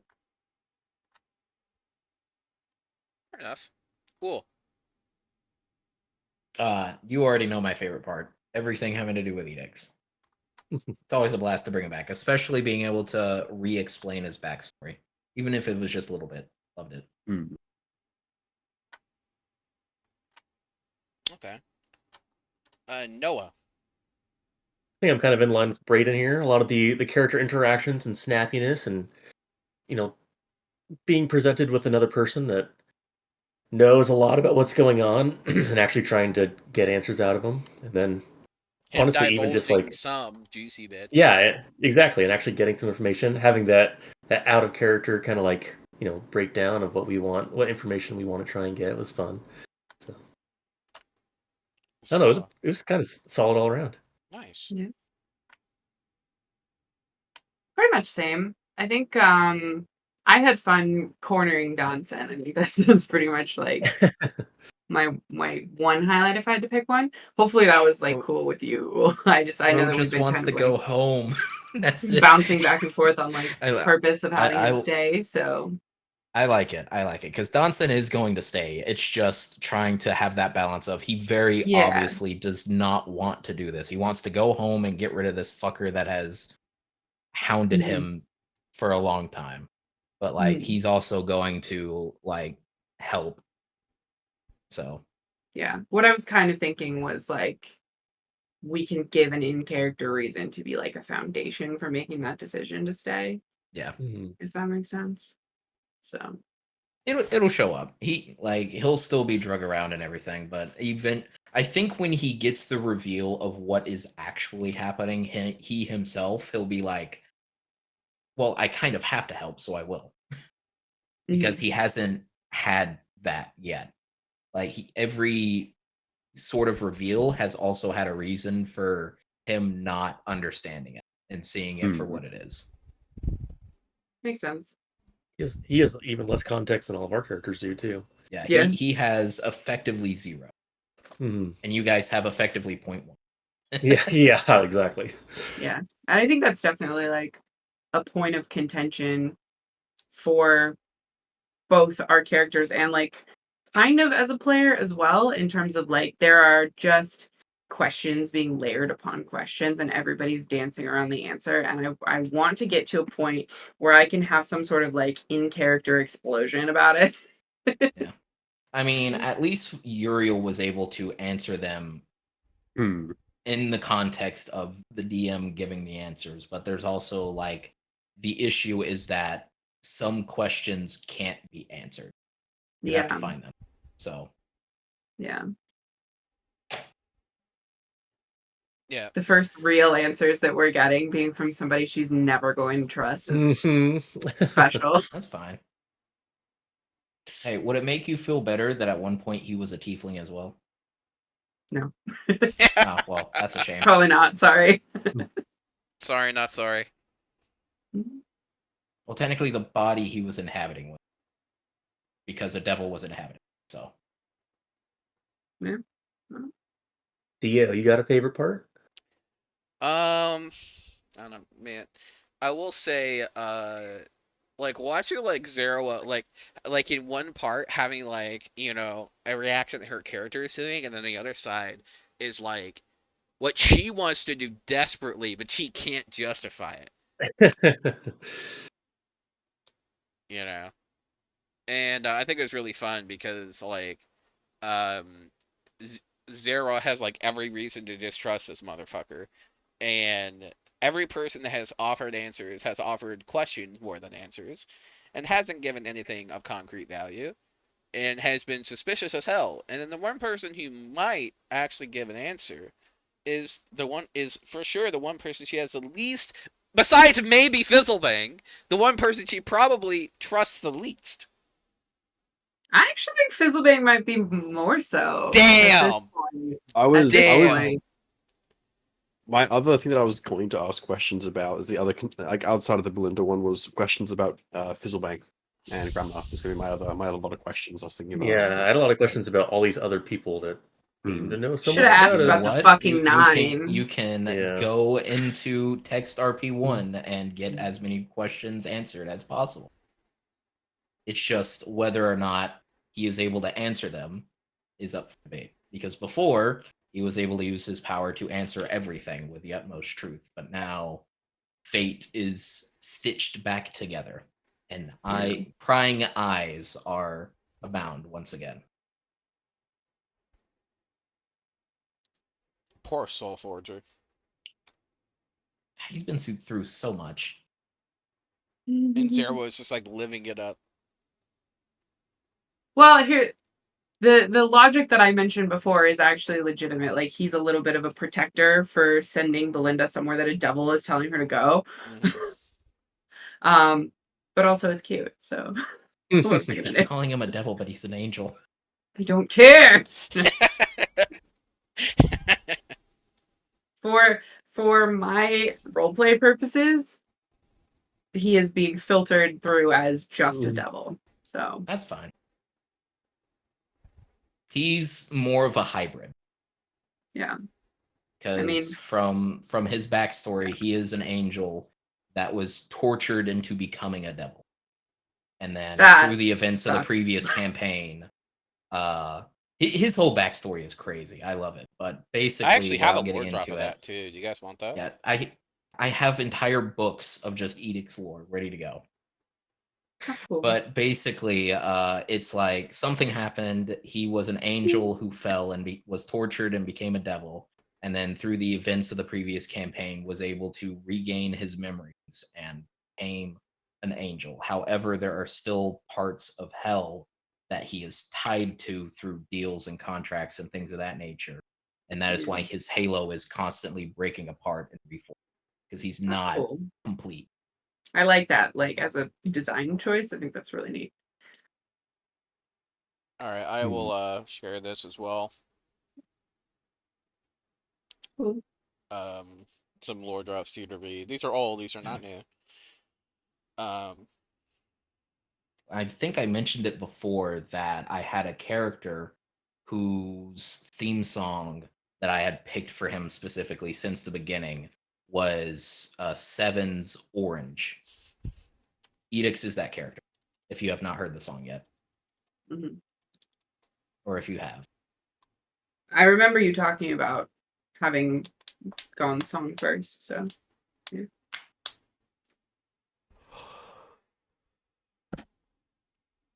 Neat. So did you give a answer for your favorite part? I think we skipped you. Me? Yeah, I think we went from Noah to Theo, and then we never asked No. you. I think. Yes. No, I said cornering Donson. Oh, okay. My bad. You literally responded. I know. It's because I responded. I didn't get the freaking context of, oh, that was your favorite part. That didn't click. Okay. So what did you guys think about the recap? The This- recap, like This sword and sheath is coming up again. Very curious The- about this. the author recap. Yep. Yeah, my Yeah. 5 minutes worth of reading. It gets longer every week. Yeah, I've been noticing that too, but I love it.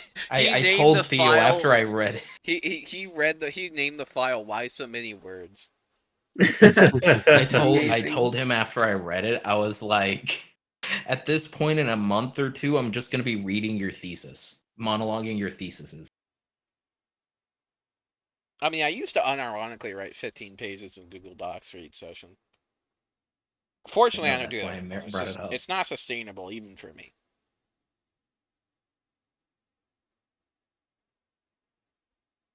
Okay. Well, now I'm gonna ask the question. What did you guys think of Uriel? I think it's definitely very interesting, and I definitely want to. I like the notes on like the rewiring or reconnecting fate to different things, like splitting the coffee energy or the lime. I think it's a very interesting concept. But yeah, very cool. I'm a big fan of them. I always find it fun when these characters from previous campaigns come back as like now integral characters to our own campaign and all the events and lore and stuff that they have to share. So it's fun that you being one of those players gets to also play that now kind of NPC for us. It's very enjoyable. It's haven't not had the the first time he's experience done of, this, and it like- won't be the last. Go ahead. I haven't had It won't the be. experience of like having a player actually do that rather than it being like DM controlled, but it's definitely interesting. Mhm. So Yeah, Uhl has a lot of experience with that. Like if it's not like fucking edicts, it's rule. If it's not rule, Yeah. it'll be another character that you haven't even heard of yet. And Yeah, I've got Yeah, that there are like impression. 3 characters that were previous player characters that are now NPCs. Of yours could be specifically, more, but I or of don't really other count them. like in general. he knows of at least Sorry. 3. Okay. I only know of my previous characters that have become NPCs. So, and I only know of the other 2. I have played other characters in this campaign, so whether or not they're an NPC, I haven't Yeah. seen them yet. So, one is at one point super important to the story, but I don't know if that counts anymore. And the other one we might not see for a long time. If I think if you guys are open to like a tiny bit of not even criticism, but just expressing a little bit of like misgiving, if that makes any sense, is that I hope that either by group influence or plot influence or something that we get to see some more of like Dansan getting more invested, I guess. Because I think there have been times in my head where I'm like feeling like maybe he's just along for the ride because you are interested in the campaign story that you already know. Yeah, it's So- it's hard to feel like Donson himself is very interested in staying with the group. Yeah, and so I hope to get to a point where it feels like that's more than just a vehicle for Uhl to come back and have inside jokes about things he understands that we don't, if that makes No, any sense. And that's that, like, don't it's- take that as like a personal insult or anything like that. Just I feel like it's something that I kind of wanted to bring up. Yeah, no, it's, you know, it's I mean, all right. I was worried though because he's had like 2 or 3 times where his character had a in character opportunity to walk away. Mhm. And so like and Yeah, and I those definitely things, noticed those that things as well. kept coming up. So I you know, and I've clarified it a little. I was like, dude, you just not want to play your character? You want to play something else? You know, because as a DM, you know, it's important to stay on top of this kind of stuff. Because the last thing you want is someone to feel like they're trapped playing something they're not really enjoying. Because it happens Yeah. to the best of us, no matter what. You play a character that you're super excited about, and then for whatever reason, due to either circumstances, the campaign, or like just the world they're in, or whatever reason, or it's not as cool as you thought, whatever reason, you're not like vibing with the character as much as you intended, and that happens no matter. I mean, it'll happen to everyone eventually. Which is why like I'm super aware of it, because I've had people literally leave the game instead of telling me I'd rather just not play my character anymore, and I'd like to play something else. Yeah. And I mean, you did talk about it a little bit before, that you had that conversation of like Johnson might just leave, like decide to leave if something doesn't change. So I know that you're like kind of aware of that, but yeah, I think so far that's the only like little concern that I've run into, is like this feels Yeah, like. and I kind of had to like throw in a little bit of DM fiat there to give him like a reason to fucking stay. I hope he develops one organically. So. Yeah. So with Donson, the thing that I am trying to get more into thinking about what the character wants and their motivations, and that's why Donson doesn't have like that need to be with the group, because he hasn't had that call of adventure yet. Yeah. He's just like, as far as story wise, he has been just kind of like drug around, and he has a thing that he wants to do. It's just he hasn't had a reason to connect the two yet. So like once he has that connection and I'm able to find a way to weave it into the story, he is going to stay, because I do want to play him and his concept is really cool. It's just I'm also trying to play a character who has specific motivations. Yeah. Like I think with all my previous characters, they always have like a not really in character reason to stay with a group. They just stay with a group because that's what's going on. So I'm trying to like build a character that's in this world and is like has their own motivations, has their own reasons for being around, and eventually wants to be a hero, because he is a good person and wants to do the right thing. He is a druid, and he will eventually build up to, like, if the world is at stake and he has a way to help out, he is going to. It is just a moment of all of the moments where he could like see the reason to be with the party has been eclipsed by also me giving him a reason not to, because it kind of makes sense. Like with the divine moment, like that was a moment where it was like, why would he think it was anything but the elemental acting? Because it was related to heat and fire, and it was just building up on his skin. So it was like he had no reason other than to just try and control it and not focus on anything else. And then for like anything that's in like the tavern, he doesn't have context for, other than just like he's just kind of been dragged around and has been part of the party, so he's not really half listening to it. And then at this moment, it was more of a like he could have been in there, but then it would be RPing two characters, and it would kind of get conflicting, trying to keep everything up and together. Something like this has happened before, where multiples of my characters have been in the same room, and it's not something that I like trying to balance out. It's almost like something I have to do all the time. Well, you're the DM. I have to like mentally prepare myself to be in DM mode. Yeah. Speaking of, so I will say this: Edix will reach out a hand, and inside of it, a golden light will shine that forms into a fire that eventually coalesces into itself into a small piece of slightly burning charcoal, and then he will direct you guys to give this to your other party member. Okay. And what that is, that contains an exact recording of that entire scenario that he can then consume and receive as if he was there. Okay. So you'll get the full information. Yep. That works. I think, and I mean, even just talking about this right now. Sorry, is it okay if I? Oh, go ahead. Yeah.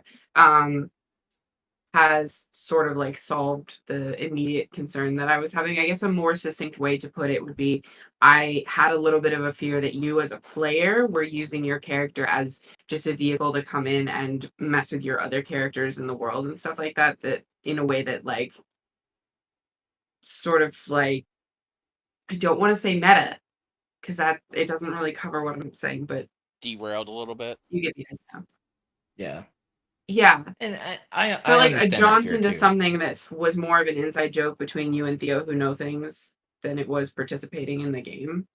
But I don't think that's necessarily the case. That's so. definitely more so like what Rule is, because the Mhm. entire Yeah. backstory is that it is a projection of literally me. And because there's not really a reason for him to be around in this campaign, whereas in the last one there was, that's why he's not being used unless it is brought up at all. Mhm. But and especially why I made Donson the way he is, because previous characters, like especially Uriel, his character is built around being a devil who has been around through multiple iterations, and that's why he has the meta knowledge that I do. So that way I wouldn't have to separate it. Right. I just had to hide it under the guise of he can't talk about it because there are consequences. So that way it was a way for me to have the meta knowledge and still be able to play the game without there being much worry. And then Donson is very much, he knows nothing. He is in his own world who has been dragged into this and knows zero. So this is definitely not a way for me to like try and be meta with the game and like talk with previous characters, because I always go into these being like, I'm not going to see anything from the previous iteration at all. If So anything, it's just kind that's of me like, throwing things at him and making him adapt. If anything, yeah. That makes So sense.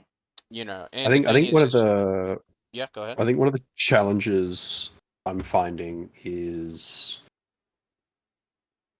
it's like being a taskmaster, right? I think it's the idea of like I think what you said sums it up pretty perfectly with the character not knowing the other characters. I think that makes a ton of sense. But I think it's like, you know, you're running a marathon and you are like setting the pace for everyone else, and then you get to the water station and then you just stop running the marathon and start pouring the water because you don't know where you're going. Like, you're not sure what path you're supposed to take. So I think I'm trying how I can say this. I think it would be, there's been plenty of opportunities for yourself, I think, to leave as a character, and I think even today and over the last sessions, Zera's character probably had plenty of reasons to just up and go as well. And I think that is a thing that's coming across a lot, because like, if it feels like the kind of contracts or the assignments or tasks we have at this adventuring guild, like, I would love to do a campaign based on this and just not have any of the other stuff going on and just be like in an adventuring guild. But it feels like getting the contracts, while I have a personal vendetta against the Hydra for sure, I think it kind of feels like I am, you know, it's like having like a Harvard professor go down to teach like elementary math. It's like, I really like, I like math and I really want to do it because it's fun, but I know my skills are better applied elsewhere. And I think as a character, it kind of feels like I want to do this and I want to help, but I can't do this because I have to do more. And I think with some characters that we don't have that, like, I guess, understanding of what that more is. It's like, I can't be doing these little side contracts or things because I have to do more, but I'm not sure where more is, if that makes any sense. Mm-hmm. I think that kind of, I don't want to say direction, because like I don't think that's the right term, but I think knowing where to go or how to get there will be easier to get everyone on the same page. Because I feel like the only direction we know is forward, but we're like underwater, hit by a wave, spinning 360. We're not sure what way's up, almost. Yeah, If that makes any kind of sense in my incoherent rambling. You're saying the party would definitely use with a little bit more direction. Yeah, I think that's definitely something that I've been feeling as well. Okay. It feels like, and I've been kind of trying to communicate this in character as well, everything feels so much bigger than anything we're even remotely prepared to try to understand. And every time we try to seek out guidance, we're met with riddles and being told that we can't have the answer and that kind of stuff. And so it does feel a little bit like, how are we supposed to take on this massive thing if we have no idea where to even start? So I get that for sure. Mm-hmm. Mm-hmm. I think my mean- main reason of bringing it up, I think, is more so, I feel like I'm playing Brayden like a taskmaster, whipping the group into staying in line and being like, you don't get to fucking leave. No, you back over here. I want to like Brayden doesn't want to like. I think he wants to leave and like he wants to help people. He wants to find this fucking Hydra. He wants to help the local mayor do his stuff. But like, I feel if we had an idea of where we were going, it would be easier for us as a party to get on the same page and all have our gazes in the same direction, moving towards something specific. So I feel like, yeah. So No, I'm sorry. It was just something that I was going to bring up. Is that the way that I have noticed that Theo has this campaign ran is that Mhm. technically you have been given direction, but it is in the most esoteric way possible in order to keep it as a sandbox, and you can do what you want. But I would look through all of the prophecies because that's where this is what you do and what to expect comes from. Yeah, I mean, that being So said, he- I'm definitely willing to take feedback in that regard, because I bet this is something that hasn't been felt the first time, right? I'm willing to bet, Uul in past campaigns has probably experienced this, and then other players have as well. So, I'll keep that in mind. In next session, I will have you guys have a. It's Olivia. Cat. Oh god. Sorry, cat. this is Yes. my apartment panther, Hades.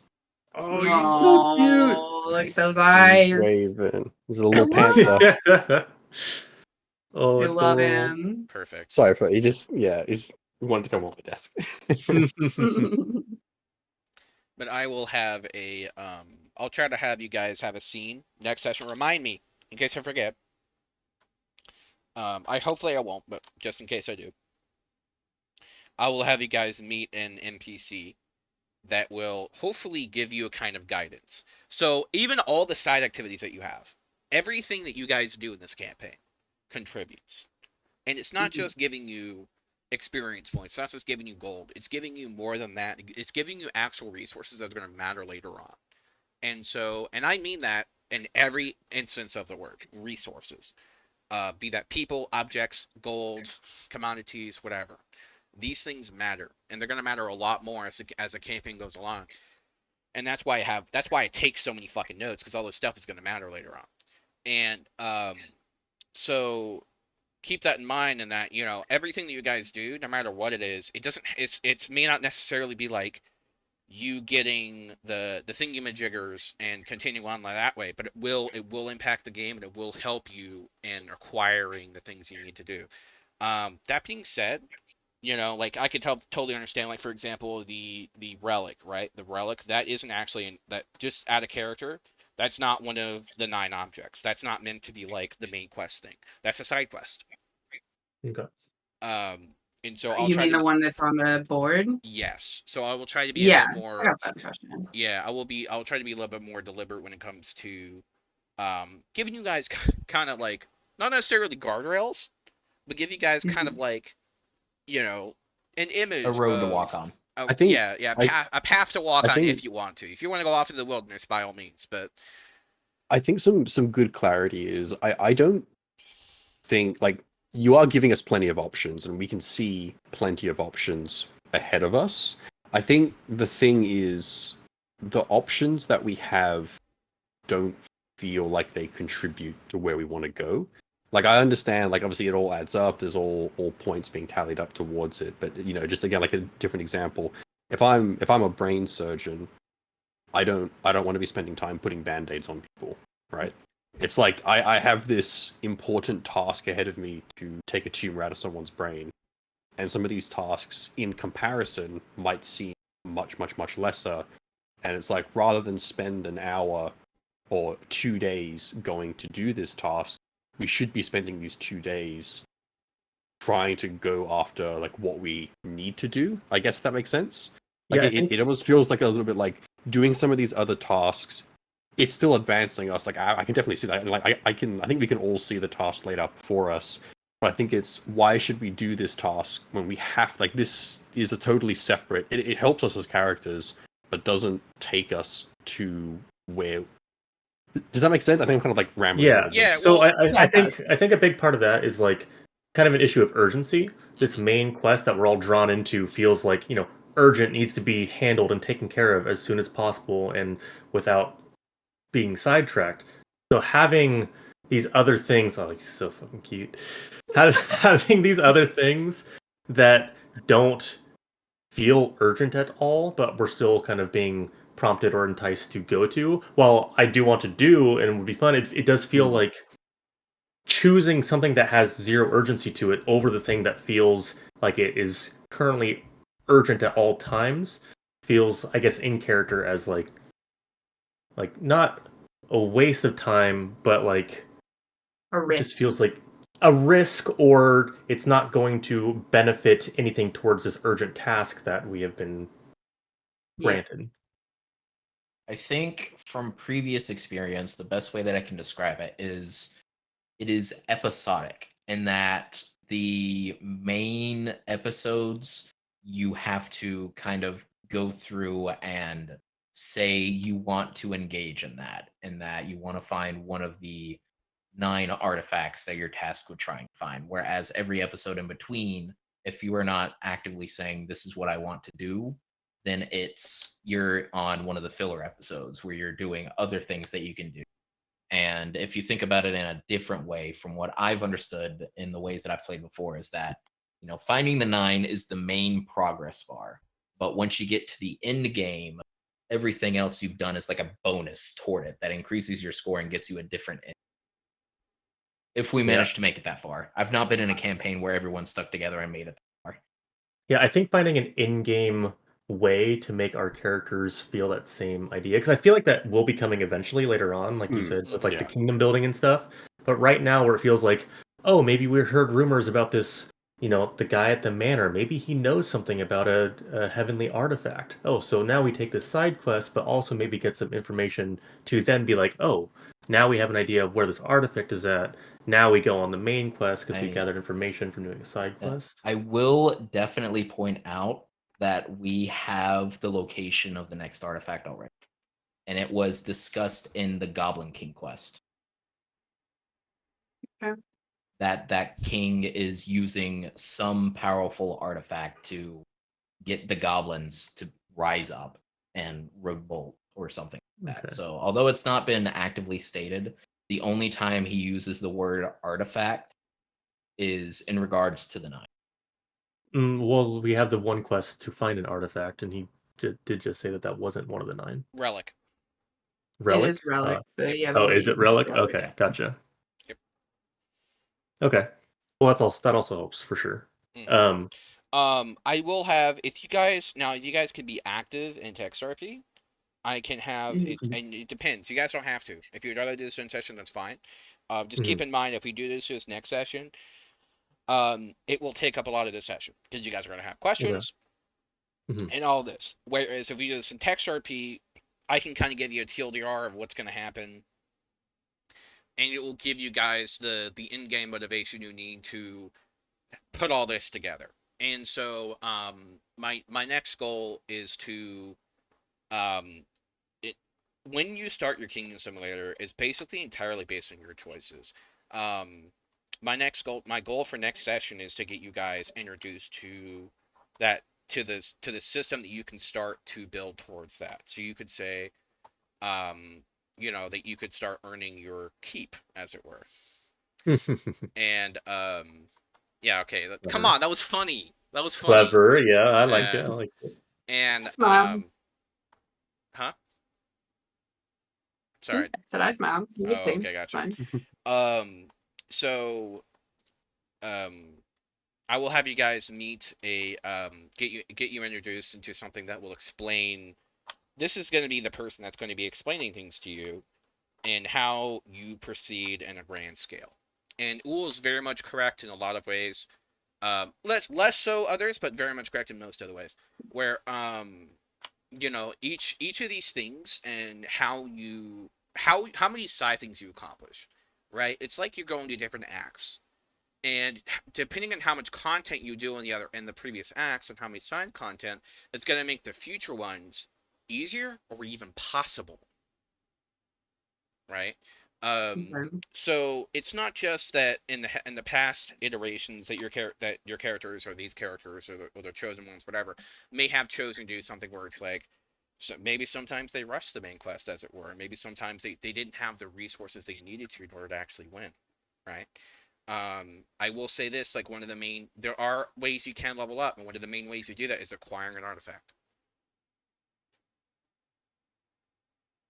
I have Think it so? all. I have it all portioned out. So And of course, all of that isn't to like belittle your concerns. They're still valid. It's just an explanation for why things have occurred so far in the way. yeah, they yeah. have. So I didn't mean to come across like I was belittling those at all. No. No, you All didn't. good. I don't Yeah, think. you're good.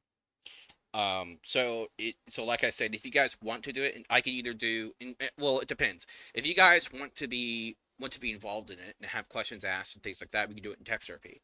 If you guys don't have the time for that and you would rather just get the ball running next session, I can instead do a kind of lore drop,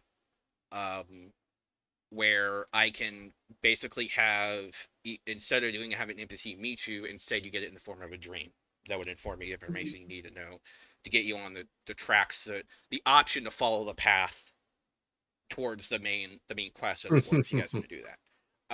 So again, it's up to you if you guys have enough time to interact in the text RP. And again, not to criticize, but I've been told that before, and I got like one response.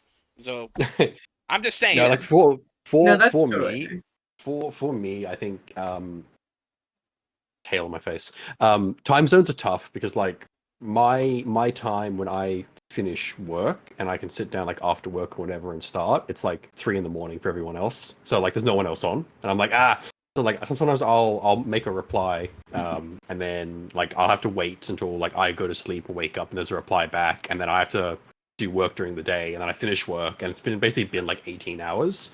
I think that kind of interrupts some of the flow of things quite a bit. So I know for myself, I'm probably the worst example for doing the text RP. I've done a couple like few bits through it as well, mostly because some people here have horrific sleep schedules. But I think Hey. it's I'm being like it's added tough right because now. well, I think like half of you, but yeah, like, I think it's tough because like I don't know, time zones are rough, and I think with now it's 2 hour shift with daylight savings flicking off, it's going to be a bit more clunky as well. Because whereas previously, like right now, would be like 4 o'clock in the afternoon, and this would be like a time where I would start to kind of be a bit more open. It's now 2 o'clock in the afternoon for me, so I still have another 3 hours before I would normally finish my workday. And I think 3 hours from now, for most of you, is like going to be like what time? 3 a.m. right now for me. Yeah, so it's like I'm like cool, but by dust my hands up, I'm good to dive into something. It's 3 a.m. for everyone Ironically, else. I think like, Zero is a lot closer to having the opportunity to do that, right? 3 hours from now. Yeah, 3 hours Yeah, I from mean, now we've- is 8 Yeah. a.m. for me, which is a time that I have not seen in a long time. So I don't That's have midnight for anything me, and I going can on definitely stay until Sundays. midnight. I don't have anything going on Sunday, so I will probably be up anyway. Yeah. If I'm Yeah, not, I then mean- I am definitely going to get it Sunday morning whenever I do Gotcha. it. So to give you guys an idea, so would you guys prefer it to be text RP, or would you prefer it lore drop style, or would you prefer it doing in session? Just keep in mind, if we do it in session, kind of like how this was, you know how much time I budgeted for this, for the whole him retrieving Belinda, 30 minutes. Did you notice we went over? yeah, that checks. So much I was like, oh hey, I'm this person, and then it's like, well, he had all the questions. I'm like, well, I should probably throw them a bone because they've been kind of boned over a few times by now. And then you notice I was like, we had 15 minutes after the session. I'm like, this is gonna be the whole fucking session. This is just all of it. But hey, it was fun, so that's what matters. So what would you guys prefer?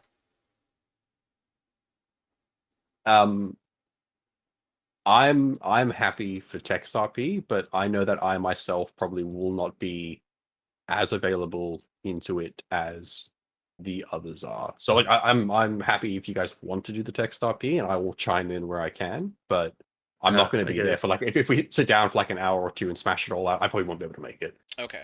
Just So with, if you had to put like an order priority, would you put like text RP, then lore drop, then session, or session, then lore drop?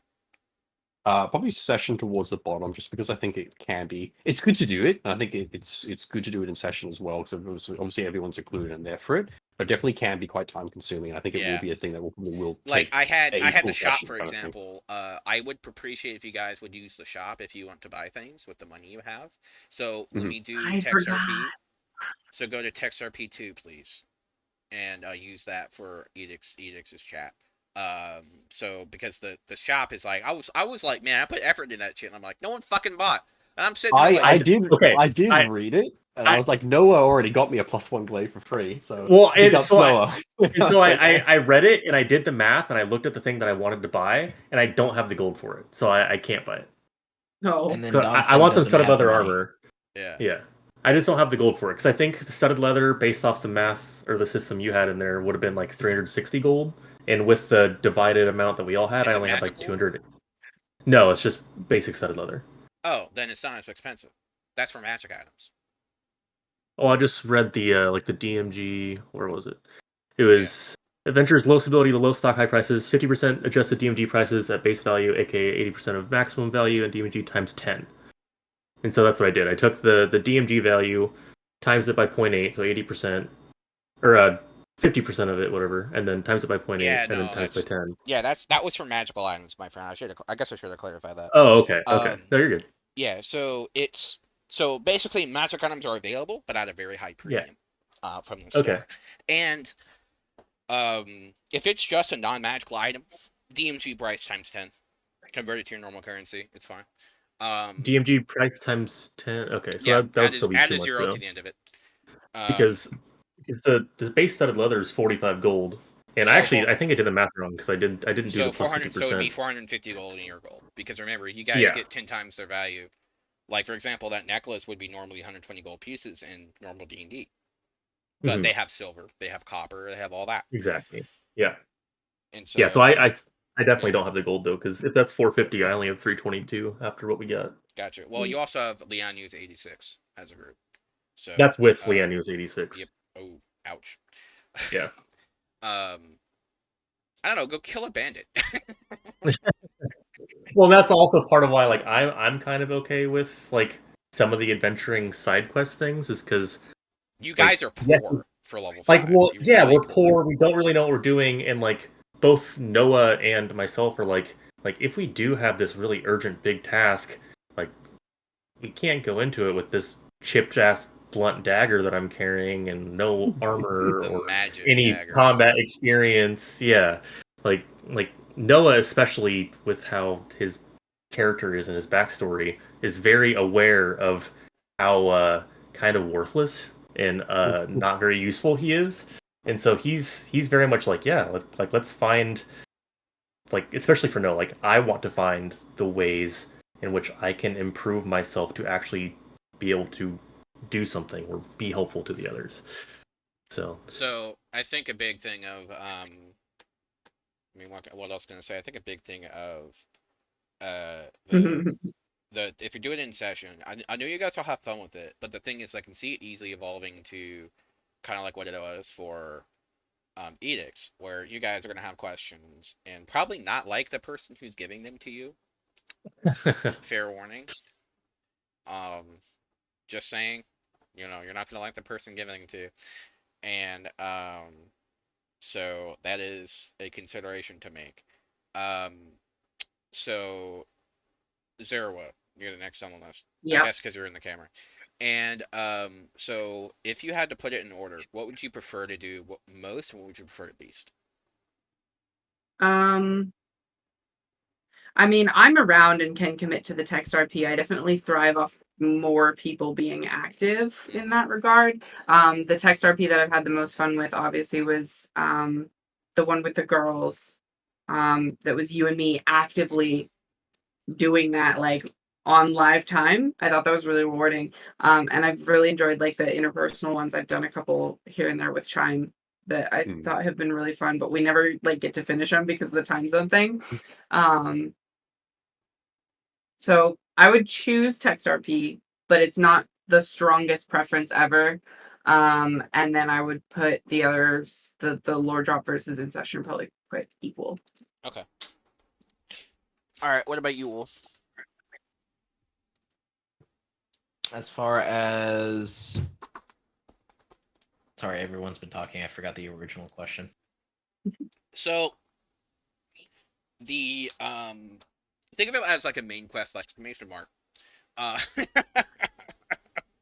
so this is gonna be you're gonna either meet an NPC in game, or get a lore drop, or via text RP, where you guys are going to be explained to in character what your immediate goals should be and how to do it and how to get there. So would you prefer to meet this NPC and have that interaction? Would you prefer to do it in session in text RP, or just receive it by a lore drop? A Yeah. lore drop has the benefit of like it being concise. Everyone has to read it. All the work is on me, so you don't have to worry about it. All you have to do is read it, which will take all of 10 minutes, and then accept that it's in character. You don't have the ability to go back and forth with questions, but it's also like it doesn't take up a lot of time and a lot of time to back and forth in RP due to time zones, and also doesn't bloat and take over all the time in the session. Yeah. I got it. I just something made me think that we had trailed off to a different question other than what our order was. But because of Donson's situation, I would rather this be in text RP than in session with lore drop being released. Okay. Because that way, that'll give me the ample opportunity to give him the reason to, or at least make him realize the reason and give him his call to adventure. Okay, and just to clarify, being what was with your the number group, one? yeah.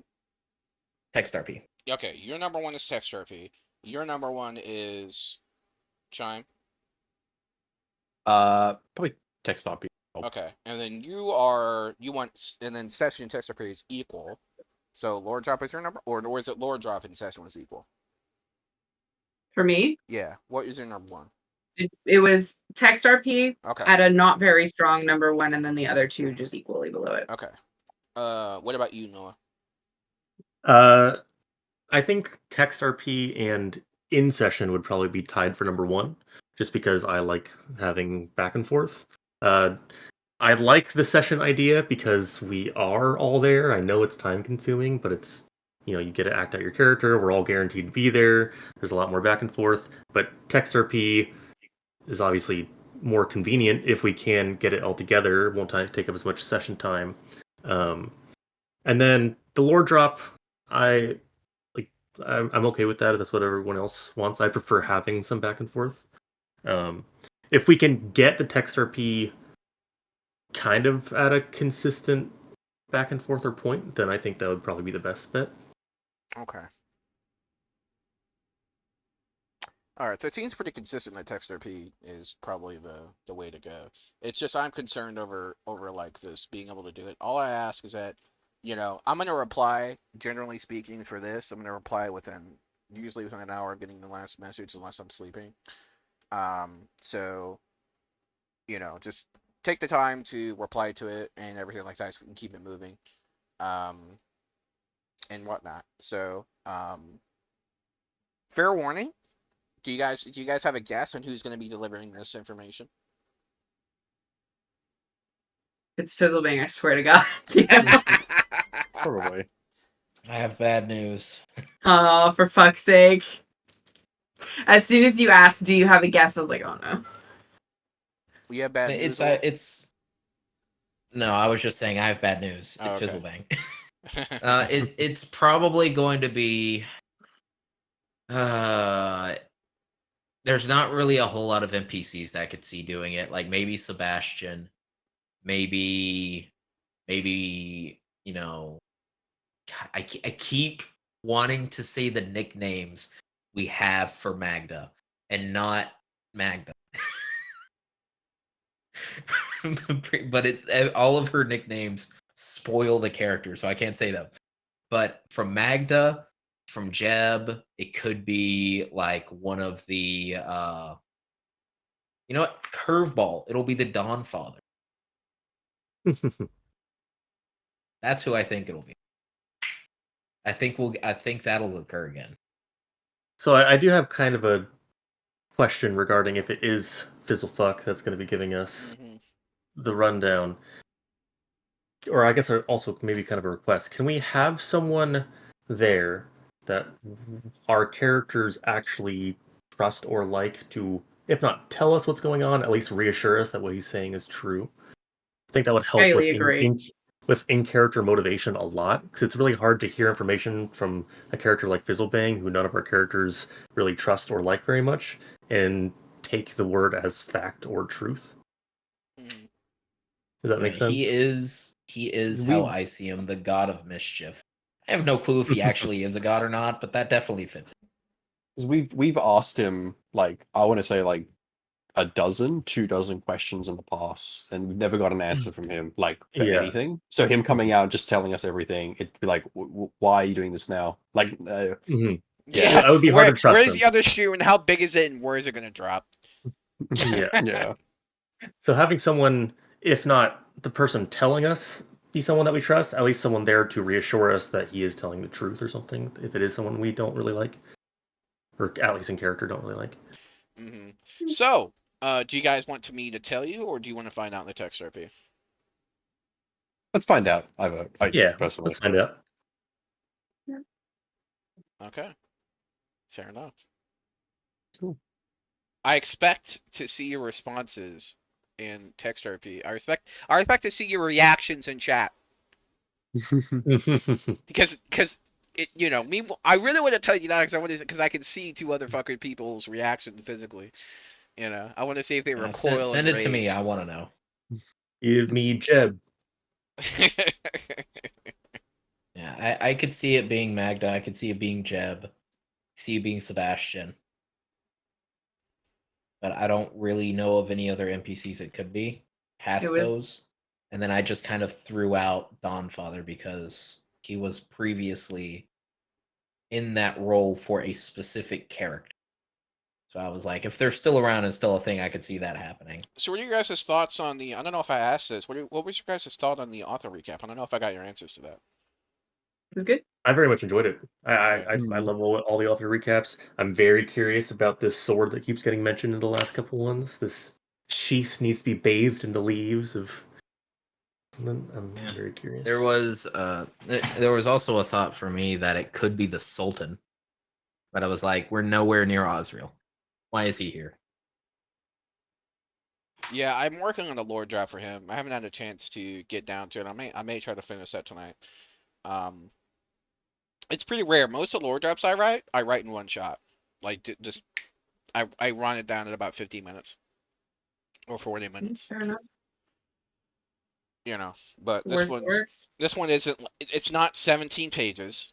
In case you're wondering, it's not crazy. Not a miniature. As long as I'm not having to read it all aloud. Required to narrate. You'll know it's a problem when I don't send it to you in Discord. I send you a Google Doc link. Oh my god. That checks out. Dude, because it's I'm gonna like have to 4 or start 5. asking for... It's like 4 or 5 Discord messages because it's like I don't have Nitro, so the limit's only like this big, I'm gonna have to start asking for payment.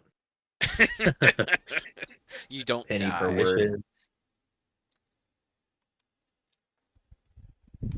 Oh yeah. Okay. I probably need to be making a bit of a skedaddle. I am like Yeah. literally melting here. I'm gonna go check the aircon off and grab a shower and get Yeah. myself another coffee. Feel I'll be better. around for the next. Thank you. Yeah, I'm feeling mostly good. When I went away last weekend, I think all of us got sick. We've all like been sitting on Discord together, just coughing at each other. Oh no. I'll probably be around for the next several hours. If anyone ends up sending anything up, I'll be around quite a while. So Sounds good. Okay. it's 2:00 in the afternoon on a Sunday. Oh yeah. Yeah, Alright, I was debating on on trying to on sending it tonight. I was debating on either sending it tonight or sending it tomorrow. Because the thing is I'm kind of tired and I really fucking need to fix my sleep schedule. And on the 15th, I'm supposed to work an 8 to 5 shift, and I currently woke up like at 4:30 p.m. today. So that's not good. Yeah.